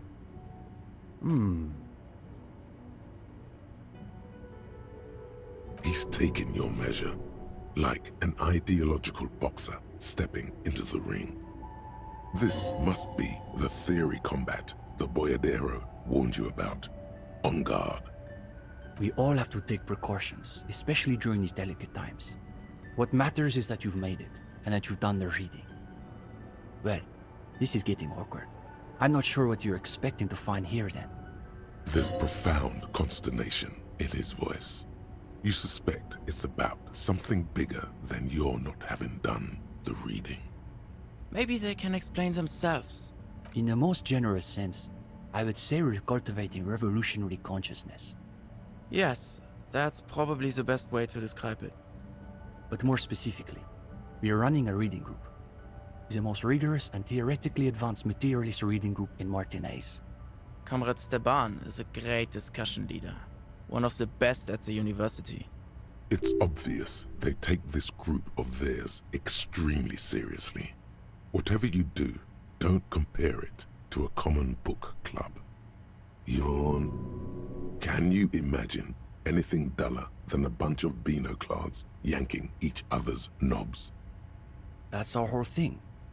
The world is so shallow, all noise and repetition. We're interested in genuinely radical critique. Precisely. We are not interested in senseless parroting. We like to read critically. Within the contours of Mazovian historical materialism, of course. Huh. As though you can call that problem teaching. One thing you learn quickly at university is that you're not going to find a real education in any lecture hall or discussion seminar. We are post-attendance, basically. Exactly. The only worthwhile part of the so-called École Normale de Recherche is the library. That's where we've made our greatest critical strides. We study all the foundational texts of Mazovian theory, of course. Just last week we finished the second volume of Puncher and Watman's Innocence of Capital. Truly extraordinary. And before that we spent 6 weeks on State and Plasm. For some reason, the word plasm catches in your ear like a piece of old wax. This is fine. You can handle a list. In fact, you find the tedium strangely soothing. We've also read Wertmüller's The Megastructure of History, and before that, Real and Reality. Communist theorists love puns, in case that wasn't obvious. Hablars une paix infernale. The original Fisdale translation, not that watered-down revisionist garbage. These two deserve the Order of Honor for bullshitting. There's no way they've actually read all this stuff. Obviously. But, of course, our special emphasis is on the theories of Ignace Nilsson and his followers, especially the inframaterialists. One of Krasmazov's closest associates, Ingus Nilsson, was a leading political and military figure in the anti-centennial revolution. Why do you always leave out the good parts? Tell him how he got his true name right now. Oh, right. During the disastrous retreat from Grad to Samara, Nilsson personally ordered up to 12,000 prisoners of war impaled on sharpened spruce trees in the Samaran backcountry. Thereafter, his opponents began referring to him as the apocalyptic Shrike. Today, Nilsson's reputation has waned in most parts of the developed world, with the exception of the People's Republic of Samara, SRV, where he is recognized as a founding father. His political philosophy is a variant of Mazovianism, called Nilssonist Mazovianism. The young man raises his fist in reply and gives you a curt nod. He also happens to be the greatest communist theorist after Mazov himself.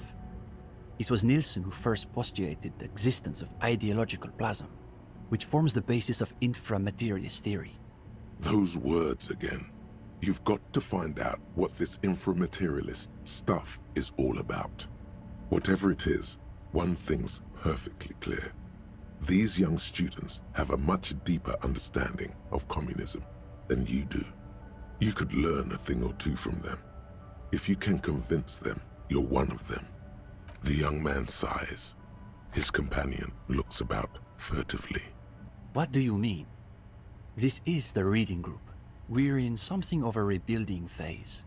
Some of our former comrades didn't have the ideological fortitude our work demands. Intellectual attrition is maybe the best way to describe it. Felix said he couldn't keep up with the reading on top of his classwork. And Susanna wanted to read text other than Mazovian theory. Like novels, if you can believe it. Imagine the audacity of wanting to read a novel in a reading group. See? Even a gendarme gets it. We've tried recruiting new members, but unfortunately the current intellectual climate is pretty hostile to inframaterialist thought. These days, if you're on the left, the ascendant schools are the Godwaldians and their iconoclasts. don't forget about Maurice and the turnips. Right. Then there was the whole turnip debacle. They're the most depressing school of communism. They love writing long books with a patina of Mazovian theory to cover up their cheap psychologizing. A gang of cheap psychologists and intellectual midgets. Typical Gottwalders, in other words. It's okay for Uli to say that, because his dad is from Gottwald.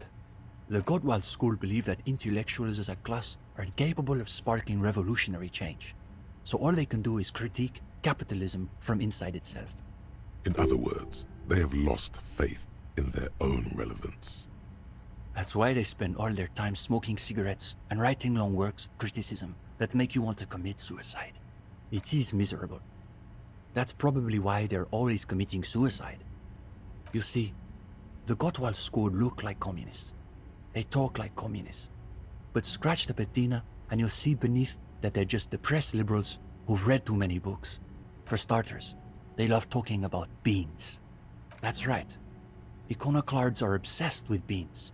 They love thinking about beans. They love counting beans. But most of all, they love building models to predict how many beans there'll be in the future.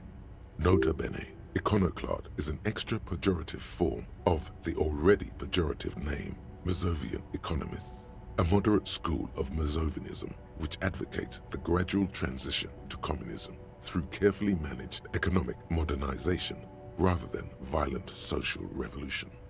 They're by far the most bean-centric school of communism.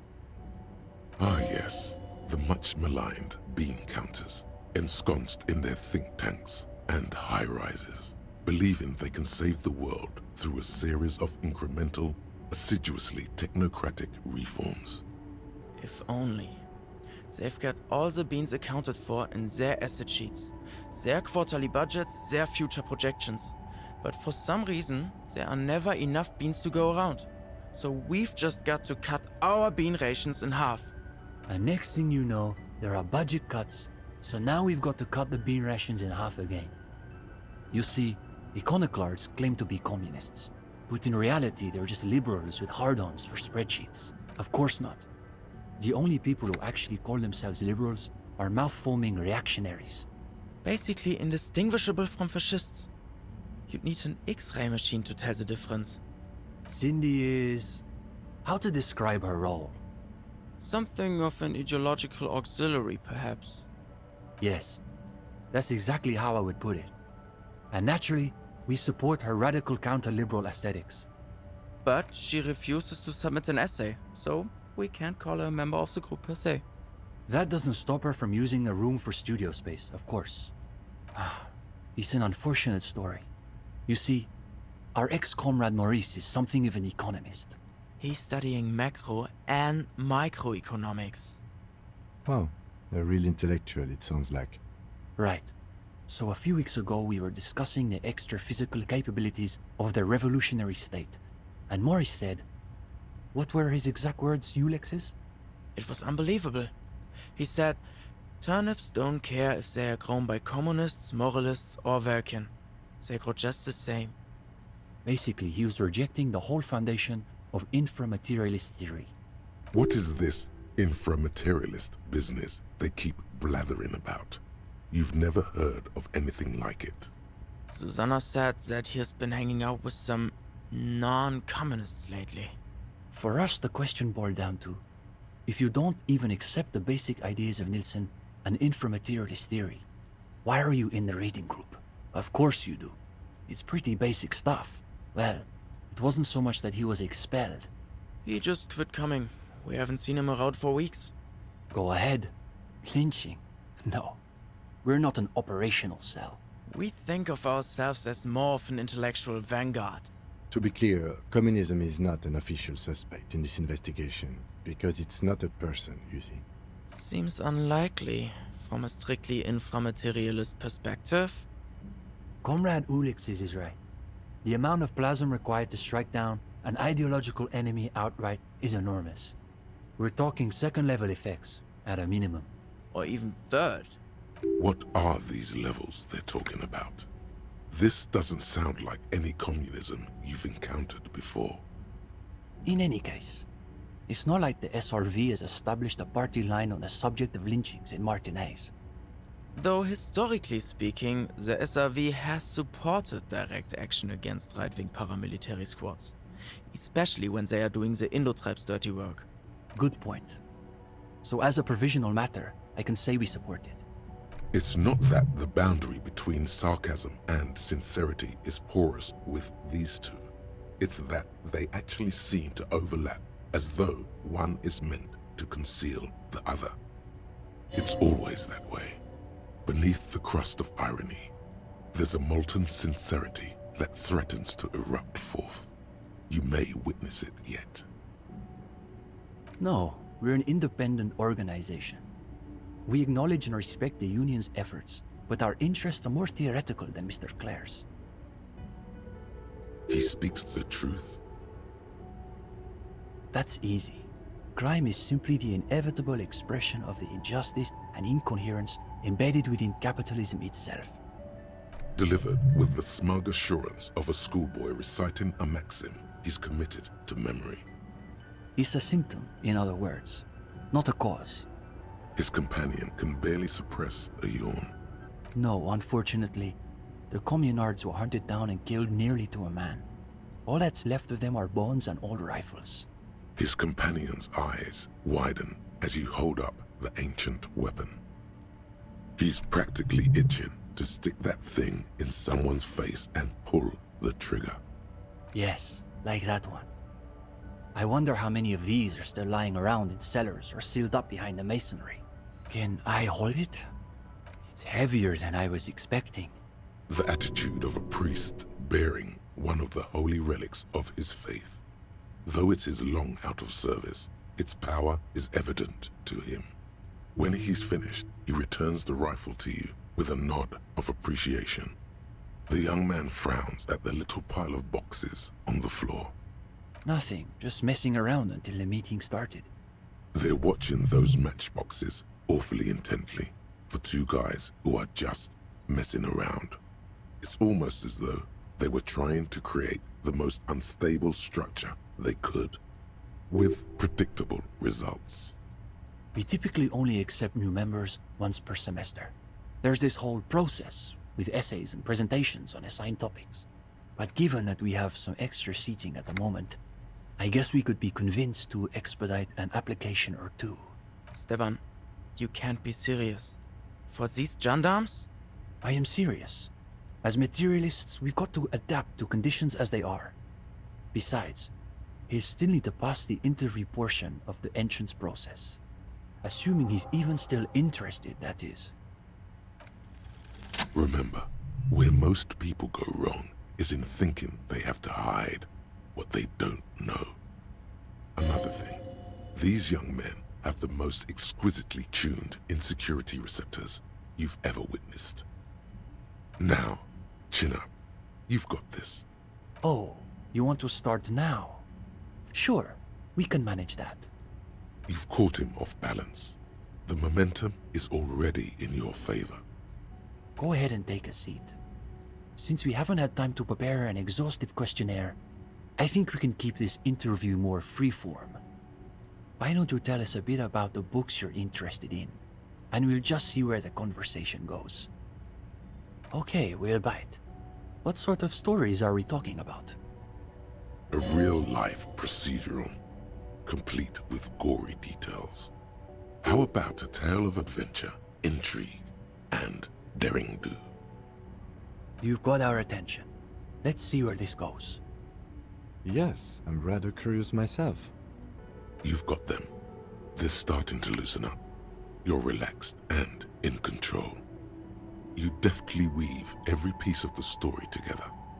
Even the lieutenant seems engrossed, despite your revealing details of an RCM investigation. Okay, but when you say he spoke to you, you mean metaphorically, right? The work he did on the autopsy was quite good, I can confirm. So have you figured out his real identity?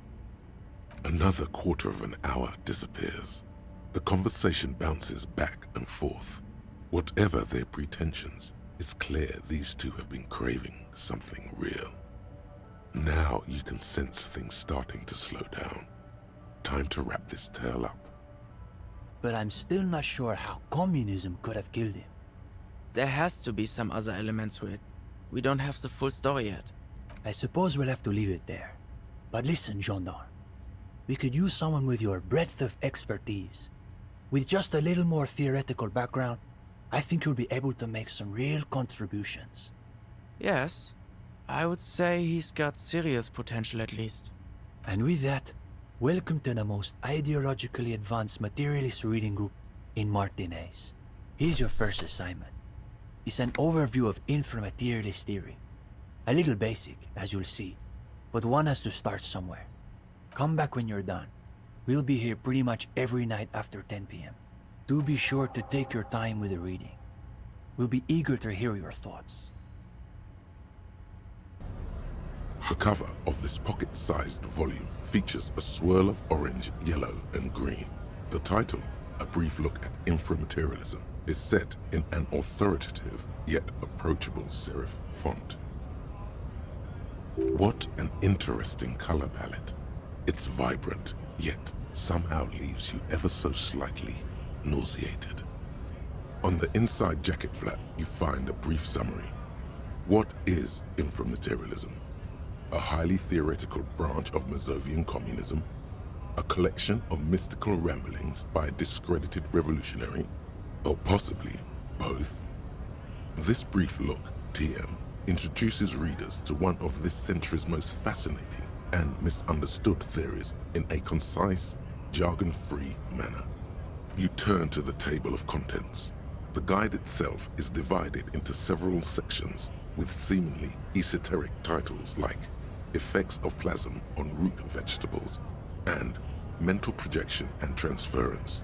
There's also a brief introduction about the life of Ignace Nielsen. Known to his numerous admirers as the evangelist of the revolution, and to his even more numerous enemies as the apocalyptic Shrike, Ignace Nielsen remains one of the most controversial and fascinating figures to emerge in the years of the anti-centennial revolution, second only to Krasmazov himself. During his unparalleled life, he helped guide a revolution in one country and found a new state in another. Along the way, he committed some of the most notorious war crimes in an era famed for its atrocities. He is your brother, a fellow doom prophet. And yet, his most fascinating contribution to history may be the most overlooked. His theory of ideological plasm, from which his followers and successors developed the school of communism known as inframaterialism. If you're like most people, you probably believe that your thoughts reside in your brain, right? Yes, you have a little cabinet for organizing and storing them away. That's not right at all. Thoughts don't exist in the brain. They float through the air. Your brain is but a fish swimming through them. Very interesting, and not so far removed from Ignace Nielsen's own theories. As Mazov's devoted comrade and leading theoretician, Nielsen was responsible for developing much of the intellectual foundation of communism. But his interests and speculations were famously wide-ranging. During his final years in exile, he produced, among other things, an early guide to home brewing, instructions for raising revolutionary children, plans for a universal pictographic language, and a detailed materialist critique of Dolores Day's chess strategy. A true man of ideas, equal to any of the great DeLorean polymaths. But one subject he returned to time and time again was the fundamental relationship between thoughts and matter. We may yet discover, he wrote in his notebooks, that under certain exceptional circumstances, the proletariat's embrace of historical materialism may be so fervent that their beliefs take form in the world of matter as a kind of revolutionary plasm. Certainly, in essence, Nielsen is arguing that thoughts don't just reside inside the brain, they radiate outward from it. According to this idea, the brain is an ideological transponder, constantly emitting waves of highly politicized energy, which Nielsen called plasm. Woe is right. What's more, Nielsen speculated that this plasm, when it becomes powerful enough, might begin to influence the material reality surrounding it. Hence the name, inframaterialism. Unfortunately, Nielsen passed away before he was able to develop these initial ideas into a full-fledged theory. That work was left to subsequent generations of communist theorists. Building on Nielsen's basic insight, these theorists reached a startling conclusion that a sufficiently revolutionary state might begin to exhibit certain extra-physical effects based on the amount of plasm generated by its citizens. Correct, though certain particulars of the theory are commonly attributed to Nielsen himself. The evidentiary basis of those attributions has always been a point of contention between inframaterialists and their critics. The actual theory is highly technical, but for the purposes of this brief look, TM, that's a fine working definition of the concept. That's because this is absolute idiocy, not even worth engaging with. No. There's something here. You can feel it. Inframaterialists divide the extra-physical effects of the revolutionary state by the level of plasm required to achieve them. At the lowest, or first level, revolutionary plasm is believed to stimulate or invigorate matter without altering its essential properties. Precisely, though plasm does more than increase vegetable yields, it may also influence the physiology of revolutionaries themselves. It's also been postulated that plasm may account for the remarkably full and manly facial hair observed on many communist males. Of course, inframaterialists argue that revolutionary plasm may stimulate human physiology in other ways as well. Oh yeah, we're talking about white-hot communist sex, baby. That's correct. Reports from the revolutionary period claim that the most radically devoted communards were able to engage in vigorous intercourse for up to 8 hours at a time. 8 hours, huh? Seems doable. Your machinery could go the distance if called upon. Stop. Banish the thought. This isn't what you came for. No wonder the communards couldn't shoot straight. They were too shagged out. Hyper-productive vegetables and ultra-horny communards are fine, but this theory hasn't quite gotten strange enough for you. And on that note, you feel like you've gotten the general idea of inframaterialism, enough to carry on a basic conversation at least. But if you'd like to go even deeper into some of the more speculative aspects of the theory, you could always read further. Of course you want to go deeper. What else are you here for? The book fits quite snugly into your palm. It would also fit comfortably into a jacket pocket. You flip forward a few pages until you come upon a chapter titled Mental Projection and Transference.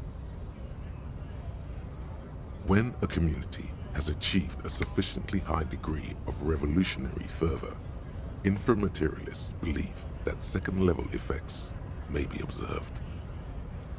At this second level, certain hyper-revolutionary individuals may even develop the ability to extend their thoughts into material space and vice versa.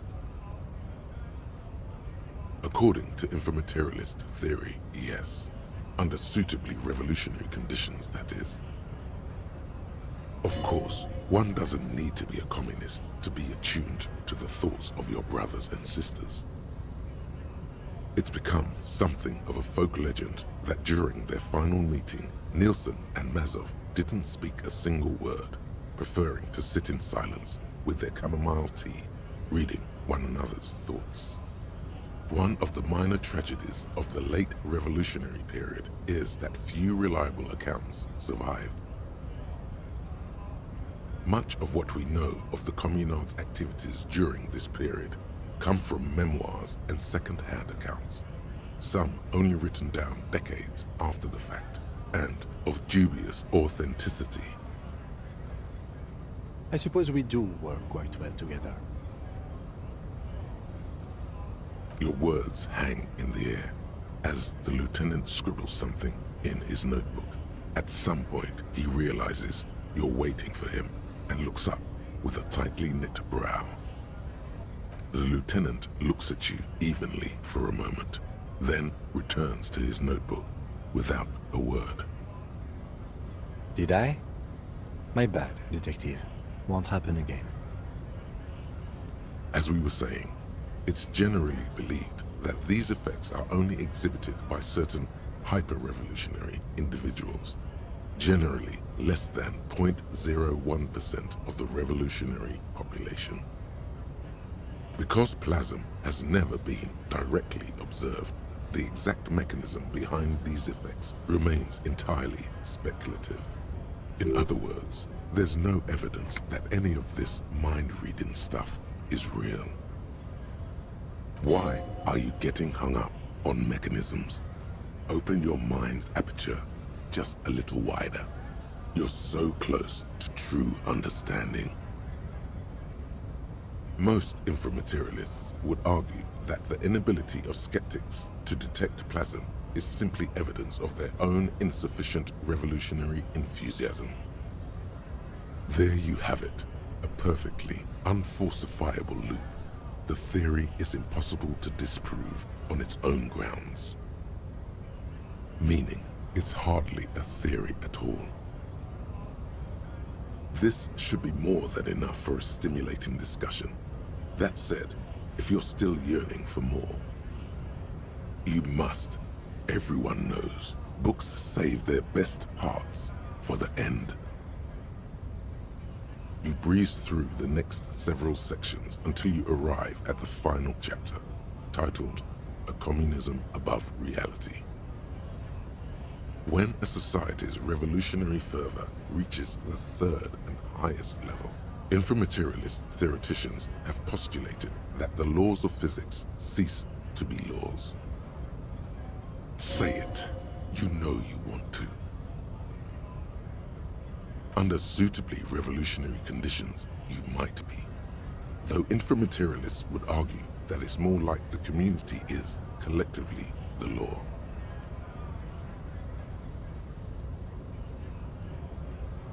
At last, a book gives you the respect and validation you're entitled to. Of course, it's impossible to say what exactly happens under these conditions. No known society has ever achieved the levels of revolutionary enthusiasm the theory seems to require. Some inframaterialists have even argued that it might require more plasm than humanity alone may be capable of producing. In the SRV, there have been attempts to organize certain species of aquatic mammals, as well as a few of the higher corvids. But, as of this writing, only human beings have demonstrated the intellectual capacity for revolutionary communism. There are numerous stories from Samara involving bandits or fascist mercenaries being levitated by farmers from the most ideologically advanced communes. Of course, few of these incidents have ever been rigorously investigated or substantiated. The form of these stories also recalls several well-known Samoran folk tales, in particular the one commonly known as Clever Oleg and the Flying Magistrate. Among known attempts to channel third-level capabilities, the most well-documented is the curious case of Coalition Warship Debutante. It concerns an interesting series of events that took place during the invasion of Revachol. As Coalition forces made landfall, a cadre of Nielsen's most fervent acolytes attempted to compress a Coalition aerostatic with their collective will. According to Communard law, These acolytes positioned themselves at the top of a redoubt just over the Bay of Revachol. From that vantage, they proceeded to visualize pinching Coalition warship debutante between their fingers, a gesture believed to assist in the extra-physical materialization of their thoughts. There's no evidence the communards were equipped with finger pistols, though it's unlikely they would have decisively altered the outcome. The acolytes, along with the redoubt, were vaporized in an artillery strike before the process could be completed. Picture the lot of them, all standing with their fingers in the air 1 minute, the next reduced to a bloody mist. It's been said, though, that in the weeks following the battle, the captain of the debutante noted an increase in incidents of crewmen striking their heads on unexpectedly low bulkheads. Of course, colorful anecdotes only scratch the surface of what inframaterialists believe may be possible in a truly third-level society. Some have theorized that such a society would be fundamentally unrecognizable, lacking many of the institutions we typically take for granted in advanced societies, including organized governments, financial institutions, and law enforcement. This sounds like a seditious fantasy. How can they allow books like this in print? Others have argued that people living under third-level conditions will be immune to such infirmities as hunger, disease, and mental illness. In some of his later writings, Nielsen himself speculated about the potential for an extra-physical architecture that disregards the laws of bourgeois physics and instead relies on the revolutionary faith of the people for structural integrity. Precisely, Nielsen observed that the financial system operates on the same principle of faith, so why not an architectural system? On the following page, you come across a few black and white reproductions from Nielsen's own notebooks. One sketch depicts a government ministry shaped like a great inverted pyramid, a hectare in width at the top, balanced atop foundations the size of common apartments. Another depicts a leaning tower wrapped in a dramatic helix. The caption beneath it reads, "The Tower of History." Something about that tower looks awfully familiar. Could it be that's what the students were trying to recreate with the matchboxes? In the corner of one of the reproduced notebook pages, you can make out the following words, written in Nielsen's distinctive slashing script. "A state that has lost the faith of its people has forfeited the right to exist. There is no more. You've reached the outer theoretical limits of communism, and in less than 200 pages. If you'd like to read further, may we recommend a brief look at Occidental architecture? A mustachioed and mutton-chopped man, amateurishly depicted, gazes at you with sad eyes. A plaque reads, K. Mazov. There is a spiderweb in the lower left corner of the portrait. Years' worth of dust is shaken off. The full head of hair, matched by an ample moustache and sideburns, look a bit silly. Someone crouches, heels digging into wet sand. Hands sweep across the sand. Grains stick into the frayed skin of the fingertips. An old man sits on a slab of concrete and taps his fingers against the glass of a scope. You shudder. Yes, I can see that. Looks like some communists were hiding out here. They left a long time ago. The lieutenant does not seem to share your enthusiasm. Half a century? This was probably part of the network of defense posts the communards built against the amphibious landing. I think the purpose of this bunker was to produce propaganda. It would have had radio equipment back then, but that's all been looted. We have found a lot of those lately. I guess what most people think of as history tends to linger in rundown neighborhoods. Martinez being what it is, no one has gone through the trouble of cleaning out the old bunkers. Good hiding place for someone who's up to no good. I won't stand in your way. but only after we're through with this case. Millions of depictions of Mazov have been produced. They're not all connected. Besides, that looked like some student. The youths always go for this kind of stuff. You mean like Ruby? No, I think we've stumbled on a piece of history.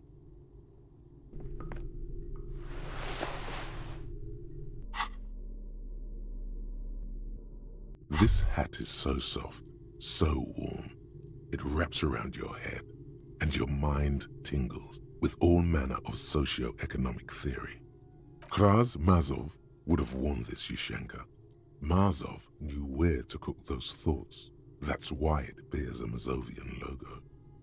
Glory to the revolution, comrade. Whether you like it or not, wearing this hat has made you more communist. You're back. Yeah, it's hers. She just sort of moved it all in a few months ago. She said if she's going to make truly radical art, she needs a suitably radical workspace. And I don't think she could afford rent at an actual studio. Oh, sure. He's definitely interesting, I would say. Interesting? Isn't that just binoclard for I don't have a real opinion? His companion's eyes widen with interest. He has a cold smile. If this is what the Union man meant by theory combat, you've just scored a decisive blow. Come on. It's not that I don't have anything to say about Cindy's art. It's more that I'm still working out the details. It's a complex question. You've got to take your time with it. You flustered the poor boy. Now he's got to say something. I guess you could call her latest stuff a sort of counter-bourgeoisie calligraphy. She's got a real taste for radical slogans. It's too bad she hasn't developed the theoretical foundation to do truly radical work. I think she'll get there, though. She's still looking for a subject equal to her ambitions. The deal? At a fundamental level, I guess you could call it the shattered bones of a dream crushed by capital. A feeble and hopelessly mixed metaphor. That's really good, Steban. You should save that for an essay. Thanks, Uli. When the idea is sound, the words just sort of flow. Yes, now keep developing the idea. That could be. It would explain some of the more ornate detailing. But we're speaking in world historical terms here.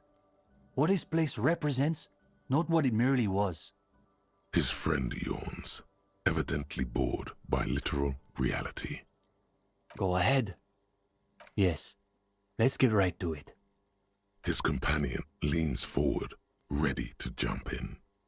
They're impressed that you dove right into the most advanced parts of the theory. Half an hour evaporates and the conversation is still wending its way toward new and unexpected places. A cool breeze coming off the bay wraps itself around the Capeside apartments, in a nearly forgotten part of that glorified construction site, surrounded by rusted pieces of scaffolding and walls of faded tarpaulin. A detective of the RCM debates the intricacies of an abstruse theory with a pair of university students. But if it's true that this individual possesses so much capital that light literally bends around him, then that must mean... In Innocence of Capital, Puncher and Wortman argue that communists must possess as little capital as possible in order to keep their thinking undiluted by its influence. You've accrued a modest account balance over the last few days, but probably not enough to warp your thinking too much. Again, he was just a regular high-net-worth individual. There was nothing extra-physical about him. Now the breeze has subsided. All is still except for the last bits of steam rising from the coffee pot. Well, on that note, I think we can call it an evening. No, wait. Can this really be the end? You feel like you've just gotten to the real stuff. Yes. One of our better discussions lately, on the whole.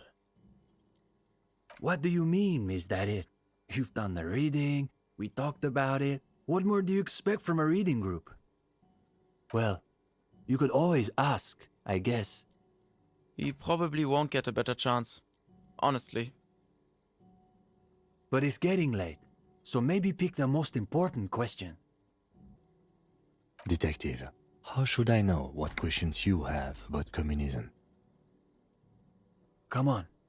We have things to do in the morning. The question you mean to ask is both very complicated and incredibly simple. Take a deep breath. Best to go one piece at a time. The young man waits patiently for you to finish. Yes? Say it. The young man considers your words for a minute. You're witnessing his ironic armor melt before you. This is his true self you're seeing now. He's thinking about someone. Hard to say. Someone dear to him. Track his gaze. He's looking out past the broken wall, toward the opposite side of the bay. They rise like electric obelisks in the night. The theorist Puncher and Watman, not inframaterialists, but theorists nonetheless, say that communism is a secular version of Pericanasian theology, that it replaces faith in the divine with faith in humanity's future. I have to say, I've never entirely understood what they mean, but I think maybe the answer is in there, somewhere. Only in this very specific sense. Communism doesn't dangle any promises of eternal bliss or reward. The only promise it offers is that the future can be better than the past, if we're willing to work and fight and die for it. Then you don't believe in the historic role of the proletariat, which also means you reject the basis of historical materialism. It means you are not a communist, in other words. Something else. I guess you could say we believe it because it's impossible. It's our way of saying we refuse to accept that the world has to remain. Like this. Yes, in fact. My mom's. She works in La Delta, in one of those skyscrapers. But it's not like you think. She's a cleaning lady. But how did you... Oh, never mind. I guess I'm easier to read than I thought. We all have to make sacrifices for the future. Maybe that's what I was trying to get at earlier. You made him self-conscious now. He's practically paralyzed. Steban, it's getting pretty late. You're right. We should clean this up and get going. Of course, the matchboxes. You'd very nearly forgotten to ask about them. Now may be your last chance. So you really did read all the way to the end. Yeah, Uli and I were trying to see whether there was enough plasm between the two of us to hold up a few matchboxes. Saying it out loud makes him realize how foolish it sounds. It was just a little informal experiment. No reason to take it too seriously. The young man looks at you a moment, then at his companion. What could it hurt? All right, let's give it another go. You know what? I'll sit this one out. I don't think you want my skeptical materialism interfering. Before long, a modest tower begins to rise from the pile of matchboxes. You place every box with the utmost delicacy and precision. Easy, Uli. It's holding. It's holding. For the moment. The higher the tower goes, the quieter the room seems to become. Aside from the occasional comment, the three of you are completely absorbed by the task. All right, you go next, Steban. The young man pushes back his shirt sleeves, revealing the pale flesh of his forearms. Is it? He's holding. He's holding. Yes, this is the closest we've ever gotten. It's almost exactly as Nielsen's sketch imagined, a physical manifestation of the dialectical spiral of history. All right, gendarme. Your turn. You've got this. Theories aside, they're only matchboxes. Even the lieutenant is watching intently now. It's...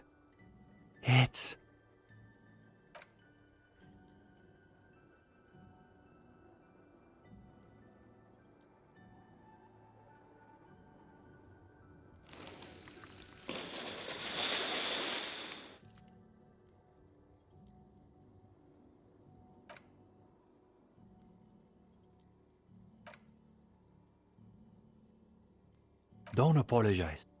As I was saying, if it were easy, it wouldn't require so much plasm to work.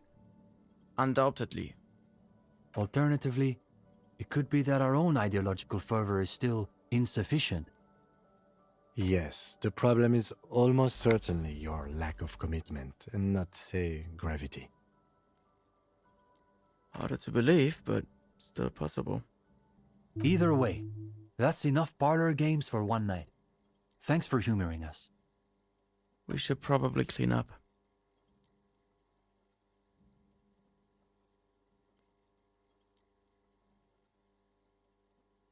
Well, I think we're probably finished here, Detective. Wait a minute, if you don't mind. We wanted to get your opinion on something. A few little changes we've been thinking about. Nothing too major, I think. We were talking potentially about relaxing some parts of our admissions process. That's interesting. I thought people loved group interviews. I thought so too, but perhaps we overdid it, just a little. There was another thing. We were also debating putting up some posters around town. Though some of us maintain that advertising is an unacceptably bourgeois tactic. That's what makes it so beautiful. The irony is unbeatable. As a noted art cop, you definitely have an opinion on this. Glad to hear it. I was thinking we might be able to get Cindy to design the posters. I guess no one could accuse Cindy of having a bourgeois aesthetic. Plus, I've got the perfect place in mind. Put some more coffee on, Uli. We've got a long night ahead of us. We should probably get Cindy in here too. Oh, and gendarme, one last thing. About that question you asked earlier. It reminded me of a certain poem that you might appreciate. Ah, so he has read something besides his books of abstruse theory. It was written by a young communard who was killed on the barricades during the coalition landings. The story goes that he wrote it on the last night of his life, keeping watch from the barricades in the middle of the night. I don't have the whole thing committed to memory, but there's a line in it I think about sometimes. In dark times, should the stars also go out? Anyway, good night to you.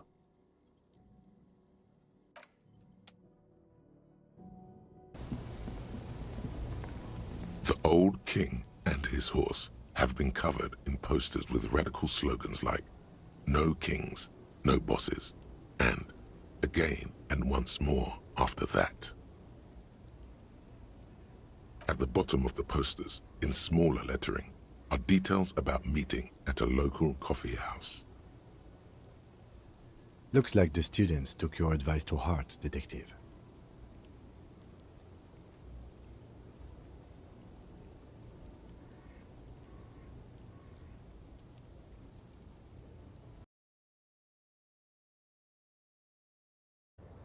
You'll go insane if you keep going like this. One more day, and you'll be in the loony bin. I just know you will. And for what, brother man? For the working class. For the money, baby. For the greater good. For Revacon. Always and only Revacon. Solving your little crossword puzzles, doing your tasks, crossing names off lists, trying to become some sort of world detector. It won't make it okay. It won't put smoke back in her mouth. There he goes again. He's a real political animal, our Harry. He still doesn't see that it's the world changing around him. He's got no idea what he's in for. Beep, beep, beep. The alarm is ringing, Harry. The disco circus goes on and on. You barely slept 3 hours last night. You can do it. It's nothing. Do it for the city. Go. Do it for the wind. Do it for the picture puzzle. Put it all together. Solve the world. One conversation at a time.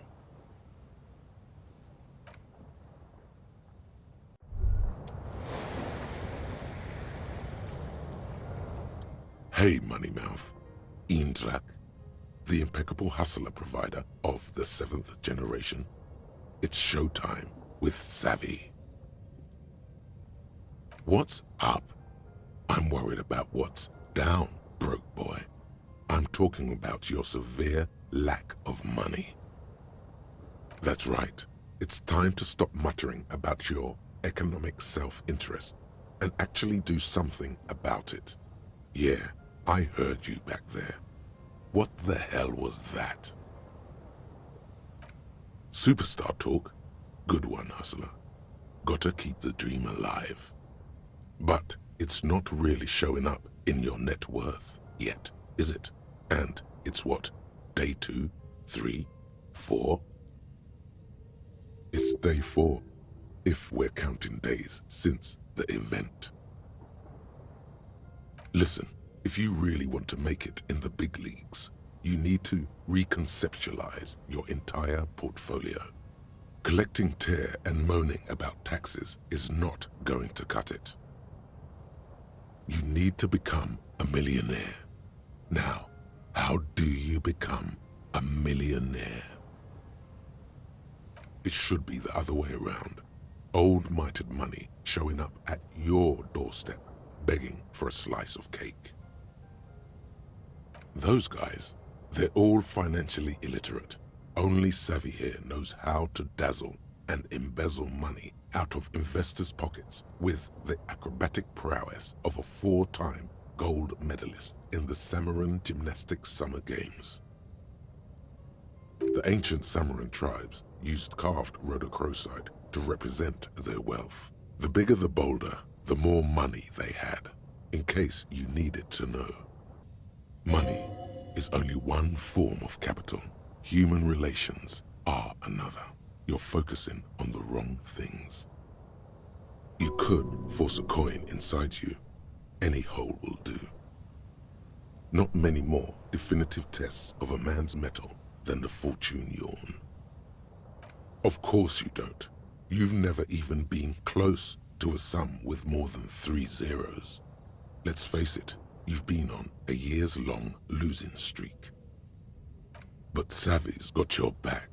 Savvy's going to book you a charter flight with 80 birds of prey on board, to a land where the streets are paved with Krugerrands and fixed income securities. You'll try again, but this time with money. You'll win her back. Are you in? The spirit of ultraliberalism, your charm, your spin, your winning hand. Attaboy, welcome to the final grind. Here we operate with money on a much higher level than the ordinary citizen. We feed it back into the machine. Stop saving, start spending. Become a patron. Let's start by getting you into the lucrative art market to diversify your assets and increase your ROI. Speaking of which, know any artists? Perfect. All you have to do is pretend to have taste. This will be your weapon when swindling artists for their overpriced work. Interesting. Are we speaking of visual art or something more conceptual? Somewhere in La Delta, numbers flip and whirl on the giant split flap boards of the stock exchange, marking gains the size of Chemi SR's entire economy. Radio computers hum below to the tune of gambling. Do you see any stock markets in Martinez? No. That's because for those living in the outskirts, the market is nothing. Just ghost numbers flicking through time. A spectral sport they're not invited to play. No, you need something real. Something you can hold on to with all your claws and teeth. Stop thinking of it that way. It's not a painting. It's a highly collectible and irreproducible asset. So, know any local artists with assets to sell? What is this? The turn of the century?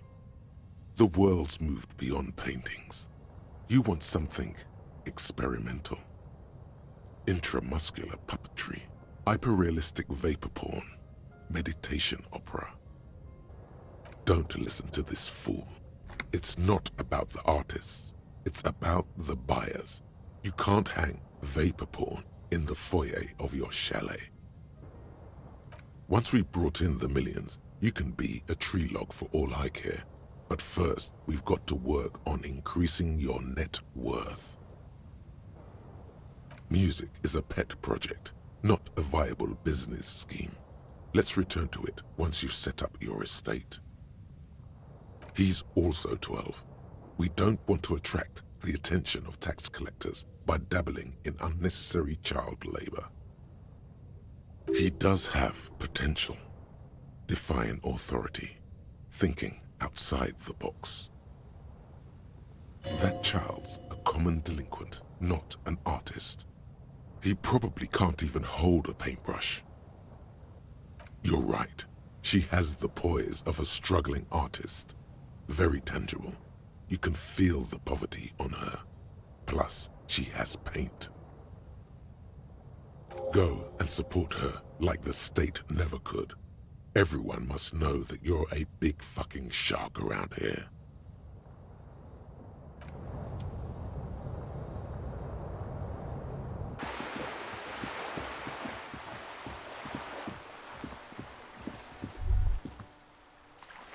There, on that balcony, do you see it? The Artisto. Now, hold up. You can't go into a bullring without a prep talk. It's baby's first sales negotiation, after all. Savvy's got to give you the do's and don'ts.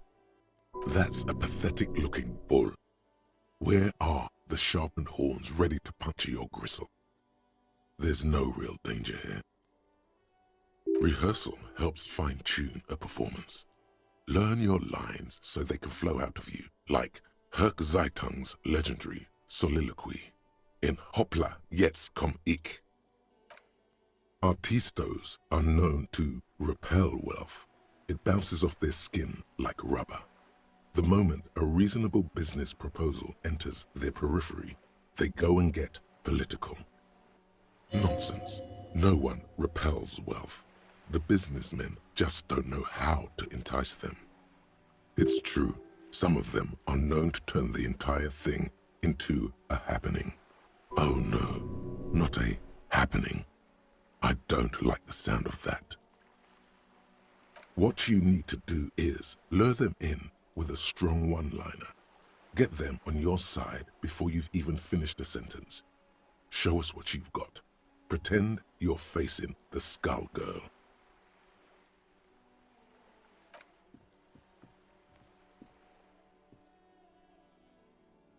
Mamma mia, if this isn't the top seller in La Delta, no one expected you to nail this on the first try. Congratulazioni. It's a decent start, but you might need to change strategies down the line. Okay then, off you go. Let's see what you've got.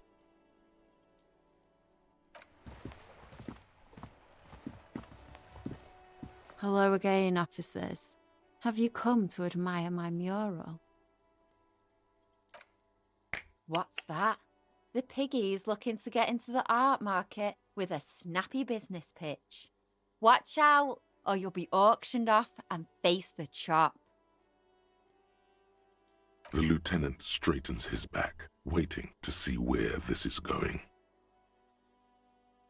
The happening. It's happening. Are we witnessing a performance, perhaps? Play along. Relax. It's all part of her image. No one speaks to a police officer in that tone. Show the little missy here her place. She stares at you, fearlessly, waiting for a response. Whoa! Calm it with that shit, cop. I don't have any art you can buy. Jeez. The whole point of graffitio being on the street is so everyone can see it. No charge. Expression for all. There has to be a way to convince her. Everyone has a price. Forget this public art. She must have something private and esoteric. Something that tormented her until she brought it into existence. But how does she make a living? How does she keep a roof over her head? It must be hard. I bet it's all about the scene for her. Tell her you can introduce her to some artsy jet-setters in Saint-Baptiste. Maybe do some lines together in the powder room. You call this a living? Look around you, Hogman. We're all bleeding out on the slab. This place might be rotten, but at least it's hers. So what, pig? You gonna mock me now? I don't need this. Nearby, a horse bark barrels through an alleyway that sits between two monstrous squats. No one walks down there anymore, but the nostrils of those who pass by in wet weather still detect the sickly scent of gasoil and burnt hair. Fuck out of here. This let's get through this together type of stuff doesn't work on me, especially if it's coming from a pig. Perfect. She isn't interested. All the more reason to move on from this little side task. Your partner here gets it. Anything else I can not do for you, gentlemen?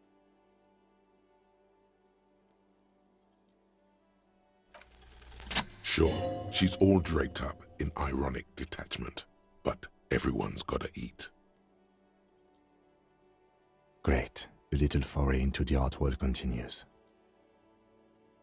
His words are hiding a tinge of excitement. He's not so detached from your pursuits, after all. Blah, blah. I'm not for sale, piggo. Told you these artist types repel wealth. Turn it around. It's the seller who wields the power in this relationship. Uh-oh, you're manipulating me. I do like a chance to rip off some stupid piggos. And I need a pack of cigarettes. And some paint. Okay, whatever, piggy. Time to leech off each other like the parasites we are. Let me see what I've got. Even the lieutenant leans closer to inspect the work. Here. Happy? Interesting. You can immediately see multiple ways to interpret this piece. What is the experience that the artist is trying to create? What bodies and spaces are they seeking to explore? It looks like a palette, nothing more than a board for mixing paint. Remember, this is a buyer's market. You're the one who's in charge of pricing. She juts out her hand, letting you examine the piece. 3 red splotches have been shot at a diagonal across the surface. Tinier spots of various colors fan out from the same point of origin. Well, Piggo, what do you make of it? There's tension in these strokes of genius, a desire to step into a dialogue with the viewer, to provoke them, a meditation on Sein und Nicht-Sein. As said before, it's a palette, nothing to see here. The angle of the paint drops reveals that they were fired at the canvas with the force of a hand cannon. It's one of those ink blot tests, an invitation to connect with the divine. Yeah, whatever. Spaces, bodies, shit. Hit me with that lingo. Signature? Oh yeah, Pigster. I sneezed while holding a wet brush. Paint flecked onto the canvas, and voila! You don't get more signature than that. Is that all she thinks it takes to be an artist?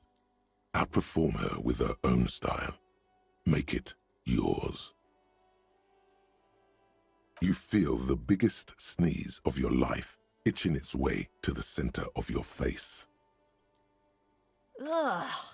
What are you doing? The lieutenant furrows his brow at another one of your eccentricisms.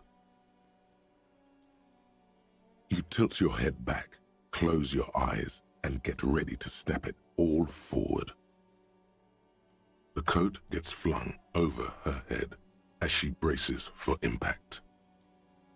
The lieutenant is desperately searching for a handkerchief. The pre-sneeze hype is unreal. The mucus gripping the sides of your nostrils is cheering. All scents and odors seem to have left the world. Your nasal chambers have become wind tunnels of very ticklish particles.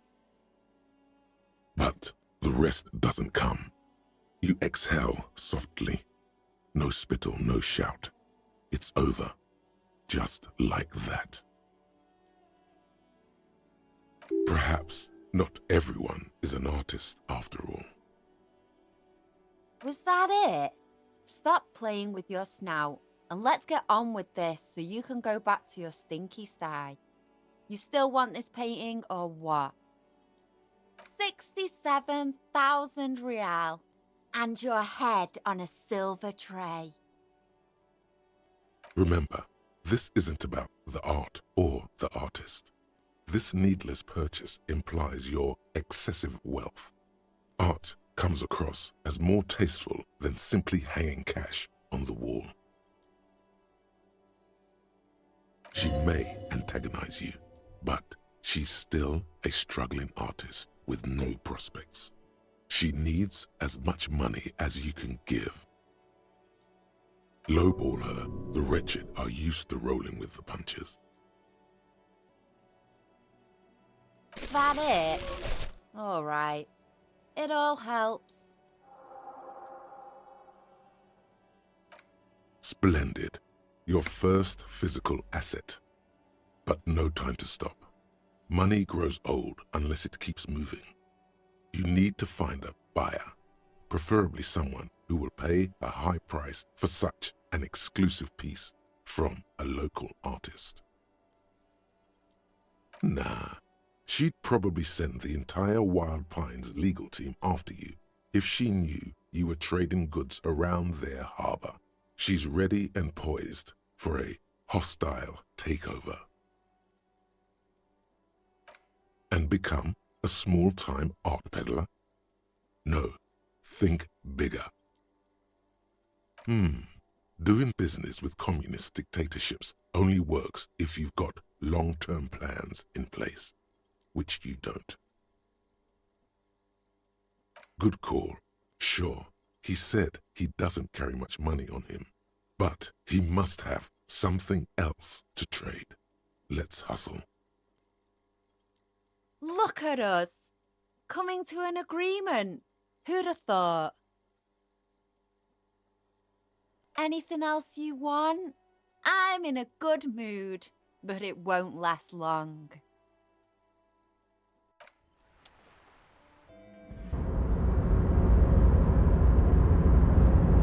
Welcome back, gentlemen.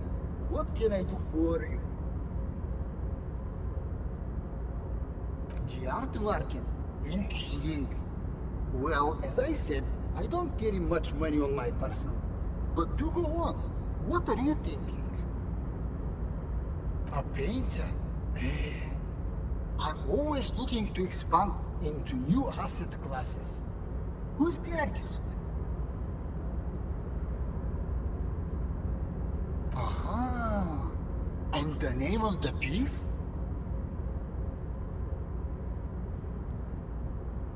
There's no sign of a reaction for a good 3 seconds. Then... Wonderful things, aren't they?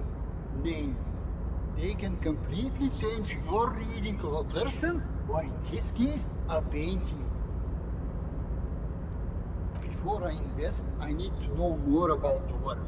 How do I know this asset is going to appreciate with time? This is the only question that matters. Fail to come up with an interesting hook, and he's out. Remember, you're not just selling a painting. You're selling a story. Give the man a reason to throw down that paper. Lying will get you nowhere. You can't outrun the truth. It will catch up to you one day. The comfortably wealthy want their views challenged when making a purchase. Don't hold back. I see.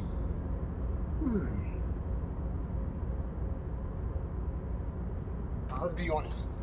All I see are splutters that lack any true intention. Why are you letting this opportunity slip away? Give him a story, an experience. Make him want to run away with this painting and marry it in secret. Please, if there's something I'm missing, I'd love to know what it is. It lets you immerse yourself in a modern school of thought. Are you sure? 10 seconds. Borders dissipate. 20 seconds. Loss of self. 30 seconds. Everything dissimulates into raw unreality. That's just one of the many dangers of getting too deep into Carpere. Complete nonsense. Both Carpere and what you just said. Can't bathe in thoughts. Sounds like a hell of a trip. I really must experience it for myself. Great work. That might have done it. Well, I think that settles it. You found a buyer, my friend. A pleasure transacting with you. However, there are a few complications. I don't have the cash on me right now to pay for art of this caliber. What I can instead offer are shares in Mauer Koslai Mercury Group. Shares. That's even better. You can do a lot with them if you play your cards right. I bought these shares many years ago for a steal. As predicted, Mauer Koslai Mercury's operating profit has increased year on year, and there is no signs of it slowing down. People always need Mercury. which means you could net yourself a considerable profit if you need some immediate liquidity. But if you don't mind waiting, I expect the value of these shares to double within the next 5 years. Seems like a clever investment. Definitely worth thinking about if you care about your future. Yes, but chances are you can't use them to buy anything right now. No cigarettes, no alcohol, no funky little colorful pills.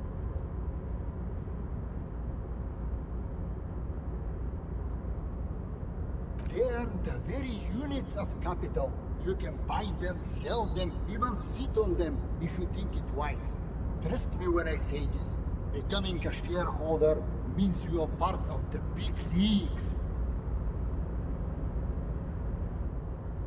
It's a Gotwaldian Ilmaran company that specializes in extracting mercury. It's seen massive growth lately due to the discovery of Rotvark mercury. Have you heard about it? At the moment, it's trading at more than 1.5 times the price of gold. That's because it's an essential component in the next generation of radio computers. Rame's using it in their next model. I can't wait for mine to turn up. My predictions say its improved speed and azimuthal range should increase my trade efficiency by whopping 46%. You really should order one if you don't want to be left behind.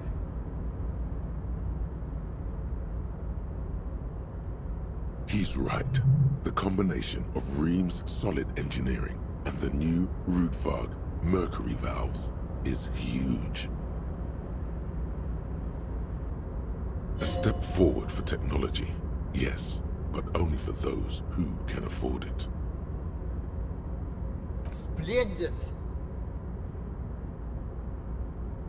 It looks almost ethereal. Is it even real? This is a stock certificate. Well, a photocopy of one. Nevertheless, it's solid proof that you own shares in Malware Koshly Mercury Group. The light around the individual in front of you changes somehow as you take the scroll. You can't figure out what's different. You just know that it is.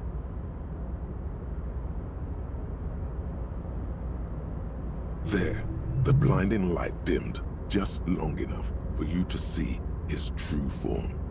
He looked like a regular middle-aged man.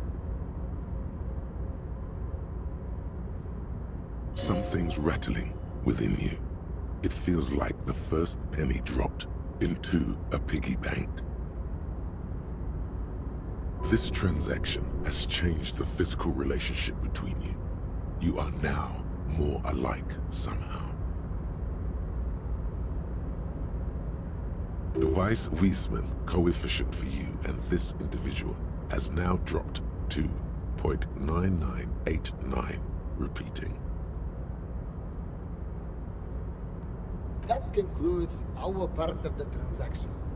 Once you've turned over the asset, my people will get the legal ball rolling. Another deal complete. Welcome to the big leagues! If you haven't already, I'd advise you to consider hiring a personal brand strategist. What don't they do?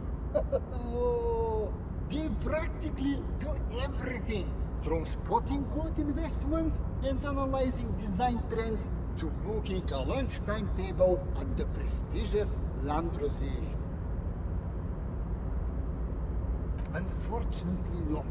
I only know the ones who work with multi-millionaires and beyond. But take a look around, and I'm sure you'll find one. Personal brand strategists are attracted to money like sharks to blood. You'll find having net worth opens many new doors for you. Personal brand strategist, huh?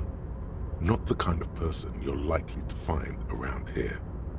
We'll have to ask anyone who seems like they might understand marketing, reputation management, someone who dreams big. She could, but she represents the Wild Pines, which is the top of that particular game. No way she's stepping down from there. We need someone lower down. That old communist, the only thing he'll strategize is a plan to redistribute your hard-earned money to losers and moochers. He's nothing more than a middle manager living a middle-class life. Your aspirations are much more ambitious than that. We'll stumble upon someone with the right amount of can-do attitude. I'll let you know when we do. Just keep your eyes open. Oh, and we should see what this net worth can do. Might score a discount, or better yet, get you some free goods. That's the kind of thing that really makes you feel like a hotshot. Ask the local merchants about it if you get the chance. So, what's next on the agenda? It was a real pleasure. Sadly though, my current lifestyle prevents me from remaining more than a brief time in any one place. Perhaps we'll meet again, somewhere far away. Farewell, friend, and may your peace of mind guide you to happiness.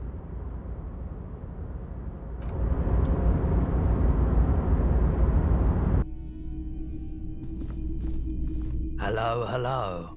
Let me know if I can help you with anything. This is... I certainly wouldn't pass up the opportunity to acquire something that can make princes out of peons. Owning shares, that's where the proper trade is. Far beyond the pittance I deal with in here. He seems down on himself. Offer a bit of positivity, and you might put him in a more benevolent mood. Something like that, officer. That didn't work. He must have sunk pretty low. The bric-a-brac man looks at you from behind 2 layers of polished glass. It is nearly impossible to read any emotion. He sways slightly and itches his cheek. If there is any struggle in him, he hides it well, just like he does the scarred walls of his shop, concealed behind stacks of dusty merchandise. Nothing's wrong with it. The shop suits me fine, it's just... we all need a bit of luck in our lives, you know. A lottery win. He's hiding something. I'm in debt, officer. I've felt stuck for a long time. Those stocks, they could be my way out. The pain is written in the creases of his face. Sheesh. This is a man who's been trying to catch falling knives for years. Yes and no. It started when I had a bit of extra cash on me after acquiring the shop. Could do anything I wanted with it, so what does a young man do in that situation? What doesn't he do? I sure as hell didn't know. All I could think to do was pump it into the relief effort. I had to do something after I left the front lines. For them, but also for myself. He was already scarred. Something just shuddered up his spine. Mauled by a nightmare. Bite marks in his bones. For a little while, but I soon started searching for other ways to cope with the mental trauma. Being cooped up alone most of the day was exacerbating it. Just my own head to consort with. A friend of mine knew of a way to deal with that. That's when I started riding the pyro, as they say. It helped. A lot, actually. But it was another monthly outgoing. Still is. And now, he needs it just to exist. Yeah, but that's enough of my sob story. Let's get back to business. No can do. I need to make money. This is a business first and foremost, not a charity. No offense, but I don't think it would do me much good. Nothing to do with you. It's just my customers tend to be, well, they wouldn't know who you are. He's right. His customers are desperates, lowlifes, and bored browsers. They don't understand high culture. They don't want their purchases to elevate them. They just want some old junk at a bargain price. I'd be glad to trade for your shares. Let's stick to that. In theory, yes. You probably have enough to afford it all. However, I don't plan on selling up and joining the mastodons of La Delta just yet. Shade's hair is certainly junked up enough to fit in with the big dicks, swinging wild and free across the river. What I can do is trade that modified streetlight over there for some of your shares. It's the most expensive item in here. The finest in interior lighting. Expensive isn't everything. Bet this light doesn't even have a recognizable brand. And you can't exactly strut down the street and turn heads with it, like you can a new Perseus black number. Sure it does. Not saying you should definitely not get it, but let's think about what to do with it first. Any ideas? Turn it into an art installation. Invite viewers to question what it means to bring an outside light inside. We have so many barriers to break down, and concepts to explore. For a price, of course. Imagine swinging it at a ball, the distance you'd get. That's the kind of feat that nets sportsmen a corporate sponsorship. There's much to be learned in this kind of rewiring job. You could steal its secrets and make a whole line of modified street tech to sell to the public. It's been through a whole transformation. There are so many insights to share. It just needs a medium. Wouldn't the Wakewalkers pay to hear the somniloquy of the spirit light? It's up to you. If you think it's got ROI potential, then go ahead. Just bear in mind that these shares are developing into a fortune without you having to do anything. Nothing else in here carries that much value, I'm afraid. Plus, I need to make sure I still earn some actual cash for food and such. Take a closer look. You'll see the quality of the craftsmanship then. Any other questions in the meantime? A typical Martinez streetlight sits among assorted floor and table lamps. Streetlights like this one were part of a renovation effort a few decades back. Sadly, the effort was abandoned before it was completed, and so these lights still illuminate crumbling streets. The light pole has been carefully cut, and the wiring has been redone and attached to a standard indoor plug. The light buzzes faintly, but persistently. This would make quite a statement in your living room. Yes, officer. As you see, it's in perfect working order. It was brought to me to be altered. We are not here to investigate the theft of city property. You have to admit it's rather clever what he's done with it. 700 real. A bargain, I dare say. A bargain? No, it's not. He's trying to sweet-talk you into buying trash. There's also the matter of rewiring, but the most important transformation is the light's placement among ordinary indoor fixtures, which has adjusted its morphological field. The light became suitable for use inside the home just a few days ago. More than happy. Like I said, I value the streetlight at 700 real. You decide how many of your shares that gets me. As little as possible. We only sell shares if we're getting something of more value for them. Shares are premium goods.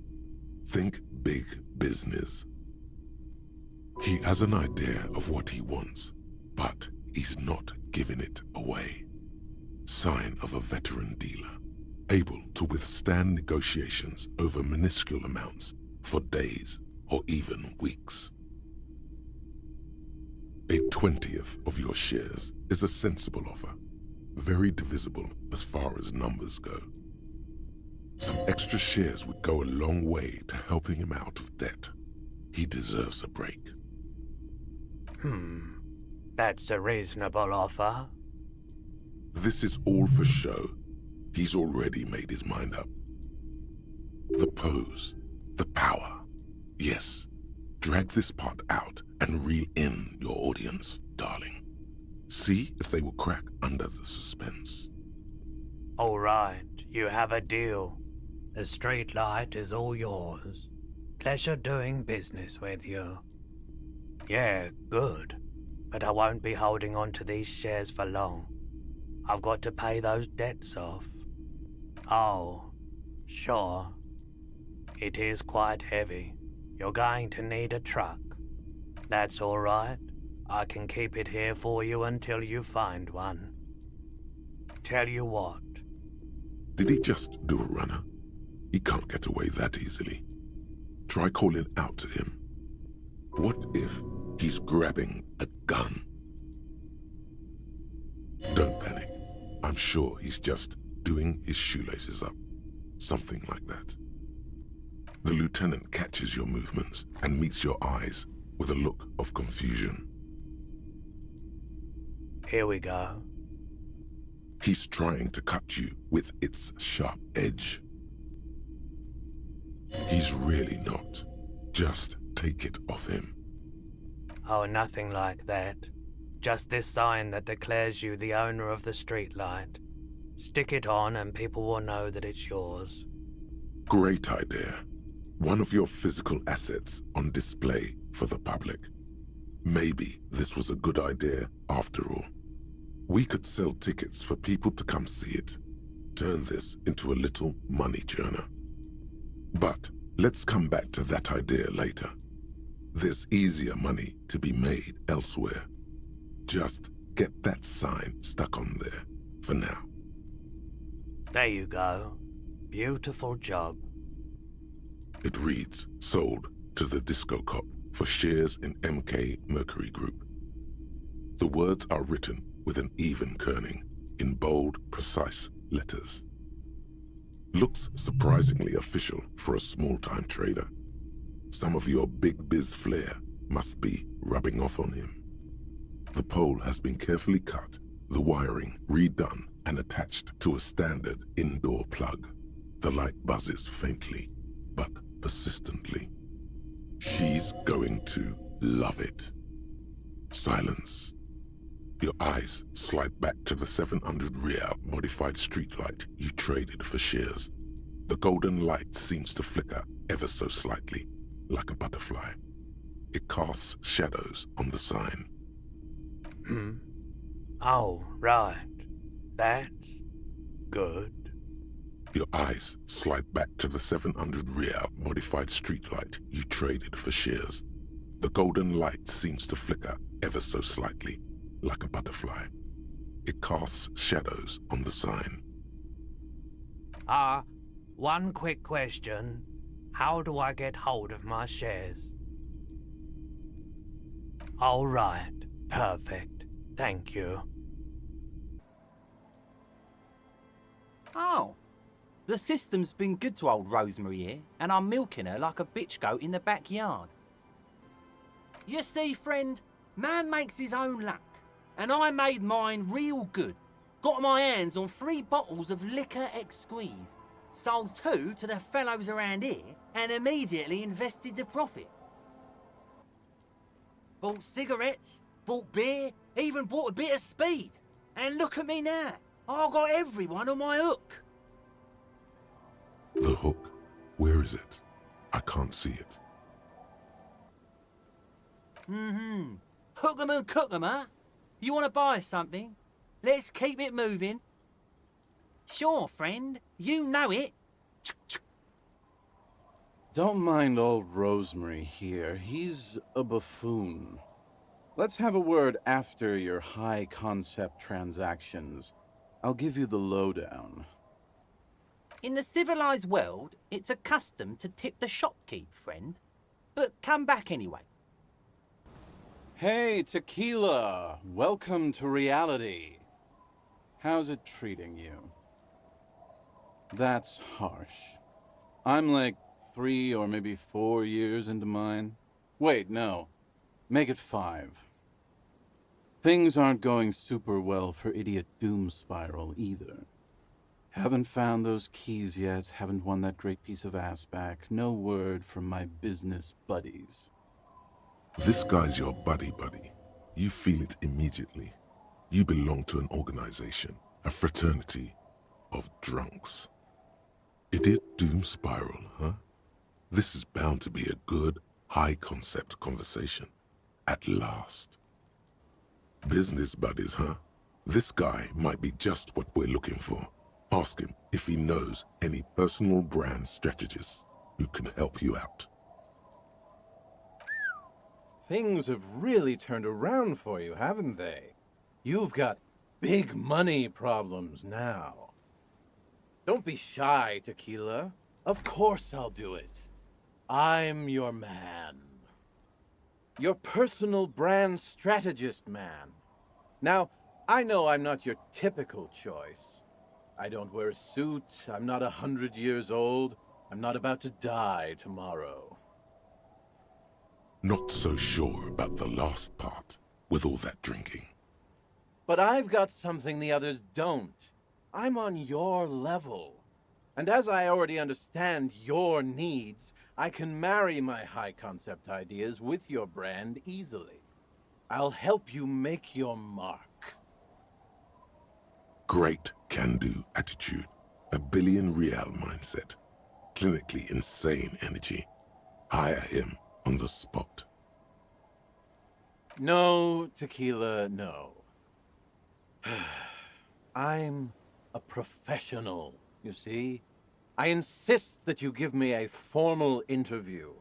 It wouldn't be fair on the other candidates if you didn't.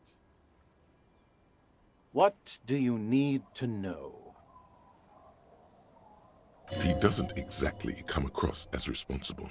Are you sure you can trust him with your entire fortune? Grill him a bit. See how he performs under pressure. I used to be a moderately high net worth individual myself, if I can say so. I've managed big money before, played the game, hustled the movers of the marketing world.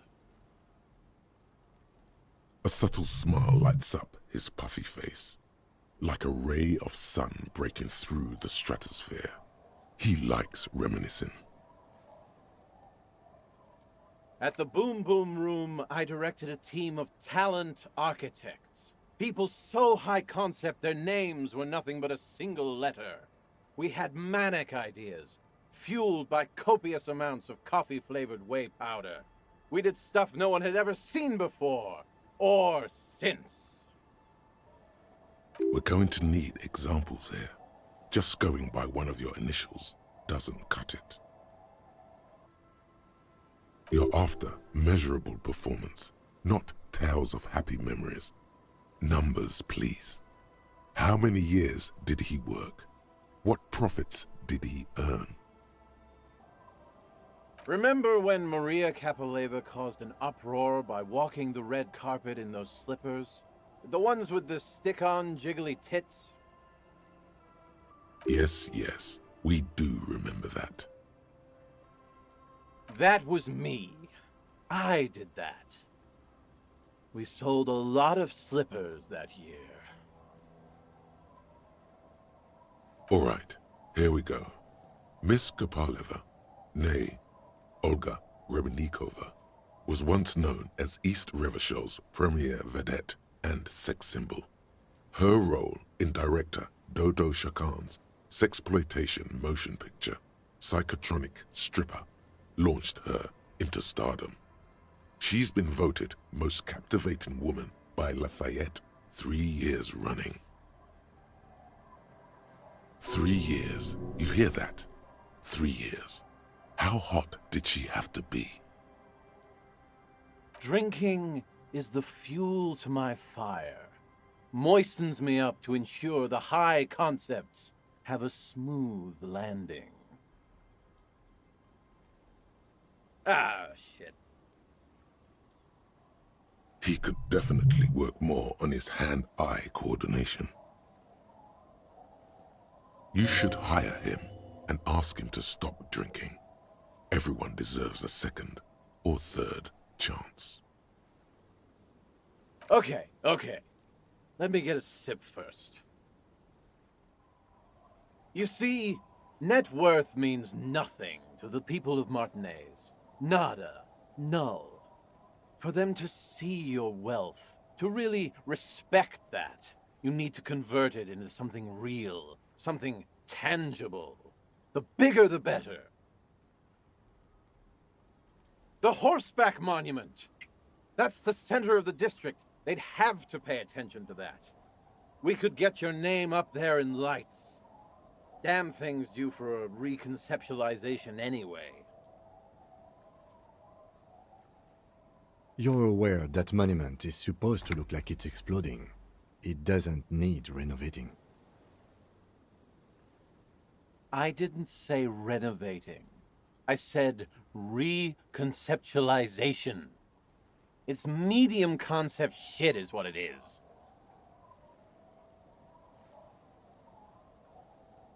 The level of conceptualization could always be higher, yes.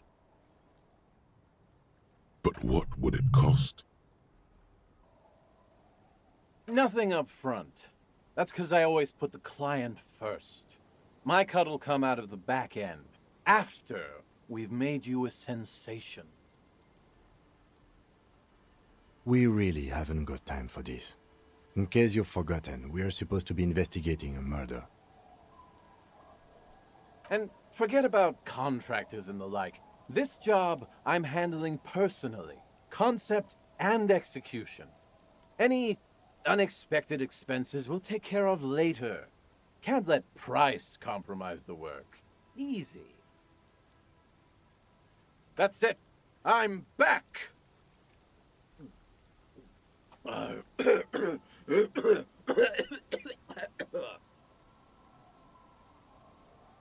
Sorry about that, my friend. This isn't about me. This is about you. Of course. A chance for you to give back to the community, to get your brand out there, to teach them your name. I can already see it. Tequila sunset, spelled out in cathode rays, luminous against the evening sky. There won't be a single kid in this town who doesn't know who you are. This is a good moment to bring up his drinking. He'll get nothing done if he continues like that. Whoa there! Yeah, whoa there. What is this? The fun police? No need to worry about that. I've got it all under control. Besides, it helps with my creativity. Gets the business juices flowing, you know? I don't think I can do it. Sorry.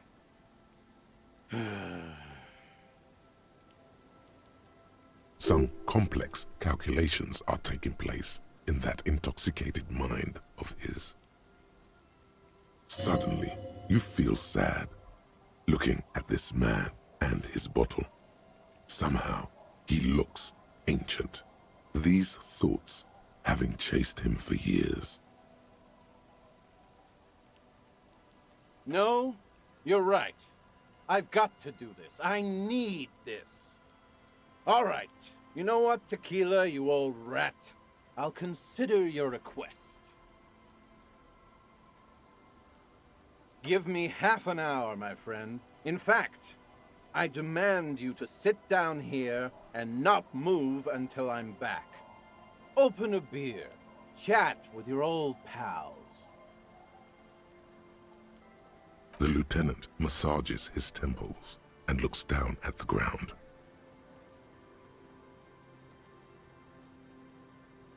There is little time for this. Relax. I see you both running around like maniacs, just back and forth, back and forth. Gotta live a little. Enjoy the day. He turns his swollen face against the wind, freezing rain battering his cheeks. Exactly. Just give me a minute or two.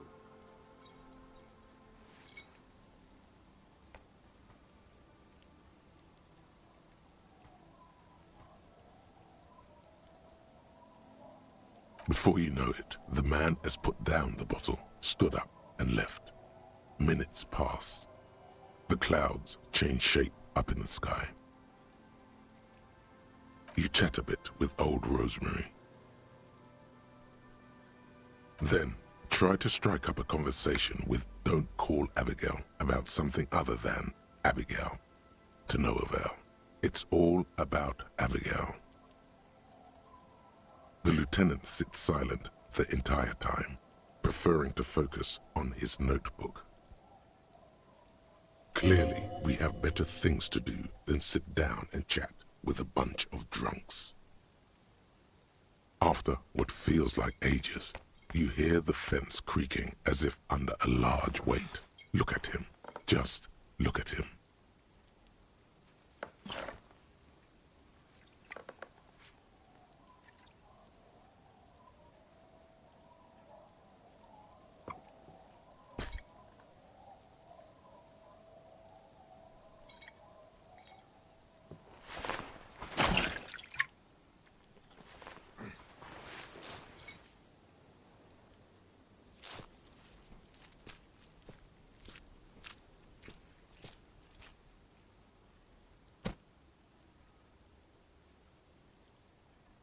It's Idiot Doomspiral.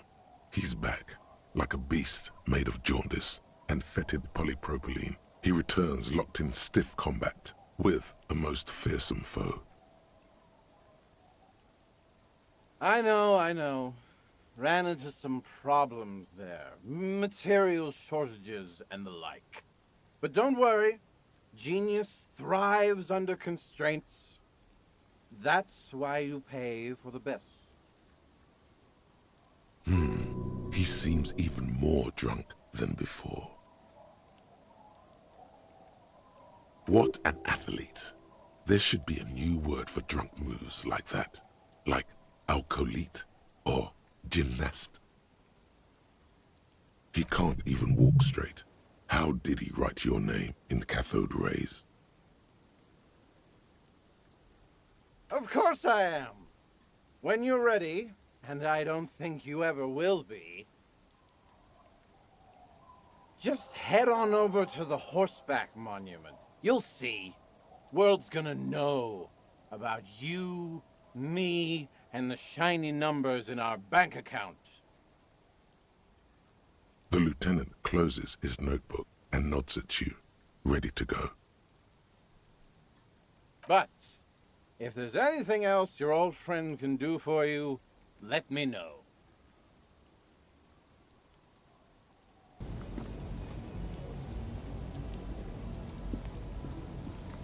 An old monument stands in the middle of the traffic island. It is surrounded by scaffolding that has been haphazardly erected around it.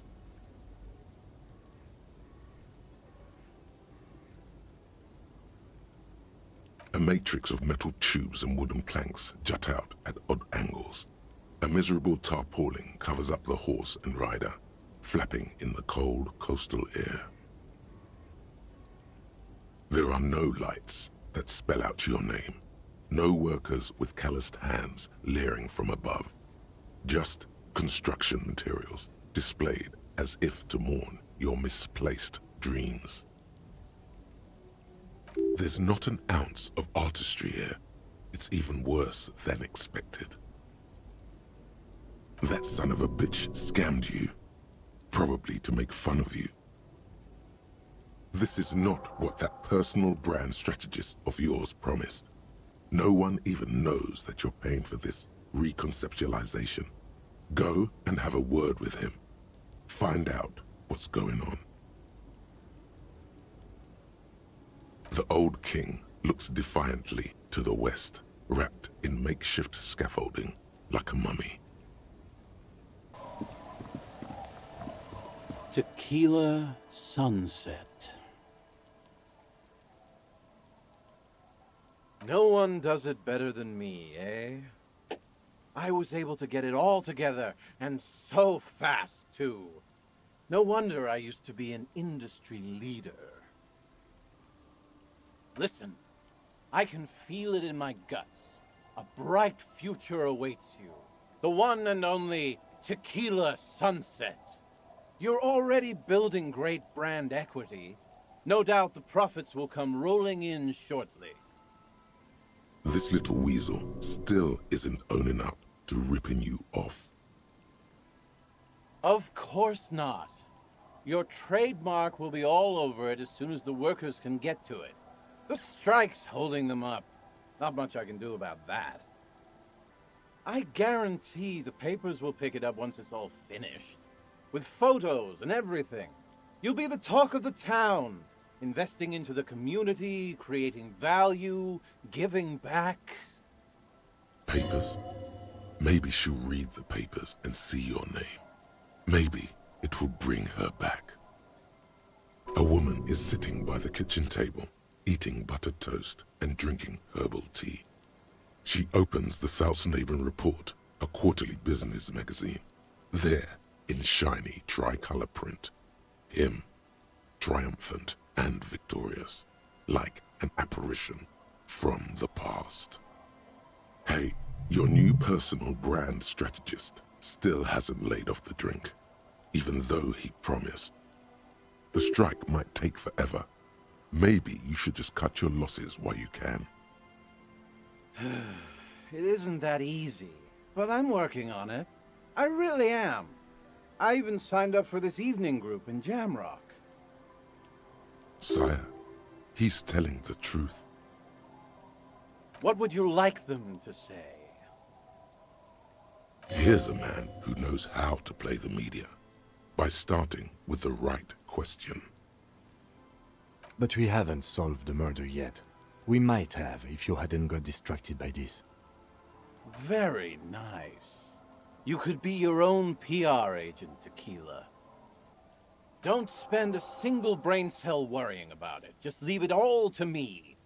The final outcome will be spectacular. Just takes a little time. Anything else?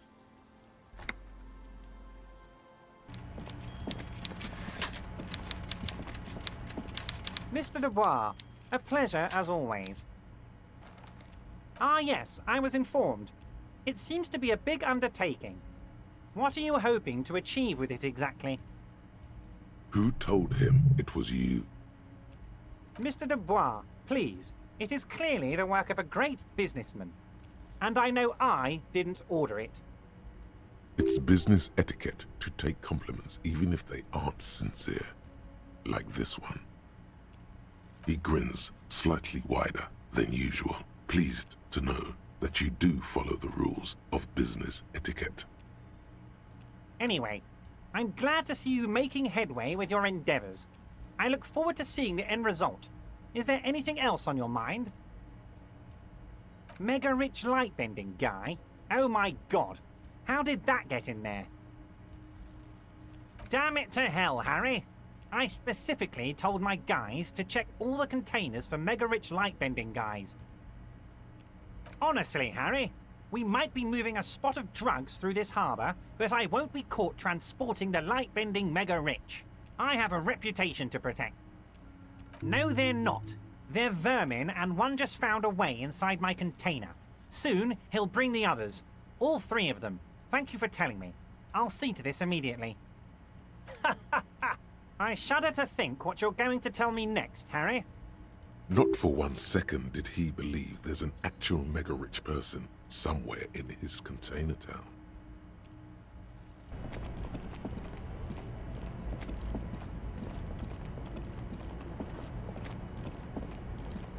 The scaffolding around the old monument has been taken down.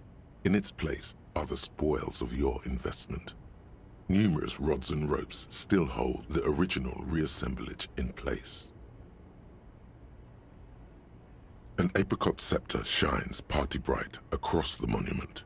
Glitter balls dangle like severed heads below the eternal king of disco. It is unmistakably a vision of you in your prime. A killer on the performance floor. Icon for all. Doesn't feel right to party now, does it? Are you at least happy with it? Putting on a brave face and partying as hard as possible is the best way to get through tough times. Happy isn't the word. You can be satisfied with a job well done, but the current mood doesn't invite any analogues to joy. Not bad, not bad. It's just lacking some objet de destruction. Needs a ciggy or a half-drunk bottle. In fact, so do you.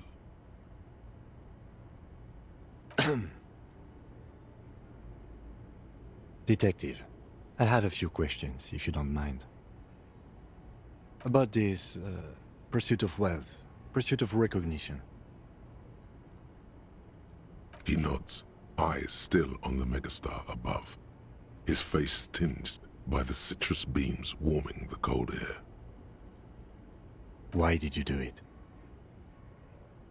A figure in a day dress, cuddled up in an armchair. She looks up and smiles at you across the living room. Who? Yes. Who are you talking about? He's talking about pussy. Our guy's going to be swimming in it now that he's loaded. Never mind. Another question. Was it all worth it? You managed to get quite a fortune, kicked off by underpaying a young artist. And don't forget about the lying. You had to pay her so little. Otherwise, you wouldn't have made any profit. And if you don't make a profit, you don't have money to invest. The lieutenant speaks as if you're rich. A common misconception, especially if you count the tax. No, we've got a long way to go before we can feel financially comfortable. The hustle never stops. Ah, yes. Spoken like a true businessman. All right, shall we? We still have some things left to do before we can go home. I don't think we have time for that. And even if we did, I doubt he's around anymore. Everyone's left. Sure, whenever you're ready. The disco dancer towers above, mounted on a horse. Numerous rods and ropes still hold the original reassemblage in place.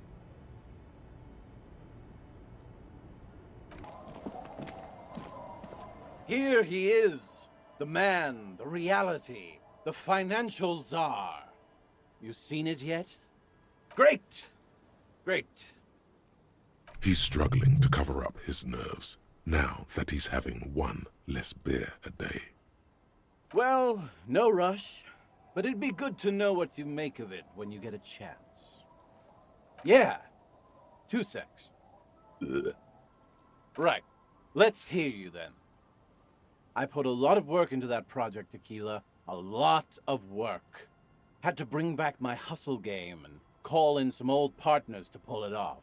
So come on, tell me what I want to hear. You love it. Shit, Tequila. That's just made my day. Give me more, give me more. What do you like most about it? What more could you want? He got your brand out there while giving back to the community. He hit the brief perfectly. The utter genius of its design. conveyed beautifully through his commitment to a singular aesthetic. He's gone above and beyond. It's an image of you that will stand the test of time. People will remember this for an age. Picking the right praise to give is just as important as picking the right critique. People shape themselves according to any and all feedback they get. I knew it! That's what you get when you hire me. Customer satisfaction guaranteed. Whoa! The wooden clack of a bill bouquet comes to a halt before the central structure of a roundabout. Awe whistles through the air as the onlooker takes in every angle. Eager eyes fill nearby windows, brought to the glass by the sound of the toy, but now also taken in the sight of the striking new installation. Bet you're glad you hired me as your personal brand strategist now. So, what's next, boss? You bet your ass I will. Tequila Sunset is just getting started. No one's ready for the shit we're going to pull. Feels good to be back. Thanks for this, boss. Just what I needed. Is there anything else I can do for you right now?